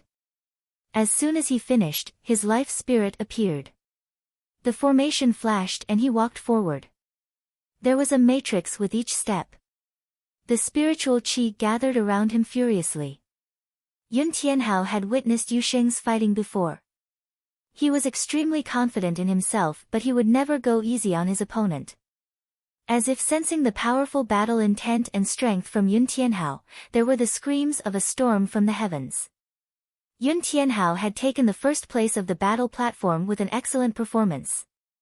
He was also peerless amongst those who passed this round. Today, he would defeat the prides of the other 3 nations to prove himself. The pride of the Nanda nation, Yun Tianhao, would declare his name to the world with this battle. Countless people from the Donghai Academy and Haiyan Academy all looked at Yun Tianhao. They knew how powerful Yu Sheng was, while this battle would be Yun Tianhao's. Thud. At that moment, there was a heavy thud on the ground. Everyone saw Yu Sheng take a heavy step. His body transformed into a bow and began sprinting toward the battle platform. Thud, thud, thud. The ground shook with Yusheng's every step. There seemed to be a strange melody. The shaking earth sounded heavier than usual compared to the sound waves of the storm. Yun Tianhao watched Yusheng racing to the platform. A matrix formed with each of Yun Tianhao's steps. Various altars appeared around him. Mysterious light rushed out from the four directions. Countless fire dragons spiraled up, the flames about to swallow everything. More terrifyingly, there seemed to be frost filling the air above the scalding space. Ice and fire shouldn't mix, but now, they appeared at the same time. The destructive power was horrible. Seeing the shocking matrix, the Nandu crowd came to life, extremely roused up. Was this the ability of Yun Tianhao, the pride of the Tingfeng banquet? Many girls were attracted. He was a true genius. Boom! With a loud sound, Yusheng came below the battle platform. With a step, he shot up and appeared in the sky above the platform. Then he descended towards where Yun Tianhao was. Countless eyes looked up at Yusheng's descending body. For a moment, he looked like a god coming to the mortal world. His muscular body was covered in a dazzling dark gold armor. There was a faint yet terrifying shadow on him, like a demon. The descending body had unstoppable power. Yun Tianhao roared and the world was covered by ice. Yusheng seemed to be sealed with ice as well. The fire dragons spiraled up, melting into Yusheng's frozen body. The combined power of fire and ice was painful enough to make one wish to die. But everyone realized that the godlike figure didn't stop. The ice seal shattered. Bathing in the power of the ice and fire, Yusheng allowed the fire dragons to roar and bite without being affected. At that moment, he really looked like a god. How is this possible? Yun Tianhao stared at the descending godlike figure in shock. Without any time to react, Yusheng had arrived. Crack! There was a crisp sound. The spiritual qi within the formation danced wildly. Everyone watched with shock as the godlike figure stepped onto Yun Tianhao's shoulder. The bone cracked and Yun Tianhao fell to his knees with a pained cry. The horrible power forced him down. The matrix formation extinguished. Everyone in the endless Nandu crowd had their eyes focused. The storm instantly stopped. The skies and earth fell silent. Time seemed to stop flowing. The entire world seemed to quiet down. Yun Tianhao, the one who had shone so brightly at the Tingfeng banquet, catching everyone's eyes, the genius worshipped by countless, had been squashed under the foot of the descending figure. Without any extra movements, without any pauses, Yun Tianhao had knelt directly. Genius? Peerless? Unmatchable in the Nanda nation. At this moment, Yusheng faced the endless crowd from the Nanda nation. Looking at that cold and hard face, the Nanda citizens felt that they would never forget that merciless step. Not only had he stepped on Yun Tianhao, he'd also stepped on the faces of all Nanda citizens. Yun Tianhao was the most dazzling genius they'd chosen within the decade. Yusheng took a step forward and knelt down. Grabbing Yun Tianhao's neck, he tossed the other into the Nanda crowd. He didn't look at the other again, as if Yun Tianhao, a talented figure, didn't deserve another glance. Turning around, Yusheng gazed at the people from the Yunchu nation and Yan kingdom. He asked indifferently, "Next?" Neither the prides of Yunchu nor Yan came out. They all trained their eyes on the figure. Was Yun Tianhao really weak? They'd witnessed his entire path and his talent was indisputable. However, Yusheng had descended like a god and Yun Tianhao couldn't even fight back. How could anyone battle with someone like that? All was silent. Yu Wuchen gazed at Chu Kuangren and said coldly, "Are you mute now?" The prides of the two kingdoms looked uncomfortable, but Yusheng didn't bother with them anymore. He didn't even show any expression. Instead, he started towards the 9-star glory plane battle platform nearby. Then he started running again. When he reached the side, he jumped again. With a boom, he soared like a god and appeared in the air above the battle platform. Jing Xian was the strongest of the 9-star glory plane. When he looked up at Yu Sheng, his eyes showed fear. The godlike figure was unstoppable. He gathered all his strength. The surrounding spiritual qi went wild. Then he attacked first, the wild power booming into the sky. With a huge thud, Yu Sheng landed before Jing Xian.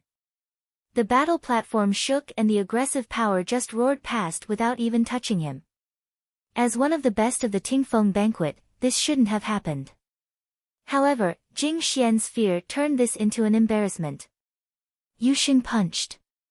Jing Xian flew off the platform towards the crowd. This battle couldn't even be described as a battle. Yu Sheng continued walking toward the battle platform of the Dharma plane. Will he challenge Su Mu? Some muttered. Was he crazy? Su Mu was at the first level Dharma plane. He was one of the most talented of this year's Tingfeng banquet. Other than Shi Lu and Yun Tianhao, he was the most popular.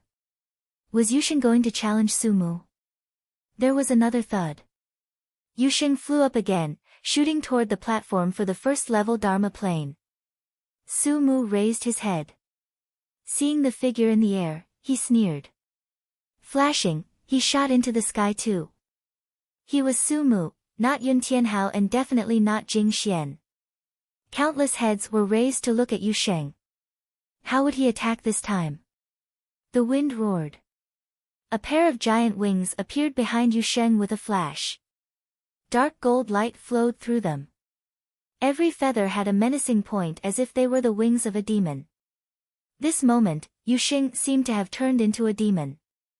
The wings flapped and Yu Sheng moved towards Su Mu. Rather than dodging, a terrifying dragon appeared behind Su Mu. When Yu Sheng charged over, there was an earth-shaking roar. Countless dragons dove at Yu Sheng. The feathers on Yu Sheng's wings continuously overlapped, transforming into an extremely sharp dark gold vortex. It opened and closed, slicing up the incoming dragons. The dragon above Su Mu was as enormous as a true dragon. It moved to swallow Yu Sheng. Yu Sheng's wings opened and he looked forward. He streaked toward the dragon like a bolt of lightning. Under everyone's shocked eyes, he rushed into the dragon's mouth. With a boom, the dragon exploded and Yu Sheng rushed out. Su Mu's expression was uncomfortable. An extremely aggressive aura erupted. He transformed into a dragon and charged at Yu Sheng. His dharma and body had become one. The dragon came, engulfing Yu Sheng. He reached out and grabbed the dragon's mouth. With a loud roar, he put endless strength into his arms and ripped the dragon apart with his bare hands. Su Mu screamed in pain and the realization of dharma shattered. Yu Sheng's wings changed. The feathers dislocated and unbelievably turned into tentacles that grabbed Su Mu's body, hoisting it into the air. Seeing this scene, the endless crowd focused on the demonic figure, their hearts trembling. Hovering in the air, Yu Sheng gazed at the mass of people with wild eyes. He roared, "My name is Yu Sheng. I am Yu Sheng, the disciple of Yi Xiang, headmaster of Donghai Academy's School of the Finance Star of Donghai City, Nanda Nation." The violent sound waves swept through the sky and earth, resounding in the ears of everyone in the Nanda Nation. He was Yu Sheng, the disciple of Yi Xiang, headmaster of Donghai Academy's School of the Finance Star of Donghai City, Nanda Nation.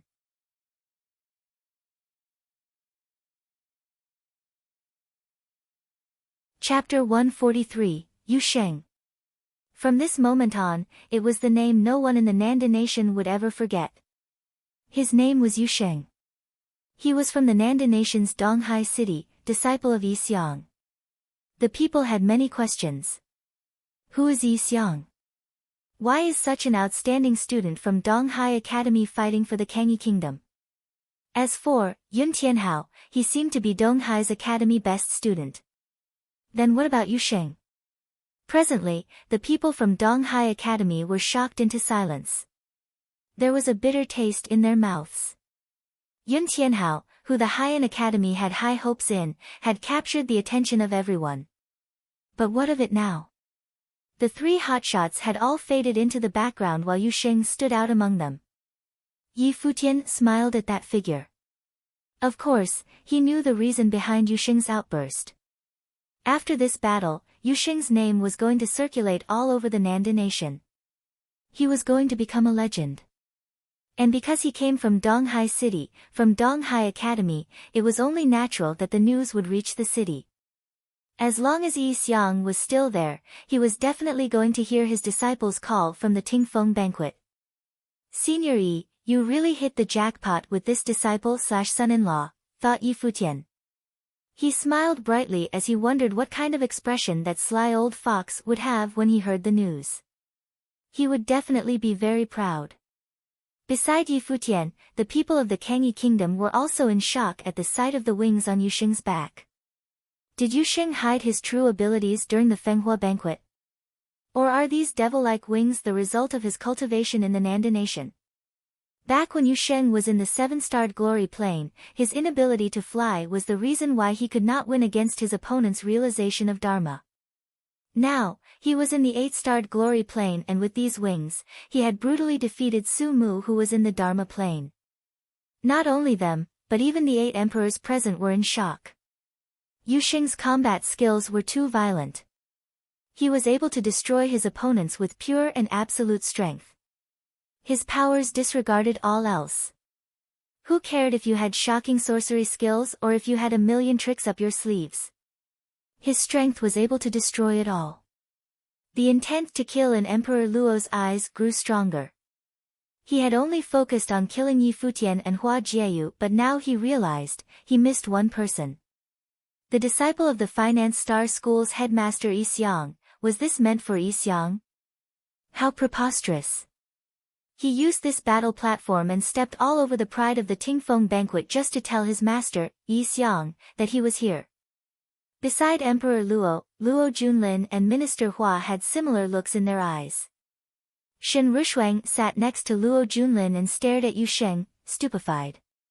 She had mocked Yu Sheng last night, calling him ugly, but after tonight, who would dare to use the word ugly to describe this devil-like being? Even Minister Zhua, who sat without a single word, lifted his head to look at Yu Sheng. He took a good look at his devil-like silhouette and then turned to look at Yi Futian among the Kangyi group. Minister Zhua had only told the fortunes of Yi Futian and Hua Jieyu, but he had just now realized this terrifying existence by Yi Futian's side. How could a person with such a special fate as Yi Futian not have a protector? It seemed like everything had already been arranged by fate. His empress was here, as was his protector. The royal Xian temple set their sights on Crown Prince Luo Junlin, and the 8 emperors of different nations had gathered in own place in celebration. Everyone had thought that the Nanda nation was going to grow stronger in the 100 lands, but no one thought that this was just the beginning of the end. Whom the gods would destroy they first make mad. Standing on the battle platform, Yu Sheng's eyes swept over the wave of people. His outburst from before seemed to have relieved him of the stress built up over the past days. Afterward, he flapped his wings, and they carried him towards the observation deck. Yu Sheng did not continue to battle. What he had done was enough to carry his message to his master. All Yi Xiang had to do was ask around a bit and he would know that Yu Sheng fought for Emperor Yi of the Kangyi kingdom. After that, it was only a matter of time until he would join them in the Kangyi kingdom. Upon returning to the observation deck, Yu Sheng retracted his wings. His fellow Fenghua rank cultivators saw him in a different light. Some looked at him in admiration, some in jealousy. Yu Sheng's scream from before had them all shaken up. They thought of Yu Sheng's previous exchange with Su Qianfan. Isn't the noble plane just another plane in cultivation? Is it very powerful? Perhaps it was very powerful to Yu Sheng now, but what about in 10 years? 20 years? One day, when he acquired the noble fate, he would definitely be one of the most domineering noble plane cultivators. Emperor Yi looked at Yu Sheng with even more admiration. Not only because of his gifts, but also because of the meaning behind his outburst. After ranking in the top 3 on the Fenghua rank, his request was to find his master. Now, at the Tingfeng banquet, his reason behind this shocking battle was still the same. Even though he was an emperor, the one above all, he was envious of Yi Xiang. Emperor Yi was very curious what kind of person Yu Sheng's master was. Although Yu Sheng had already stepped off the battle platform, the venue was still filled with silence. The rowdy and loud atmosphere was no more. In the past, the Tingfeng banquet was something that excited the people of the Nanda nation. It was an event that pushed everyone's emotion to its limit. It was a time for them to witness their nation reach new heights. But that energy was broken upon Yu Sheng's appearance. Looking back now, the Tingfeng banquet seemed like such a joke. Once every 10 years. Just one battle was able to wipe away everything in the past. This was the true definition of peerless. A single person who was able to outshine all others, defeating every one of the so-called prides of the Tingfeng banquet. Do you still want to fight? Emperor Yi broke the silence with his question. With a smile on his face, his every word conveyed his confidence. Yu Sheng's battle had lifted his mood. He felt so refreshed. This was just one battle in the battle of the four nations. Of course, we have to continue, said Chu Kuangren. When Yu Sheng had asked for new opponents earlier, no one from the Yunchu nation or the Yan kingdom answered. It was truly embarrassing, but Yu Sheng's performance was just too violent. He was so much stronger than the reports they received about the third place of the Fenghua rank had stated. He had surprised them. However, they were the prides of their nations. They could not be weak. No need for the trouble, someone said coldly. Yi Wuchen stood and continued, after so many days of blabbering, you guys don't even have the guts to step up for a challenge. I would have shut my mouth early on if I were you. Chu Kuangren looked at Yi Wuchen with a darkened expression. No one had any retorts for not answering to Yu Sheng's challenge. You guys can step up as you please, said Yi Wuchen. His sword intent released and his body shot forward like a blade. In the blink of an eye, he had already arrived on the platform where Yun Tianhao stood. Everyone's eyes fell on Yi Wuchen. He stood there casually with his hands behind his back. He gave off a carefree feeling, very unlike a person who was about to be confronted in an intense battle. Brother Yan, are you going, or shall I? Chu Kuangren asked Yan Qi. They were both in the second-level Dharma plane, just like Yi Wuchen. You guys can come together, Yi Wuchen said nonchalantly. Preposterous, said Yan Qi. He specializes in swords and I specialize in knives. Let me go, Yan Qi said to Chu Kuangren. All right, replied Chu Kuangren as he continued his icy stare at Yi Wuchen. Yan Qi stood and in a single step, he lifted into the air. From his being, a force of knife intent was released, wanting to cut through everything in its way. Yan Qi was peerless in the Yan kingdom and was bestowed the title of a prince. His knife once cut through a cultivator in the fourth-level Dharma plane. One step at a time, Yan Qi made his way into the skies above the battle platform. His knife intent permeated through the skies and like an invisible knife, it aimed to cut through Yi Wuchen's body. Yi Wuchen lifted his head. Looking ahead, his sword intent released destroying the knife intent. The two powerful forces crashed into each other in midair. A large knife appeared in Yan Qi's hand. He suddenly sped up, and like a flash of lightning, his knife was thrown forward. The wind enveloped the knife and the images of thousands of knives cut down at the same time. Yi Wuchen lifted a finger and from it, came a seemingly endless force of sword intent. It was under the sword intent that the thousands of knives were destroyed one after another. Yan Qi circled the skies above and released an even stronger force of knife intent. This second knife swung downward more powerful than the first. Yi Wuchen still looked incredibly calm. He lifted slowly into the air and the sword intent traveled with him. Countless swords appeared around him, real swords. Go! Yi Wuchen pointed his finger and the swords shot forward with a whistle, all charging crazily at Yan Qi. Yan Qi saw this and changed his tactic immediately. In front of him, the swords separated and got into a circle formation, surrounding him and raced toward him in all directions. Behind him appeared a black knife. A terrifying force of knife intent came from the weapon, and endless images of the knife revolved around him so quickly, no wind or rain could make its way through this makeshift force field. There was still a change in Yi Wuchen's expression. Around him, sword intent was released yet again, and more swords attacked Yan Qi at the point of Yi Wuchen's finger. The swords came endlessly. The people watched as Yan Qi continued to wave his knife around. His knife skills were very strong. Both his attacks and defenses were fearsome. However, there seemed to be no end to Yi Wuchen's swords. Just when Yan Qi thought he could let down his defense to attack, his swords charged at Yan Qi's weak point as if they had eyes of their own. At this, Yan Qi realized that it was hopeless. There was nothing he could do besides defend himself. Forfeit or death. Yi Wuchen spoke unfeelingly. He reached out both hands, and the sword intent circling Yan Qi turned into a storm, completely burying his body in a storm of swords. In the air, there were only swords. There was no Yan Qi. I forfeit. Yan Qi's voice rang in the midst of the storm. In the next moment, the storm of swords disappeared, and Yan Qi was seen once again. The scene just now kept replaying in everyone's minds. After witnessing this battle, the Kangyi group realized that Yi Wuchen did not reveal his true abilities during the Fenghua banquet.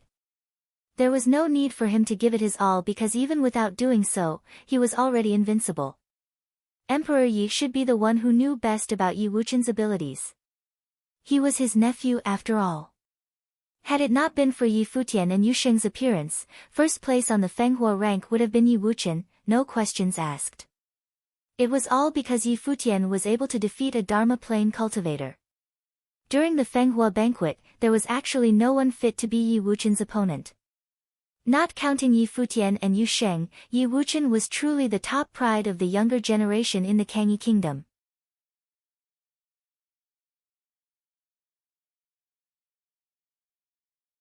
Chapter 144, Yi Wuchen's power once again shocked everyone present.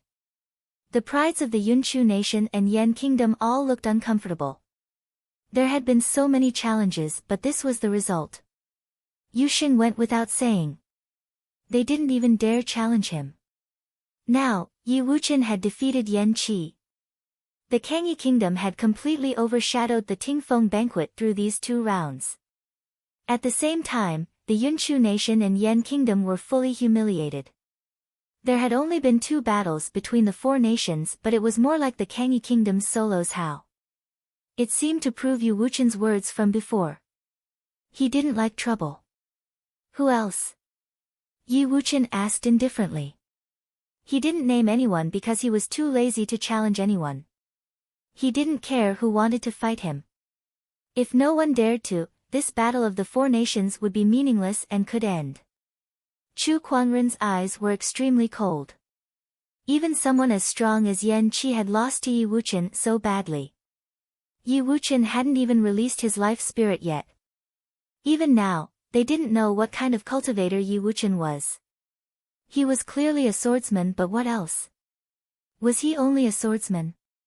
If so, he was a terrifying swordsman who could fight, creating a storm of swords that wrapped around Yan Qi, each sword seeming to have its own life that searched for Yan Qi's flaws.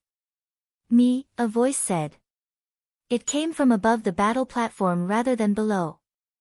It was Shi Lu, one of the most excellent figures of this year's Tingfeng banquet, at the 2nd level Dharma Plane platform. Yi Wuchen looked over. They stared at each other like at the Qixing Lake last night. 2 artistic conceptions were released at once. One was sharp, the other was cold. Without a word, Yi Wuchen stepped forward.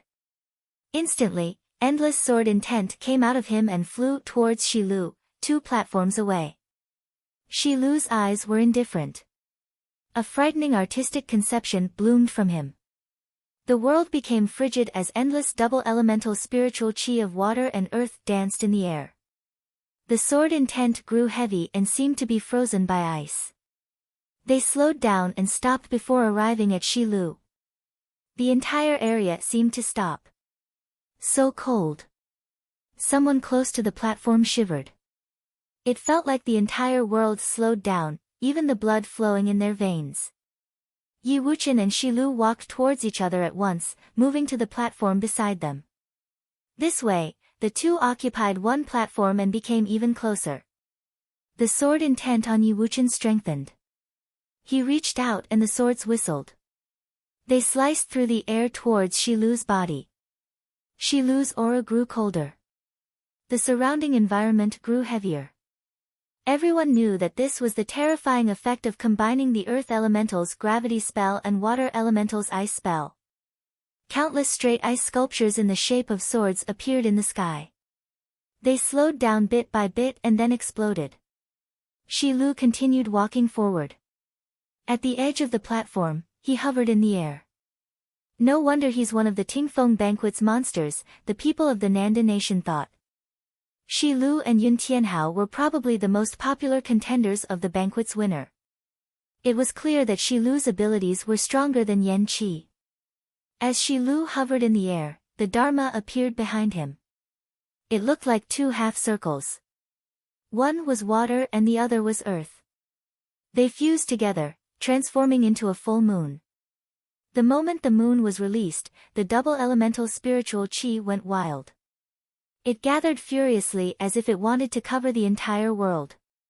After that, light shot out from the moon. White and earthy yellow light alternated like moonlight. Everything in its path seemed to slow down until they exploded from the ice. The sword intent flowing across Yi Wuchen's body was destroyed crazily. The moon's radiance showered onto Yi Wuchen. The spell was released with the Dharma's light, making the power shocking. This is true Dharma, many thought, stunned. Shi Lu was only at the second-level Dharma plane but he already had the essence of Dharma. His talent was peerless and his spells were extraordinary. There was no limit for him in the future. Feeling the incoming aura, Yi Wuchen's eyes grew serious. A beam of silver light shone behind him. Everyone watched as silver filled the sky. A small silver sword floated behind Yi Wuchen as if it was his life spirit. Boundless sword intent gathered around the small sword, transforming into a sword river that flowed forward. It clashed against the glow of the two half-moons. Time seemed to stop.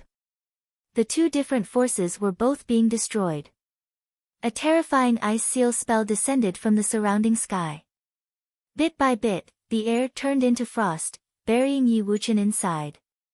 However, silver light flashed through his eyes. The small sword sliced through the air, rushing into the moonlight and destroying everything. Shi Lu reached out to freeze the small sword but there was a boom and the spell shattered. The sword continued forward without any obstructions. Spells continued to descend but the small sword shone like a spirit. It continuously broke through the spells, so fast the naked eye couldn't keep track of its path. Finally, with a terrifying rumble, the sword appeared between Shi Lu's brows with terrifying sword intent. Shi Lu didn't dodge. He stared down at the small silver sword as if he could see Yi Wuchen's eyes. At that moment, he finally knew what kind of cultivator Yi Wuchen was. "You lost," Yi Wuchen said. The aura around Shi Lu scattered and he collected his dharma. He was defeated. After the sword returned, Yi Wuchen looked at Shi Lu and said calmly, "Not bad." Countless people were shocked. Yi Wuchen was the victor but said this to Shi Lu. It was a bit. However, his voice sounded so natural as if he really thought that. He was truly an arrogant guy without any ingenuity. After that, Yi Wuchen scanned the Yunchu nation and Yan kingdom. Finally, he went back to the Kangyi kingdom spot. The teeming crowd was silent. All the prides of the Tingfeng banquet had been defeated with no wins. Emperor Luo's expression was dark while the other emperors watched quietly. They'd come to show their support and unexpectedly witnessed this show. Luo Junlin, Crown Prince of the Nanda nation, was seen highly by the royal Xian temple and the Tingfeng banquet was held smoothly. It should have been great news but Emperor Luo couldn't feel happy now.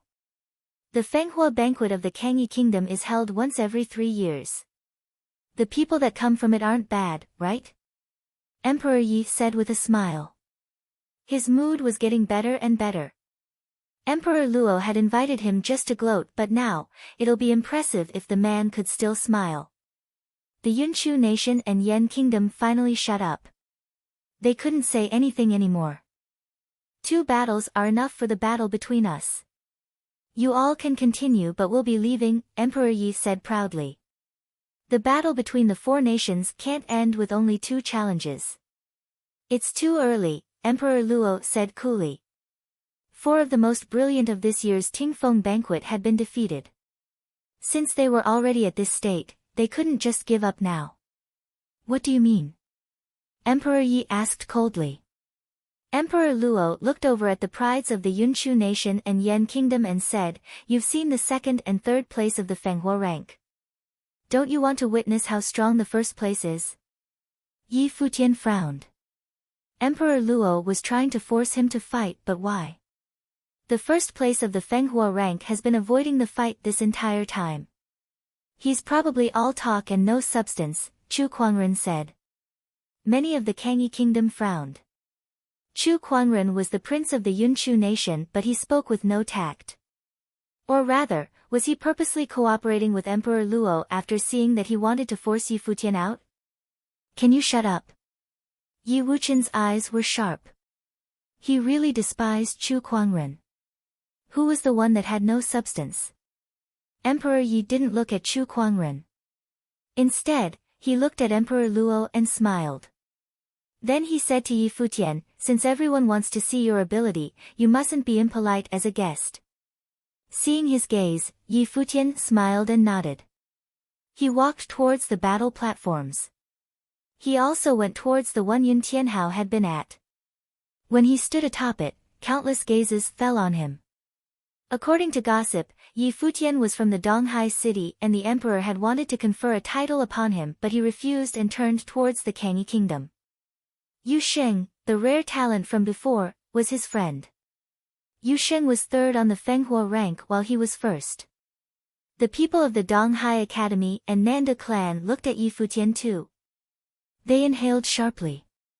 At the last day of the previous year, Yi Futian had displayed unparalleled talent. How much more powerful was he now? Yi Futian, 8-star glory plane. Standing on the battle platform, Yi Futian gazed at the spectators and smiled. "I am unskilled with an ordinary talent. I was made 1st of the Fenghua rank due to luck. Now, I'm terrified because all the prides of the 4 nations are gathered here. Faced with the brilliant figures of the Yunchu nation and Yan kingdom, I don't dare to come out to fight. However, Emperor Luo requested me, so I must come out and challenge the geniuses of the same plane." Emperor Yi coughed, a bit shocked. Was this still the arrogant Yi Futian from the Fenghua banquet? When did he become so low-key? And same plane? How could he say that with his talent? The others of the Kangyi kingdom also grew annoyed. Lin Yueyao blinked her pretty eyes while Bai Qiu and Yu Jiang were dumbfounded. They'd never seen someone so shameless. Not only them, the people of the other nations were stunned as well. Yi Futian said that he was unskilled with an ordinary talent while the Yunchu nation and Yan kingdom were brilliant. How could they respond to such shameless words? Same plane. Did Yi Futian take them as idiots?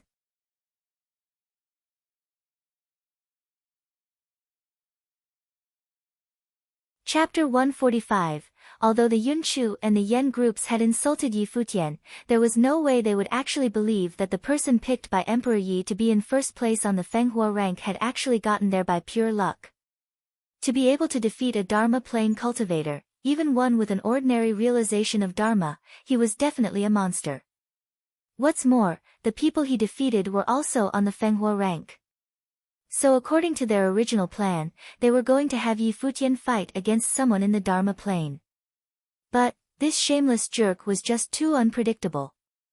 They could not argue back with a thing Yi Futian said. He spoke politely, made himself sound weak and modest, and complimented the prides of the Yunchu nation and the Yan kingdom. What could they say to that? Was there anything wrong with him wanting to fight against someone in the same plane in a battle of the 4 nations? There was nothing they could say. Brother Yi, you must be joking. How could the person in the first place on the Fenghua rank be ordinary? Chu Kuangren racked his brain for something to say. Deep down, he was cursing Yi Futian for being so shameless. He knew clearly that Yi Futian's opponent would lose, no questions asked if it was someone in the same level. Brother Yi? Are we close? Yi Futian chuckled at Chu Kuangren. Besides, didn't you say I was all talk? Now you're saying that I'm no ordinary person. What is it that you want? Do you want to fight or not? Chu Kuangren's face fell. Seated with the others from the Kangyi kingdom, Hua Zhixin couldn't hold in her laugh at the sight of his expression. She thought to herself, Yi Futian is really bad, the way he bullies others. Emperor Yi had wanted to leave, but Chu Kuangren wanted to continue the battle of the four nations. Without an excuse, how would he be so thick-skinned as to request that Yi Futian battle with a Dharma Plain cultivator? Yi Futian, during the Kangyi Kingdom's Fenghua banquet, you defeated multiple cultivators in the Dharma Plain. You are truly gifted. Why are you insulting yourself by putting on this facade? Since you have set impressive records, let's have each of the other three nations send out one person in the Dharma Plain. We'll settle things on the battle platform, said Emperor Luo. Many people gave him a strange look. It was true that Yi Futian had set some impressive records, but it was slightly out of place for an emperor to request a battle between a Glory Plain cultivator and those in the Dharma Plain. Yi Futian looked at Emperor Luo. When Emperor Yi planned to leave earlier, Emperor Luo refused to let them go and tried to force Yi Futian into battle. He was still not willing to give up. If so, then Yi Futian was going to make his wish come true. So, the Battle of Four Nations means that our Kangyi Kingdom has to fight, Glory Plain to Dharma Plain. Emperor Luo is truly brilliant, Yi Futian said sarcastically. He then turned to the cultivators of the three nations and said, since it has already been spoken, what's the point of lying to yourselves and calling this the Battle of Four Nations? Each nation, choose one person in the Dharma Plain. Come at me all together. In this moment, Yi Futian lost the playful attitude. His voice was low and everyone could see the change in his eyes. This should be the real him. Yi Futian, an 8-star Glory Plain, said to powerful cultivators from 3 other nations, each nation, choose one person in the Dharma Plain. Come at me all together. Not only did he have to fight against their Dharma, he also had to fight 3 people who were going to gang up on him. Even Yu Sheng, who was extremely domineering, was not as arrogant as Yi Futian. Emperor Yi looked to the figure on the battle platform. He did not say any. Since Yi Futian had already spoken, then he believed that he could do it. Emperor Luo let out a smile. The Yunchu nation and the Yan kingdom sent out one person. They were both the strongest of their first-level Dharma Plain cultivators. Who is willing to fight for our Nanda nation? Emperor Luo looked out at the crowd. Their best first-level Dharma Plain cultivator, Su Mu, had already been destroyed by Yu Sheng. It was a given that they had to pick another person. I am willing to fight for your majesty. A figure emerged from the crowd. It's Zhong Yan. Everyone's eyes brightened. This person was the one who fought with Su Mu to be number 1 among the first-level Dharma Plain cultivators. He was also very capable. Despite not being as good as Su Mu, he was not too far off. All right, nodded Emperor Luo. At the same time, the cultivators from the other 2 nations made their way to join Yi Futian on the battle platform. Zhong Yan lifted into the air and looked down from the skies at Yi Futian on the platform. Countless pairs of eyes fell on the handsome young man on the platform. An 8-star Glory Plain fighting 3 Dharmas. This was about to get crazy. The individual from the Yunchu nation wore an armor of flames and his body was bathed in the red glow. Behind him, a fearsome realization of Dharma appeared. It was a large area of flames, like an ocean of magma. It looked like a river of liquid fire. The flames made the surrounding area look red. He's already this powerful in the first-level Dharma Plain. Everyone watching shook in fear. The cultivator sent out by the Yan kingdom also possessed a terrifying Dharma. A large demon ape appeared behind him, causing his entire body to fill with an indescribable strength. He became wild and ferocious, prepared for destruction. The two of them reached the sides of the battle platform very quickly and stood there staring at Yi Futian. They wanted to know how Yi Futian would defeat a realization of Dharma. Zhong Yan floated above the platform. A long spear appeared in his hand, a strong energy seeped out from the weapon. Yi Futian stood at the center of the battle platform, his aura was ready. A long golden rod appeared in this hand. The Yunchu cultivator took a step forward and immediately, a wave of flames headed for Yi Futian in the form of a fire dragon. The golden rod danced in Yi Futian's hand. A large force of energy descended upon him and on his back, sprung his golden rock wings. With a flap of his wings, Yi Futian was lifted into the air. The fire dragon charged forward. Apparitions of the rod revolved around Yi Futian, collecting energy. Slowly, a great force of energy permeated from his being. Boom! His wings spread, and Yi Futian transformed into a giant rock, soaring through the skies. The other three looked up at him to see he fly even higher. It was a magnificent sight. All the while, the force continued to grow stronger. After that, they watched as Yi Futian charged towards the cultivator from the Yunchu nation. He was unbelievably fast. The flames formed by the cultivator's dharma raged and flowed like magma toward Yi Futian. A massive hand formed by the flames reached out to grab Yi Futian, who was floating in midair. Yi Futian turned into a ray of golden light and did not stop for even a split second. The rod swung down in single swipe. Genesis. The large palm of flame split apart from the middle. This one swipe was headed straight for the Yunchu cultivator with a force so strong, it was possible to split the sky in half. The cultivator's fire sorcery exploded wildly. Just like flowing magma, the hellfire headed for Yi Futian, but with one swing of the rod, a magnificent golden light blocked the cultivator's body from advance. The path separated the wave of flames. There was nothing strong enough for the rod. Boom! This loud noise could mean nothing else. The Yunchu cultivator had been struck by the golden rod and was now lying face down on the battle platform. Was the Dharma plane this weak? The audience was shocked. He was handpicked by the people of the Yunchu nation, so he must have an impressive Dharma, but he could not even withstand one attack. Down with one swing of the rod. The people of the Yunchu nation sat in their seats with darkened expressions. They had previously mocked the Dharmas defeated by a glory plane cultivator. What kind of Dharma was that, they asked. Now, the Yunchu nation's Dharma plane cultivator had also been defeated by Yi Futian in the glory plane. In one strike, one might add. After this one attack, not only did Yi Futian's energy not weaken, it actually got stronger. At the sight of this, the cultivator from the Yan kingdom, who had refused to gang up on Yi Futian for the sake of his reputation, could feel his heart speed up. With a growl from the demon ape, an apparition of the ape overlapped on the cultivator's body. He was filled with immense strength. But when he saw Yi Futian fly his way like a giant rock, the cultivator could feel the descent of his aura even before he got to him. His aura was strong enough to suppress everything. Boom! The Yen cultivator stepped forward and the atmosphere became heavy. The demon ape roared in a fury, loud enough to shake the mountains. He lifted his hand to throw a fist, prepared for destruction. It was during this wild fit that Yi Futian swung his rod for the second time. As the long golden rod came closer, it looked bigger and bigger in the cultivator's eyes. The rod came down with such strength, everything was destroyed. The enormous demon ape was ready to charge forward but was struck by the attack of the rod. Boom! Another crash.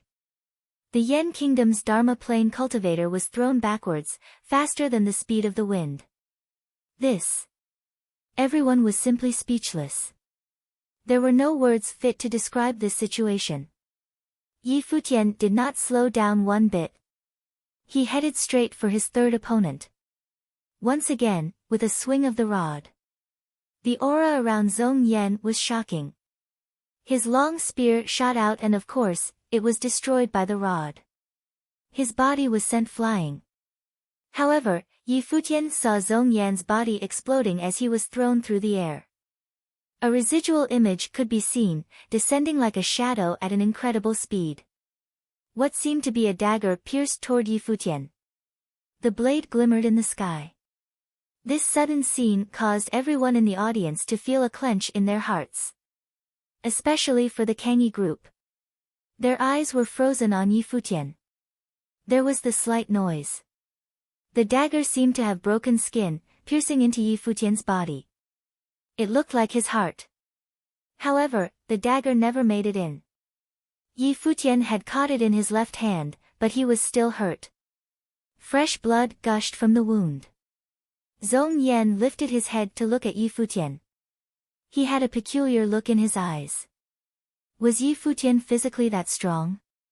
He was able to stop Zhong Yan's critical strike. Zhong Yan. Everyone was dumbfounded by this sight. He never displayed these abilities in battle with Su Mu. That attack was too strange. A determining strike. He almost killed Yi Futian. But Yi Futian was actually able to stop this critical attack. It was easy to see just how scary fast his reflexes were. A dragon roar sounded. Yi Futian threw his arms out, throwing Zhong Yan to the side. Then, his rock wings fluttered, carrying him upwards while his rod swung downwards. A loud crash resonated through the area as Zhong Yan crashed into the ground. However, this was not the end. At an incredible speed, Yi Futian picked up Zhong Yan by the waist with his rod and tossed him up into the air. Whoosh! His wings brought he into the air above Zhong Yan's body. Yi Futian's eyes were ice cold and filled with the intent to kill. Zhong Yan tried to scream out with blood in his mouth, but before he could finish the word forfeit, his utterance was disrupted by a loud noise. Boom! Zhong Yan's body shook in mid-air and then fell to the ground. His arms were limp as if he was no longer able to raise them. But of course, a dead person would never be able to raise their arms again.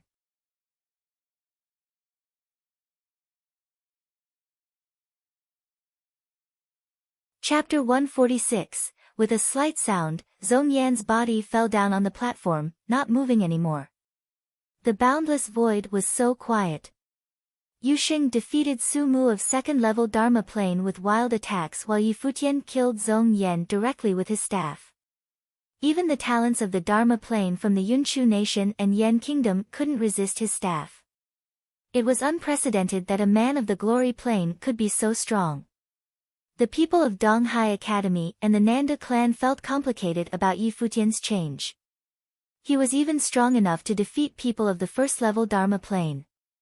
Once he upgraded to the Dharma Plane, he would be able to defeat people of the third-level Dharma Plane very easily.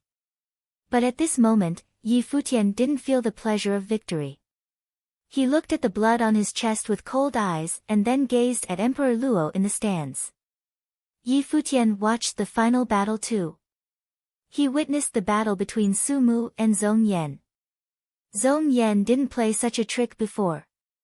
He seemed to save this just to fight with Yi Futian as the fatal attack. And before, the emperor had egged him on to fight. The talents of the Tingfeng banquet had been defeated, so with Emperor Luo's status, it should have been unnecessary to do. All this seemed premeditated. But he couldn't accuse Emperor Luo. Everything happened within the rules. No one could be blamed even if he was killed on the platform. It was he who promised to fight and no one forced him. The man who fought with him was of the first-level Dharma Plane. Nothing was beyond the rule. If he died, even Emperor Yi would be unable to say anything. If Yi Futian could figure out this conspiracy, so could Emperor Yi. Emperor Yi looked at Emperor Luo coldly but didn't say anything. The battle was fair enough. What could he say? I learned a lot, thank you. Yi Futian said to people on the stands. Hearing this, people of the Yunchu Nation and Yan Kingdom looked troubled. The Kangyi Kingdom had won all 3 rounds. Yu Sheng had defeated many talents. The Yunshu nation and Yan kingdom dared not to fight anymore. Yi Wuqian defeated Yan Qi and Shi Lu very easily. Yi Futian defeated 3 talents in the Dharma plain just with his staff. The last cultivator was directly killed on the spot. No one could blame Yi Futian. Everyone knew that it was Zhong Yan who wanted to kill Yi Futian at first. That was why Yi Futian had to kill him. Even Emperor Luo couldn't accuse him of anything. The battles of the 4 kingdoms are over now, Emperor Yi said coldly and turned to Yi Futian. Come back. Wait, Emperor Luo spoke at this moment. Many people then descended onto the platform, surrounding Yi Futian. These people were the best of the imperial guards. Seeing this, many people were shocked. Yu Sheng was even furious. What's the intention, Your Majesty?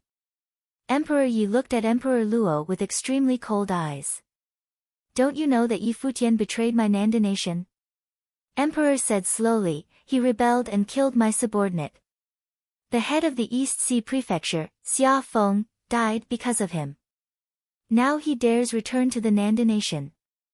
Thus, he shall die. I hope you will understand. Let me repeat that Yi Futian is my citizen now. He is also my foster daughter's lover, the future bridegroom of the Kangyi Kingdom's princess, Emperor Yi said coldly, staring at Emperor Luo. The 2 men locked their eyes on each other, commanding a powerful presence. Seeing this, the 6 other emperors felt complicated. It seemed that Emperor Luo really wanted Yi Futian to die. But clearly, Emperor Luo couldn't easily do so because Yi Futian was brought here by Emperor Yi. What if I insist on killing him? Emperor Luo pointed at Yi Futian. Suddenly, all the imperial bodyguards rushed to Yi Futian, putting him in great danger. Yi Futian stood still and remained silent.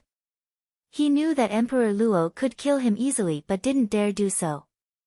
Are you testing my resolution? Emperor Yi sneered, and then a great sword intent rolled over. Clouds gathered above the sky. Sharp swords whistled and gathered wildly, enveloping Emperor Luo and the noble families of the Nanda nation. At the same time, endless sword intent roared past, going straight to the imperial palace. Many people looked up to the sky, seeing the streaks going straight to the palace without returning. The sword intent could be sensed even far away. Let me tell you, I brought him here and I will certainly bring him back. I can't stop you if you really want to kill him, but it won't be difficult for me to turn your imperial palace into a bloodbath. Emperor Yi didn't look at Yi Futian. Both of them knew that Emperor Luo could kill Yi Futian at any time, but he didn't dare to. The reason he didn't dare to was Emperor Yi. No one could imagine what crazy actions he would make if Yi Futian was killed. Once the emperor was enraged, it was not an exaggeration that the whole city would be bathed by blood. Countless eyes fell on them. The relations between the 2 emperors were strained because of Yi Futian. The other emperors watched the 2 emperors' confrontation quietly. The relations between nations could be very subtle. Any dispute needed to be controlled within the rules that everyone was acquiescent to. For instance, if any one of the 2 died on the platform, there could be no complaints since the 2 had had a promise.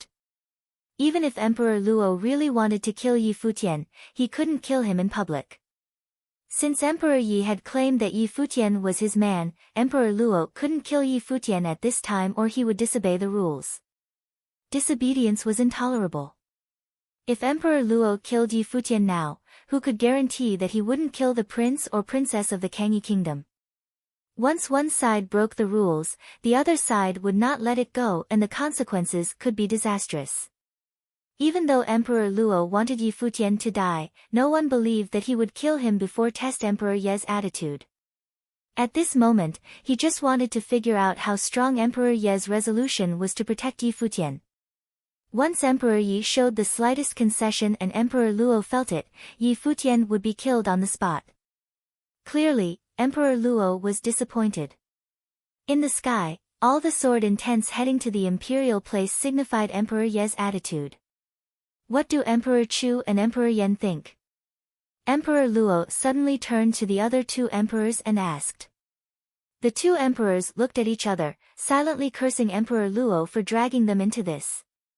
When disobeying the emperor's will, Yi Futian still belonged to the Nanda nation.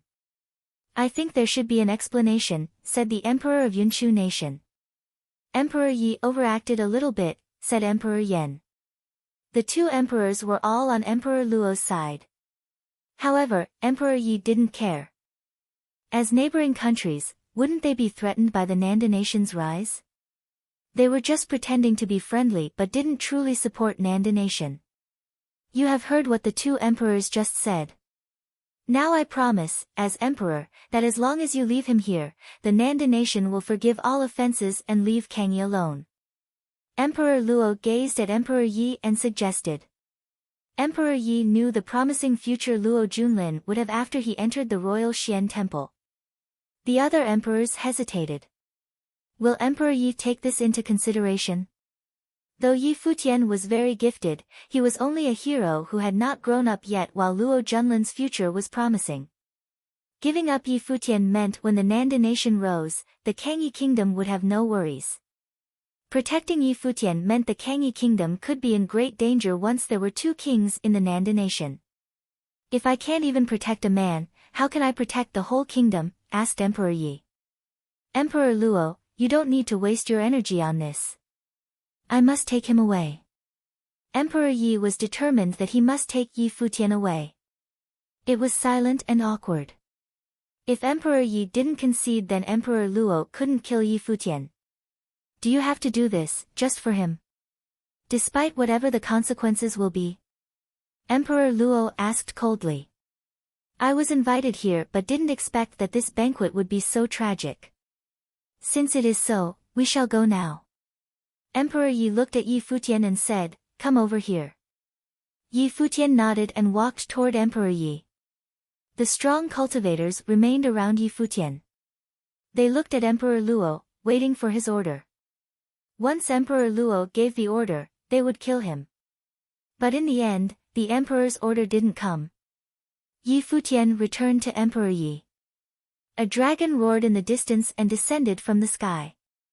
From now on, I will start a war against the Kangyi kingdom until it is totally destroyed, Emperor Luo said coldly. I'll play this game with you, Emperor Yi responded indifferently and said to his men, let's go.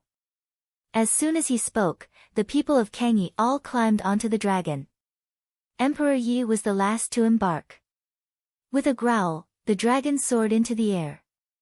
The sword intense between the heaven and land disappeared.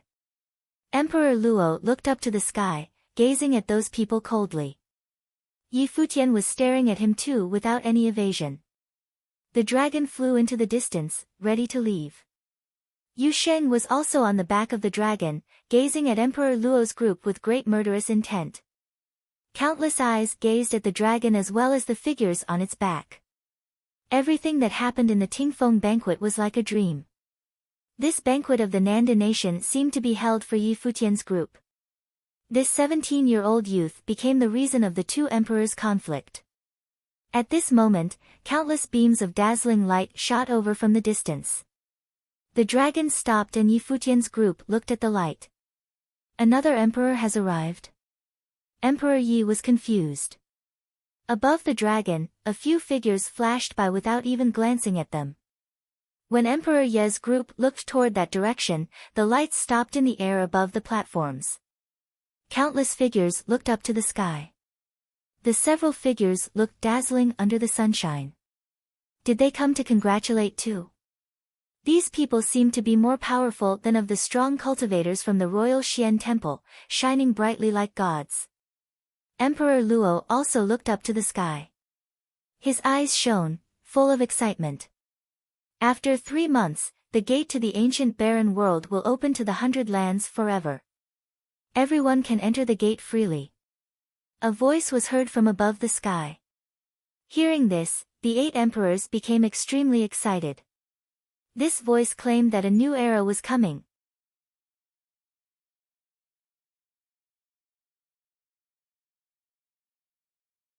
Chapter 147, The Ancient Barren World, A Land of Fate, The Road to Become a Noble Plain Cultivator, The Link to the Eastern Barren Territory. For countless years, the ancient barren world had no relations with the 100 Lands. There weren't many here in the 100 Lands that knew of the ancient barren world's existence. Despite how much the 100 Lands grew, the distance between it and the center of the eastern barren territory was still enormous. The 100 Lands were the areas forgotten by the eastern barren territory. But now, the ancient barren world was to be forever open to the 100 Lands. This meant that from now on, the genius cultivators of the 100 Lands had a chance to prove their worth in the eastern barren territory. There probably wouldn't be any immediate effect, but through the hard work of generations of people, the 100 Lands would surely flourish. This voice marked a revolutionary moment for the 100 Lands. Emperor Luo's excitement dissipated in the blink of eye, replacing it with a darkened expression.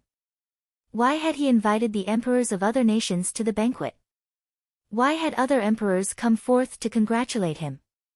It was all because his son, Luo Junlin, acquired the noble fate from the ancient barren world and was viewed highly by the royal Xian temple.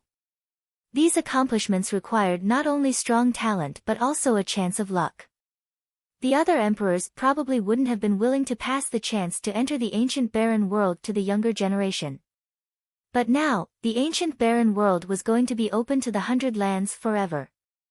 This meant that all the powerful cultivators of 100 Lands would flood to the ancient barren world. There was bound to be some of them who would acquire the noble fate and be deemed a valuable asset. All this meant that Luo Junlin no longer had an advantage over others. What's more, based on how gifted Yi Futian and Yushin were, what on earth would happen once they reached the highest level of the Dharma plane and stepped into the ancient barren world? It was all so unpredictable. And so, to Emperor Luo, it was good news that he and the prodigies of his nation could enter the ancient barren world freely, but now he no longer had an advantage over the other nations. Now, others would have the same chances as Luo Junlin. However, this was such exciting news to the other 7 emperors. One by one, they rose from their seats, their eyes sparkling. Those who had already heard of the ancient barren world were all incredibly excited. Their chances for entering the noble plane had greatly increased. Also, it was going to be extremely interesting to be in the same world as genius cultivators from the eastern barren territory. Their stage was no longer limited to a nation or to the 100 Lands. We still have to notify other nations. Please excuse us, the figure continued without pause. Then, it morphed into rays of bright light and disappeared. Emperor Ye's eyes swept over the ill-looking Emperor Luo and mounted the dragon. Rising into the skies, they headed far away. Goodbye, Emperor Luo. Since the Tingfeng banquet has ended, we will also take our leave now. The emperors took turns saying their goodbyes to Emperor Luo. The ancient barren world would open forever in 3 months. They had to return to their own kingdoms to make preparations. Although there was still plenty of time, the emperors could not wait any longer. Very quickly, all 7 emperors had left with their people. Emperor Luo stood there with a dark expression on his face. The Tingfeng banquet had ended and the crowd was still present, but all the banquet left behind was a mess. The geniuses, picked out from the Tingfeng banquet, were all defeated in 3 rounds of battle. Someone was even murdered at the event. The Tingfeng banquet was the Nanda nation's imperial event, but there was nothing to be proud of anymore. There were only reminders of their failure. It seemed that their proud nation fell in just the span of a day. Emperor Luo did not speak. The vast space was filled with many people, but it was also filled with silence. The atmosphere was suffocating. Minister Zhou took in everything calmly. Seeing the reminders of their failure today was like a sneak peek into the Nanda nation's future. Minister Hua, Emperor Luo called out suddenly. I'm here, Minister Hua stood up to reply. Prepare for war with the Kangyi kingdom, ordered Emperor Luo. Yes, Your Majesty. Minister Hua bowed in acknowledgement of the order. The 9 victors of the Tingfeng banquet will enter the imperial palace for their rewards, Emperor Luo announced to the crowd. Although the geniuses completely embarrassed him today, he could not ignore his promise. An emperor must never go back on his words. He could not lose the support of his people. Now that the ancient barren world was about to open, Emperor Luo needed to strengthen his relationship with all types of powerful cultivators in the Nanda nation. Perhaps there would be another person who would be able to a lucky break like Luo Junlin did. However, the chances were very slim. Since prodigies from all over Nanda nation have gathered here in the imperial city, I will hold another event sometime in the following days. There, I will pick out the best of Dharma Plain cultivators, announced Emperor Luo. And this event will be held once a year from now on. The time will be set for the beginning of the Tingfeng banquet. It was obvious, Emperor Luo was already preparing for the opening of the ancient barren world. The ancient barren world was divided into an upper and lower world. Only those in the Dharma Plain and below could enter the lower ancient barren world. This year's Tingfeng banquet is now officially over, said Emperor Luo. The countless figures below had lost their excitement long before. The final battle of the Tingfeng banquet just a while ago had been so spectacular. However, 3 battles were all it took to completely ruin the Tingfeng banquet. In the first battle, the disciple of Donghai Academy's Yi Xiang from the Nanda nation's Donghai city, Yu Sheng, imprinted the image of his large figure and his name into the brains of everyone in the audience with his roaring outburst. In the second battle, the peerless Yi Wuqian defeated Yan Qi and held a sword at Shi Lu. In the third battle, Yi Futian defeated realizations of Dharma with a single swing of his rod and killed Zhong Yan on the battle platform. It was almost as if the Tingfeng banquet was held for the Kangyi kingdom. The ironic part was that now everyone knew that Yi Futian and Yu Sheng were from the Nanda nation. They had once studied in the Donghai Academy's School of the Finance Star. Emperor Luo's imperial order drove them away from their homes and into the Kangyi kingdom. It was there that they received high praise from the Kangyi kingdom's emperor. This was the reason why the Tingfeng banquet ended the way it did. Everything thought, would Yi Futian and Yu Sheng have been the ones standing victoriously on the Tingfeng banquet's battle platforms had they not left the Nanda nation? But there were no what-ifs. What the people didn't know was that right before the imperial order arrived in Donghai city, Yi Futian had just begun to prepare to set off for the imperial city to attend the Tingfeng banquet. Among the crowd, those from Donghai city felt the most unsettled. They were the people from Donghai Academy and members of the Nanda clan. Presently seated with the others from Donghai Academy, Yun Tianhao had lost his prideful expression. He looked so dispirited. The devil-like figure that descended from the skies had scarred him, probably for life. He had thought that his gifts were unbeatable and that there was no one else like him present at the Tingfeng banquet. Yun Tianhao thought he had what it took to challenge Yi Futian. But that single ruthless stomp from Yu Sheng took away his honor and his pride. After that, seeing Yi Futian defeat the Dharma Plain cultivators made Yun Tianhao understand that Yi Futian would never bother to fight him. The crowd began to disperse. After a little while, the area around Tingfeng banquet's 9 battle platforms were completely empty. The area looked extra bleak. People who had traveled for afar began their journey back home, but there were also many high-level Dharma Plain cultivators who stayed in the imperial city.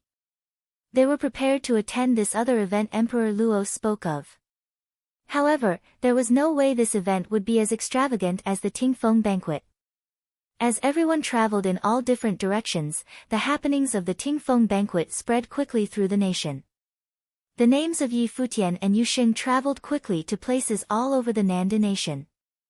Not only because of their eye-catching appearances but also because of their history in the Nanda nation. The news spread most wildly in Donghai city because that was where Yi Futian and Yu Sheng had started. The imperial order given out in the last 2 days of Divine Prefecture calendar year 10,000, and the battle the Nanda clan's palace were still fresh in many people's minds. It was something brought up as small talk after a meal. In just a little over a month, Yi Futian had returned stronger than ever before and ruined the Tingfeng banquet. Plus, Yu Sheng's outburst, how could this not cause an uproar? At the moment, many people were discussing the events of the Tingfeng banquet in one of Donghai city's many restaurants. I heard that everything was started by the Crown Prince. Back in Donghai Academy some time ago, he had asked Yi Futian to work under him but was rejected. That was the starting point of everything that followed. His Highness was accepted into the royal Xian palace and Yi Futian displayed such extraordinary gifts. They were both shining stars. The Nanda nation has no space for the both of them. Perhaps they were destined to be rivals. Both of them? Aren't you forgetting about Yu Sheng? My teacher witnessed the battle at the Tingfeng banquet with his own 2 eyes. He told me that when Yu Sheng stepped up for battle, he was invincible like the devil. Is he really that fierce? Of course. Do you guys know of Yun Tianhao? He's the star pupil of Donghai Academy and was deemed the future of the academy. His performance at the Tingfeng banquet was simply breathtaking. He was unbeatable. Then, he challenged Yi Futian but Yu Sheng stepped up for the battle instead. Yu Sheng descended like a deity from the heavens and had Yun Tianhao under his feet. After being forced to his knees, Yu Sheng picked him up by the neck and tossed him to the side. Yu Sheng didn't even spare him a glance. After that, Yu Sheng defeated the star of the 9-star glory plane cultivators with a single punch. Then after that, he released a pair of devil-like wings and fought against a realization of Dharma. He tore apart a dragon with his bare hands and had the audience shaking in their seats after his roaring outburst. Some of them were shaking in excitement. You guys should know what he screamed out, right? Everyone grew serious and someone repeated Yu Sheng's words in a deep voice. My name is Yu Sheng. Yu Sheng, the disciple of Yi Xiang, headmaster of Donghai Academy's School of the Finance Star located in Donghai City of the Nanda Nation. How domineering. It's just as exciting listening to it now. Headmaster Yi Xiang of the School of the Finance Star should be very happy to have a disciple like him. Everyone in the restaurant agreed. That's right. It's said that Yi Xiang left Donghai Academy. I really want to meet him. I saw Yi Xiang once at Donghai Academy's assembly of 7 schools. It was that very day that he left the academy with Yi Futian and Yu Sheng. He truly was a character, said a young man. In this moment, seated quietly in a corner of the restaurant, was a figure wearing a wide-brimmed bamboo hat. Hearing what everyone had to say, his eyes watered but a smile spread across his face. I've been alive for so many years and I'm only now feeling sentimental, said the figure. He removed his hat and continued, my disciple would have never thought of something like this should be one of your many rotten ideas. Isn't that right, you little punk? Many people turned to look at the man who was talking to himself. There was a twinkle in the eyes of a young man who had previously spoken. Senior Yi Xiang. Yi Xiang lifted his head to look at him. He smiled freely and replied, yes, it's me. The entire restaurant was thrown into a wild frenzy. Many people stared at him in shock. So, he was Yi Xiang. There were also many people who were feeling very conflicted. He was a wanted man in the Nanda nation. Senior, for you to reveal yourself here, I'm afraid, the young man tried to warn him. Hearing his words, Yi Xiang laughed out loud. He then turned around to leave the restaurant. Wanted? How many people in Donghai City could hold him down? Where are you going, senior? The young man asked. To the Kangyi Kingdom, to find my disciple, Yi Xiang answered loudly as he walked away with his head held high.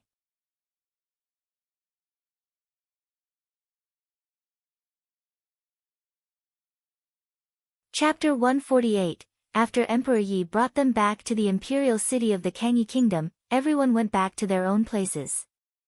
Yi Futian and Yu Sheng followed Emperor Yi into the palace. The 100 lands will probably get busy. What are your plans? Emperor Yi asked while walking in the palace. After the trip to the Nanda nation, the two parties had become much closer and were like a senior with juniors. Your Majesty, you've been to the ancient barren world. What's in there? Yi Futian asked. I've only been to the upper ancient barren world and not the lower one, Emperor Yi said. Other than the fate, chance, and secret realms, everything is the same to the outer world. They have clans, forces, and cities. There are people there from all over the eastern barren territory. You can see it as a microcosm of the Eastern Barren Territory. However, it's more dangerous and competition is fiercer. Murder is an everyday thing, so I suggest you wait until you're in a high plain before visiting it. There's no time, Yi Futian said quietly. Emperor Luo said he will declare war against the Kangyi kingdom. I don't think he's bluffing. Luo Junlin will go cultivate at the royal Xian temple too. My kingdom is not weaker than the Nanda nation, Emperor Yi said. If he wants to declare war, I'll cooperate. Even without you, it'll come to this sooner or later. As for Luo Junlin, he's troublesome indeed. Because of him, the other emperors will side with Emperor Luo. Yi Futian thought of the attitude from the Yunchu nation and Yan kingdom emperors earlier and chuckled. If they support Emperor Luo because of Luo Junlin, they're caring for the Nanda nation's reputation, but aren't they scared of pissing me off? You, Emperor Yi gave Yi Futian a look. This guy was very talented, but he was still in the glory plane with a long road ahead. Luo Junlin was different though. He'd snatched the noble fate and entered the royal Xian temple. He already had one foot in the noble plane. Did they still have to choose? They still didn't have any news of the ancient barren world being opened up. I'm looked down on. Yi Futian was a bit sad. They'll regret it, Yu Xing said seriously from the side. Emperor Yi glanced at him. He realized that Yu Xing would become serious whenever something had to do with Yi Futian. He wondered what exactly their relationship was. Yeah, I believe they'll regret it too, Emperor Yi said, nodding. Alright, you two can go. They bid farewell and walked toward the mountain the imperial advisor stayed at. Hearing that Yi Futian and Yu Xing were back, everyone walked out and gathered together. Yi Futian's eyes fell upon Hua Fenglu. He asked with anticipation, Master, has your life spirit recovered? Yes, we can make them pay for everything they did recently. Last time, who was the one that didn't want to be my disciple in the Guqin Gardens? Hua Fenglu looked at Yi Futian with a knowing smile. Yi Futian cursed inwardly, like father, like daughter. That smile. Master, don't you know that I was doing it with you in mind? Plus, I helped get Masteress back for you, Yi Futian said, looking at Nanda Wenin. Oh right, where's my wife? Hua Fenglu was still looking at Yi Futian, so he changed the topic. Did I agree to that? Hua Fenglu laughed. Are you going to bully your disciple as soon as your health recovers? Aren't you satisfied with such a great disciple? Plus, I already betrothed Jieyu to Futian. Don't you agree? Nandu Wenin said from the side. Hua Fenglu glanced at her and muttered, whatever you say. Yi Futian blinked and moved to Nandu Wenin. Masteress is the best. It seemed that he would have to stick to his masteress from now on. Futian, Jieyu is cultivating in isolation. After the imperial advisor cured your master, he busied himself with Jieyu's cultivation, Nandu Wenin said gently. Hua Fenglu was still looking at Yi Futian dispiritedly. Their attitudes were way too different. Yi Futian gazed at imperial advisor Mo He. He seemed to have aged considerably, so Yi Futian asked, what happened to senior? It's all because of Jieyu. He wasn't even like this when healing your master, Nandu Wenin said, a little ashamed. Princess, no need to worry. The royal family's life spirit is very strong. If Jieyu is evolving again, I will do whatever I can for her unique talent, Mo he said with a sigh. If only I could have met her earlier. No one in Donghai city of Nanda Nation understood the royal life spirit, let alone Jieyu's life spirit. We are fortunate to meet you, Hua Fenglu also said. Mo he was the imperial mage of the Nanda Nation's previous dynasty and went into war with the emperor. He was undoubtedly the one who understood the royal life spirit the most. His cultivated ability was special as well. Yi Futian smiled at their words. It appeared that Fox was more talented than he'd thought. It was a good thing that she met the right teacher. How was the Nanda Nation? Did you stir up a commotion at the Tingfeng banquet? Hua Fenglu asked Yi Futian. I only fought one battle. Yi Futian shrugged. He wasn't that sort of high-key person. No news of Headmaster Yi? Hua Fenglu asked again. Senior Yi left safely after the Donghai city fight. If he's still in the country, he should hear about us, Yi Futian said. He was sure that Yu Sheng's exclamation would travel throughout the country. Really? Yi Qingxian gazed at him. There was one winner from the 9 battle platforms of the Tingfeng banquet and all 9 are regarded highly. But your man went up and stepped on one, punched another guy down, and then ripped apart a guy in the first level Dharma plane. Then he yelled to everyone that he was Yu Sheng, a disciple of Yi Xiang, so what do you think? Yi Futian said to Yi Qingxian. Hearing Yi Futian's words, everyone gaped at Yu Sheng. He was too crazy. Yi Qingxian looked at him with reddening eyes while he just scratched his head boyishly. Yi Qingxian walked up and hit Yu Sheng's chest with her small fists. Can you go somewhere else with your public displays of affection? Yi Futian asked with a laugh. Sure. Yi Qingxian smiled and pulled Yu Sheng away. The others talked about what happened at the Nanda Nation and then Yi Futian went to cultivate. The ancient barren world was about to open up, Luo Junlin was going to the royal Xian temple to cultivate, and war was about to erupt between the Nanda Nation and Kangyi Kingdom. Time was running out. Soon after, violence broke out at the border between the two nations and the Nanda Nation invaded the Kangyi Kingdom. Of course, the Kangyi Kingdom was well prepared. They had an eye on the Nanda Nation so a big war erupted. After countless days, someone came from the Kangyi palace, saying he was Yu Sheng's master. Yi Futian, Yu Sheng, Yi Qingxian, Tang Lan, Hua Fenglu, and the others all came out to welcome the guest and saw Yi Xiang. Father. Yi Qingxian ran into Yi Xiang's arms, tears flowing instantly. What are you crying for? You should be happy, Yi Xiang said gently, patting his daughter's hair. Master. Yu Sheng and Tang Lan walked up. Senior Yi, Hua Fenglu and Nanda Wenin called. Yi Xiang had entered the Nanda clan because of Yi Futian and Hua Jieyu. He'd risked his own life to fight off the school of the Emperor's Star headmaster to help all of them escape. Yi Xiang looked at everyone and then said to Tang Lan, they're all family, so what are you doing here? Master, Tang Lan replied a bit awkwardly. Senior Yi, Nanda Wenin said, walking up. I've been thinking about Fenglu and Tang Lan's wedding. Since you're here now, you can host it personally. Everyone gaped at Nanda Wenin. Even Hua Fenglu didn't know about this. Wenin, you, Hua Fenglu said. You let Tang Lang down years ago. Do you want to do it again? Nanda Wenin asked while Hua Fenglu smiled wryly. You're talking nonsense. Tang Lan stared at Nanda Wenin. Don't be stubborn. You went through so much these years. What's there to be insistent and reserved for?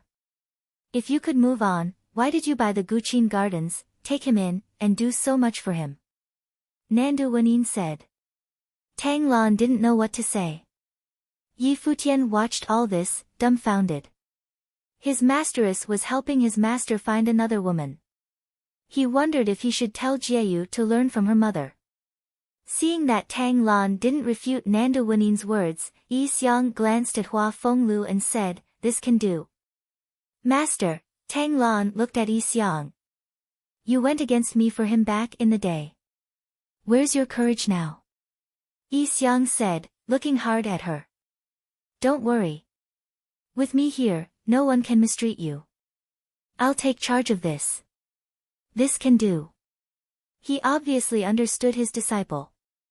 If she didn't feel strongly for him, she wouldn't keep Hua Fenglu by her side.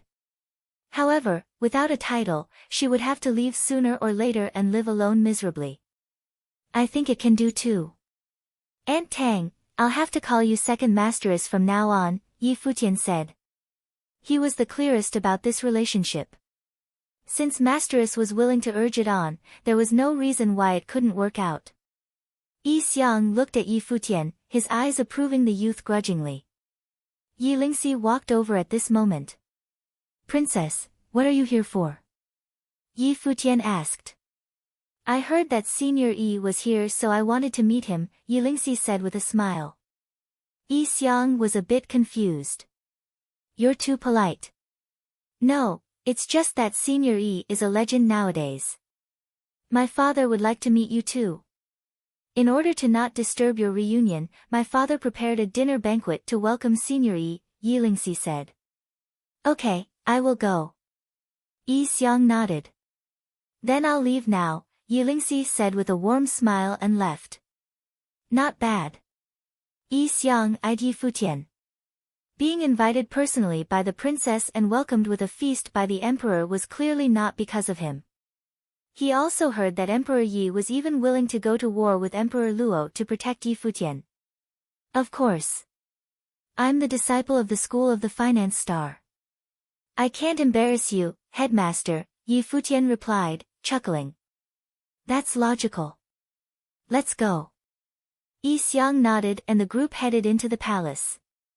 Everyone smiled brightly because they were finally all here. Emperor Ye's dinner banquet would definitely have a great atmosphere.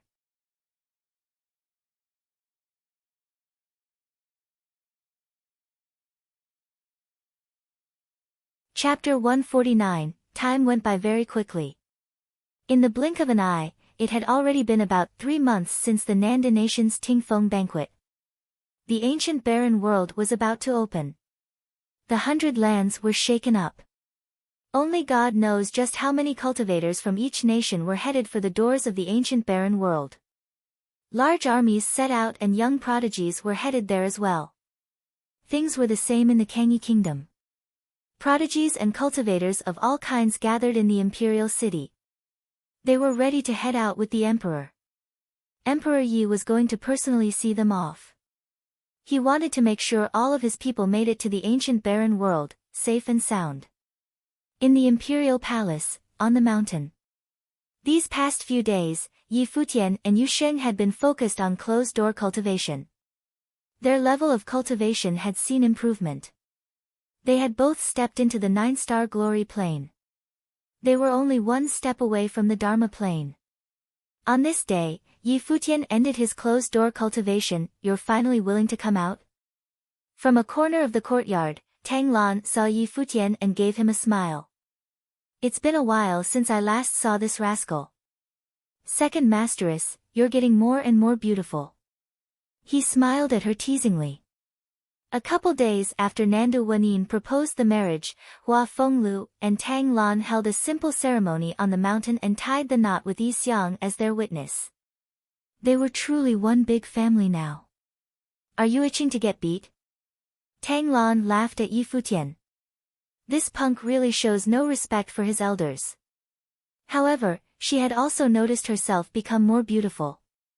Perhaps it was because of her good mood. Second Masteress, I'm only stating facts. After you got together with Master, you have indeed become more beautiful, Yi Futian explained, sincerely. Tang Lan glared at him for a while and then turned away. Her face flushed red like a little girl. I'm so envious of Master, Yi Futian thought to himself. I'm heading out of the mountains for a bit. After that, he left the courtyard and made his way down to the imperial palace. He went looking for Yi Danchen and Yi Lingxi. Then, they went to see Emperor Yi altogether. I heard you've been conducting closed-door cultivation sessions. Why did you stop? Asked Emperor Yi. We have to head for the ancient barren world in a couple of days. I've thought it over, I want to go with you guys, answered Yi Futian. You want to enter the ancient barren world while still in the glory plane? Emperor Yi stared at him. Do you know how big of a deal this is? All of the 100 lands are shaken up. Even I can't predict just how many people will show up. Besides, this is just the cultivators from the 100 lands. Not counting those in the ancient barren world, your current level of cultivation is truly a little too low. Your Majesty, didn't you say that aside from fate and chance the ancient barren world is no different from the outside world? We can just think of it as outdoor training. Don't worry, Your Majesty, I'll keep a low profile, said Yi Futian. If you go, Emperor Luo will definitely send people after you, said Emperor Yi. This will actually be a hassle. Your Majesty, then why don't you lend me some magical items? Attack, defense, and escape. How about a couple items for each? Yi Futian asked with a genuine smile. Emperor Yi smiled at Yi Futian. He finally realized that he couldn't get too friendly with this rascal. Emperor Yi refused to believe that Yi Futian had not considered the Nanda nation. Yi Futian was obviously scamming him. Borrow some magical items? Would he really return what he borrowed? Yi Futian continued when Emperor Yi didn't speak. Your Majesty, prodigies from all throughout the 100 lands are headed for the ancient barren world. I can't let you be embarrassed as the future groom of a princess. Good point. Emperor Yi smiled at him. Are you the only one going? Yu Sheng should be coming along, answered Yi Futian. You too, bring him and Yu Sheng to the treasury to pick their magical items, Emperor Yi said to Yi Danchen and his sister. Thank you, Your Majesty. Yi Futian smiled. Emperor Yi was even willing to start a war with Emperor Luo for his sake. Yi Futian knew that he wouldn't be stingy with just a couple magical items. Yi Futian kept note of everything he owed to Emperor Yi in his heart. The door to the lower ancient barren world cannot hold the energy of the Arcana plane. So, even for magical items, you can only bring those of the highest level Dharma plane. Also, magical items are only supplementary. It does not directly give you the power of the Dharma plane. The use of magical items is also not beneficial to cultivation. Only use the items when you are in dire need to do so, warned Emperor Yi. Don't worry, Your Majesty. I know this very well, said Yi Futian. He wouldn't have thought to use magical items if his level wasn't so low. Days later. A cool morning on the mountains. Quite a lot of people were gathered in the courtyard. Yi Futian and Yu Sheng were about to head out for the ancient barren world. Yi Xiang would be joining them on this journey. He also wanted to train in the upper ancient barren world. Futian, be very careful when you get there, reminded Nanda Wanin. Don't worry, Masteress.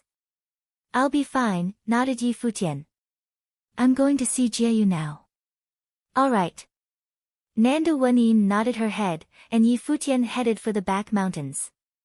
Hua Jieyu was sitting cross-legged. With her eyes closed, an invisible force field of spiritual energy encapsulated her. There were rocks floating in the air, revolving around her at a steady pace. It seemed as though the spiritual qi revolved around her in a set orbit. It was as if it were possible to communicate with and control everything on earth with spiritual energy. Yi Futian became curious. When he had stepped into this area which was filled with spiritual energy, he could feel himself being wrapped in the energy. He had experienced this same feeling only once better. It was during that battle in front of the school of the Emperor's Star. Except, this time, the feeling was much stronger. I'm leaving now. Next time, we'll go together, Yi Futian spoke to the goddess-like Hua Jieyu quietly sitting there. His eyes were gentle and a warm smile spread across his face. Then, he turned around and left. A group of people left the mountains and walked out of the imperial palace. Outside the palace, crowds of people were already gathered. Some of them were already well acquainted with Yi Futian. The pride of the Fenghua rank, Yi Wuchen, had also decided to head to the ancient barren world. He was now in the third-level Dharma plane, so obviously, he was not going to wait any longer. There were also many students of Kangyi College who wanted to enter the ancient barren world. Their uniforms made them stick out like a sore thumb. Zhuo Qianfan and Yu Jiang were also among the crowd. They obviously wanted to tag along with some senior brothers from the college to do the trial. Cultivators from the Qin clan and Demon clan had gathered as well. Bai Qiu was also present. Even Lin Yueyao was going. The Fenghua banquet and the Tingfeng banquet had greatly affected her. After 3 months of cultivation, she had made her way into the Dharma plane. Now, she was able to enter the ancient barren world with the rest of her clan. There were also many other clans Yi Futian did not know of. Imagine all that power gathered in one place. Looks like nobody could stand the wait, thought Yi Futian. The mysterious ancient barren world was just too tempting. Many lower-level Dharma plane cultivators could not wait to step into this new world. And of course, besides those in the Dharma plane, there were many powerful elders present as well. Powerful Arcana plane cultivators wanted to head into the upper ancient barren world. Just then, Emperor Yi arrived with his people following behind as they trailed out of the palace. Your Majesty, Your Highness. Everyone bowed to greet Emperor Yi and the young man beside him. His features were sharp and he had a strong aura. He was Emperor Ye's eldest son, Yi Shao. He was in the highest level Dharma plane. Yi Futian had seen Yi Shao at the Fenghua banquet, but there were no exchanges between them. He was only close with Yi Danchen and Yi Lingxi because they were close in age. Yi Shao would be the only one of the emperor's children entering the ancient barren world. Yi Danchen and Yi Lingxi's level of cultivation was still too low. Besides Yi Shao, there were many more high-level Dharma plane cultivators following behind Emperor Yi. They were well-trained imperial guards and would be accompanying the group on their journey. Are you all ready? Emperor Yi asked everyone in the crowd. Sweeping his eyes across each face, he saw many of them nod. Let's go then. At this, everyone lifted up into the skies and headed in the same direction. Mounted on the dragon in the sky were Emperor Yi and his people. Everyone else had their own form of transportation. The demon clan had an array of beasts, a truly impressive lineup indeed. Just then, a black winged eagle landed on the back of the dragon and settled beside Yi Futian. The people around looked over at Yi Futian in confusion. This guy is now super famous in the imperial city. Is this thing his beast companion? Seems quite unfitting. But Yi Futian did not care what they thought. He simply petted the eagle's head.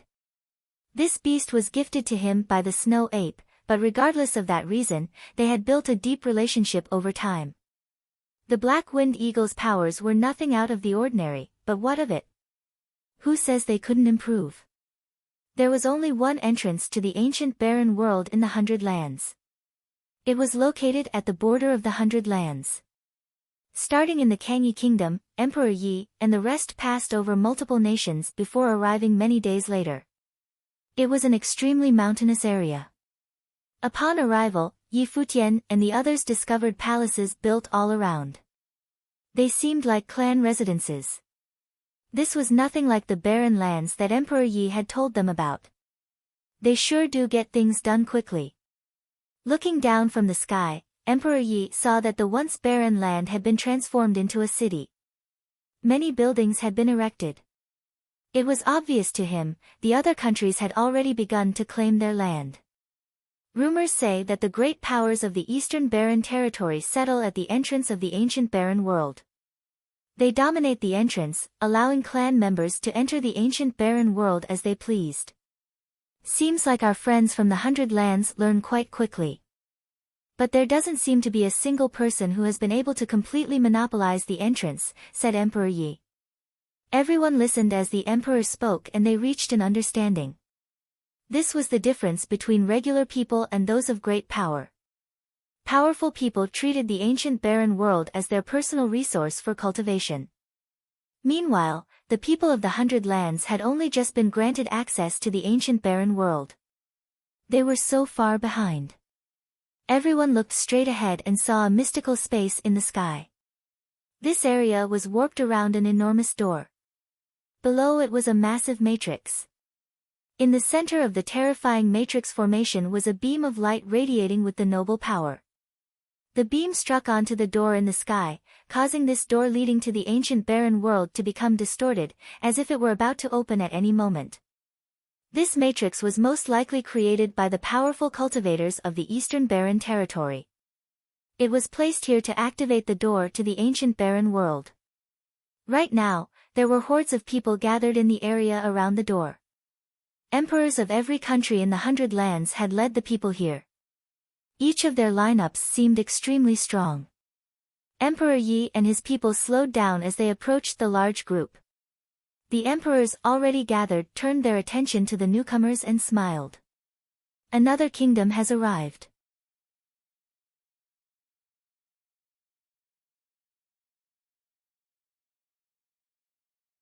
Chapter 150, Emperor Yi, an emperor in the noble plain called from the near distance.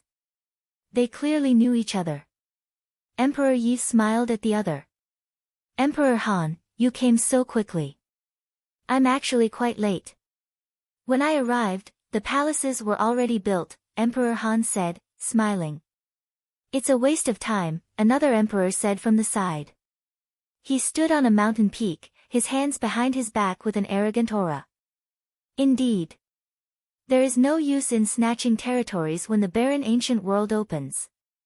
The most important thing is to take the noble fate and create noble figures. Of course, if a young talent becomes noticed by a strong force while doing so, it's the same. The noble fate is not so easy to receive. This time, the lineup is very big and powerful, but how many can actually become nobles? One emperor was not optimistic. With so many prides here, there must be some monstrously talented ones, Emperor Han said. As long as they can create the noble fate, they'll catch the attention of the Eastern Barren Territories forces.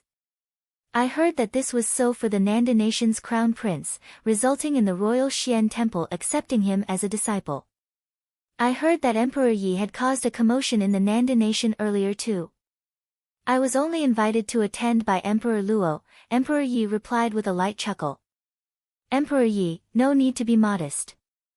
I heard that the Kangyi kingdom has 3 new monstrous figures and displayed amazing talent at the Tingfeng banquet. Unfortunately, their planes are quite low. Otherwise, they would definitely steal the show in the barren ancient world. Emperor Han laughed. Judging from your good mood, you must be very confident in the prides of your kingdom, Emperor Yi replied. The emperors conversed mindlessly while the youths behind them all looked at each other with sharp eyes. Coming to the barren ancient world this time, they must get the noble fate. If they could catch the attention of the strong forces, they could rise to the top like Luo Junlin and be congratulated by all the emperors. And that was only due to becoming a disciple of the royal Xian temple. If they could really become a noble, it would be even better. Emperor Yi, you haven't changed. A group of figures strode over from the side. Emperor Yi looked and saw Emperor Chu with the people of the Yunchu nation. Chu Quanren was amongst that crowd. His sharp eyes scanned the group behind Emperor Yi and fell upon Yi Futian, Yi Wuchen, and the others. His eyes turned cold. Yi Futian seemed to sense it. Seeing Chu Quanren looking at him, he smiled. To Chu Quanren, the smile was mocking and his eyes turned frigid. The people of the Yan kingdom and Nanda nation had arrived too. Seeing the Kangyi citizens, their eyes all shot over to Yi Futian. Emperor Luo even uttered some orders to the people beside him. He couldn't believe Yi Futian really had the guts to come. As time passed, more and more strong cultivators arrived. Around the matrix, the spiritual qi went wild. They gathered within the matrix and shot above the barren ancient world's floating door, distorting it. Countless eyes looked at the door in the air, full of anticipation. A terrifying sound rang out from the air. The distorted gate opened and transformed into 2 halves. Black vortexes appeared, spinning in turn. Like black holes trying to swallow everything, a powerful force tried to close again but was blocked by the power shooting from the matrix. What a strong matrix! No wonder the barren ancient world is separated from the 100 lands, everyone thought. With the abilities of the people of the 100 lands, they couldn't create this matrix at all. All the powerful cultivators gathered. Looking up to the air, it was like a terrifying army going out to war. Remember, an emperor reminded his people, those under the Arcana plane can't take weapons of the Arcana plane. The doors to the upper and lower ancient barren worlds are one entity and the lower world can't take the Arcana aura. It will take you to the upper world. He was worried someone would secretly take a valuable item of the Arcana plane. Go now. I must return with the noble fate during this expedition into the barren ancient world. Countless voices rang out. The army surged into the vortex in the air and disappeared. Go, Emperor Yi said as well. Yi Shao instantly led the strong cultivators of the Kangyi kingdom. Yi Futian followed the group into the vortex. A terrifying engulfing power descended. He felt the air distort and he was swallowed into the unknown space. Boom! Landing, Yi Futian stabilized himself and looked up at the world. The blue sky, white clouds, and vast land stretched as far as he could see. This legendary world looked just like the outside world. The people of the Kangyi kingdom gradually descended around them. They'd gone through the vortex and landed together. The people of other countries were in the distance. Looking back, the black hole was still in the sky. Yi Futian's eyes fell on Yi Shao in the near distance. Your Highness, let's go. The Nanda people had been staring at Yi Futian, probably wanting to cause trouble. He didn't want that. We're here to challenge ourselves. My father said to not rely on others. Yi Futian, we won't travel together, Yi Shao said. Yi Futian was taken aback. Many people moved towards Yi Shao. They were from the Kangyi college, which caused him to make a face. Chuckling indifferently, Yi Futian said, goodbye. Then he called, Yu Sheng. He climbed onto the black winged eagle. Yu Sheng followed and glared at Yi Shao. Yi Futian pulled out a spell scroll. Instantly, a strong wind spell fell upon the black winged eagle. They transformed into a gust of wind and left. A moment later, the strong cultivators of the Nanda nation landed in another part of the barren ancient world. They all scanned the Kangyi group but were taken aback when they couldn't find Yi Futian. Where did he go? They walked toward the Kangyi group and asked coolly, where's Yi Futian? Yi Shao gazed coldly and ignored him. Go catch him yourself, Zhuo Qianfan said from the Kangyi college group. The man from the Nanda nation's eyes flashed and he waved. Go. Yi Futian would sometimes go to the side while advancing, avoiding a straight line. He also continuously used the spell scroll to travel at top speed. Wind beat down on them from atop the black winged eagle. Why did Yi Shao do that? Yu Sheng asked. Everyone knew that Emperor Yi thought highly of them and their brilliant talent. I heard that the Kangyi college is backed by the royalty. Some princes cultivate there. Yi Futian chuckled nonchalantly. He'd offended the Kangyi college at the Fenghua banquet. Of course, that's not the main reason. Yi Futian glanced at Yu Sheng. The emperor treats us well, and we have a good relationship with Yi Danchen. Yu Sheng's eyes were cold. We don't want to be involved in their family matters. That's not what others think, Yi Futian said, chuckling. Don't overthink the small things. Isn't it great like this? Yi Futian looked at the vast land up ahead and felt his entire heart opening up. He'd been restricted ever since he started cultivating and felt quite repressed. The ancient barren world was like a free land and he was like a bird that could fly as high as he wanted. Yu Sheng looked forward, feeling the same kind of freedom. The lower ancient barren world can only contain those in the Dharma plane. We'll take over it within 5 years. Can you be a bit more subtle? Yi Futian gave him a look. He was only in the glory plane but he already wanted to control the lower ancient barren world. The strongest cultivators of the entire eastern barren territory were gathered here. Yu Sheng looked at him. Does this guy know what subtle means? Yi Futian looked forward and smiled. Isn't 5 years too long? Yu Sheng blinked. The two continued forward without seeing anyone.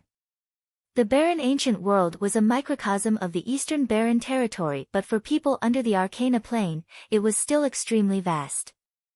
After countless days, Yi Futian could only see the occasional demon flying in the sky or beasts on the ground. Sometimes, they were even in the Dharma plane. When the demons watched them, Yi Futian ignored them and forged on. However, there was a demon hovering above and following them now. It was a wind rock at the Dharma plane and it was extremely fast. Yi Futian stared at the rock. He could feel a strange melody coming from it as it flew. He observed it with the freedom meditation and realized that it would sometimes become one with the wind and ride the wind. Yu Sheng, he called. Yu Sheng took a step back on the black winged eagle. He carried a huge hammer and the 9-star glory plane aura was released. As if sensing his weak aura, menace flashed past the wind rock's eyes. It transformed into wind and caught up with the black winged eagle, clawing at Yu Sheng. Yu Sheng flashed and jumped down. Wings sprouted and his hammer radiated with a frightening aura. It flashed with dazzling gold light and he brought it down on the wind rock. Sensing danger, the wind rock actually sped up when Yu Sheng's hammer came down. It transformed into an afterimage that moved with the wind and charged out of Yu Sheng's range, coming directly for Yi Futian. Yi Futian had been watching the wind rock's moves. He grasped a wand that glowed with green light. The wood elemental spiritual chi surged and the lock of 1,000 vines was released. It loomed towards the wind rock. The strange rhythmic strength appeared on the wind rock again. However, the lock of 1,000 vines spell seemed to predict its path. It locked onto the wind rock and wrapped around it. Yu Sheng landed and swung his hammer. The wind rock cried and dropped to the ground. "We can eat rock for dinner," Yi Futian said. The black winged eagle landed. After a while, there was a delicious smell. The 2 humans and 1 demon enjoyed the delicious roasted wind rock. "Oh." Yi Futian arched his eyebrow. His body released an ephemeral aura. "Is this fate?" Yi Futian had an odd expression. The same kind of aura came from Yu Sheng as well. Yi Futian glanced at the black winged eagle, and then the bird shot into the sky. It flew with a pleasantly strange rhythm. Seeming to understand something instantly, a smile appeared in Yi Futian's eyes. "So that's what fate is," he murmured. The black winged eagle landed before him with a pitiful look. "Want more?" Seeing the black winged eagle's gaze, Yi Futian petted its head and chuckled. "Don't worry. I'll let you live a good life from now on."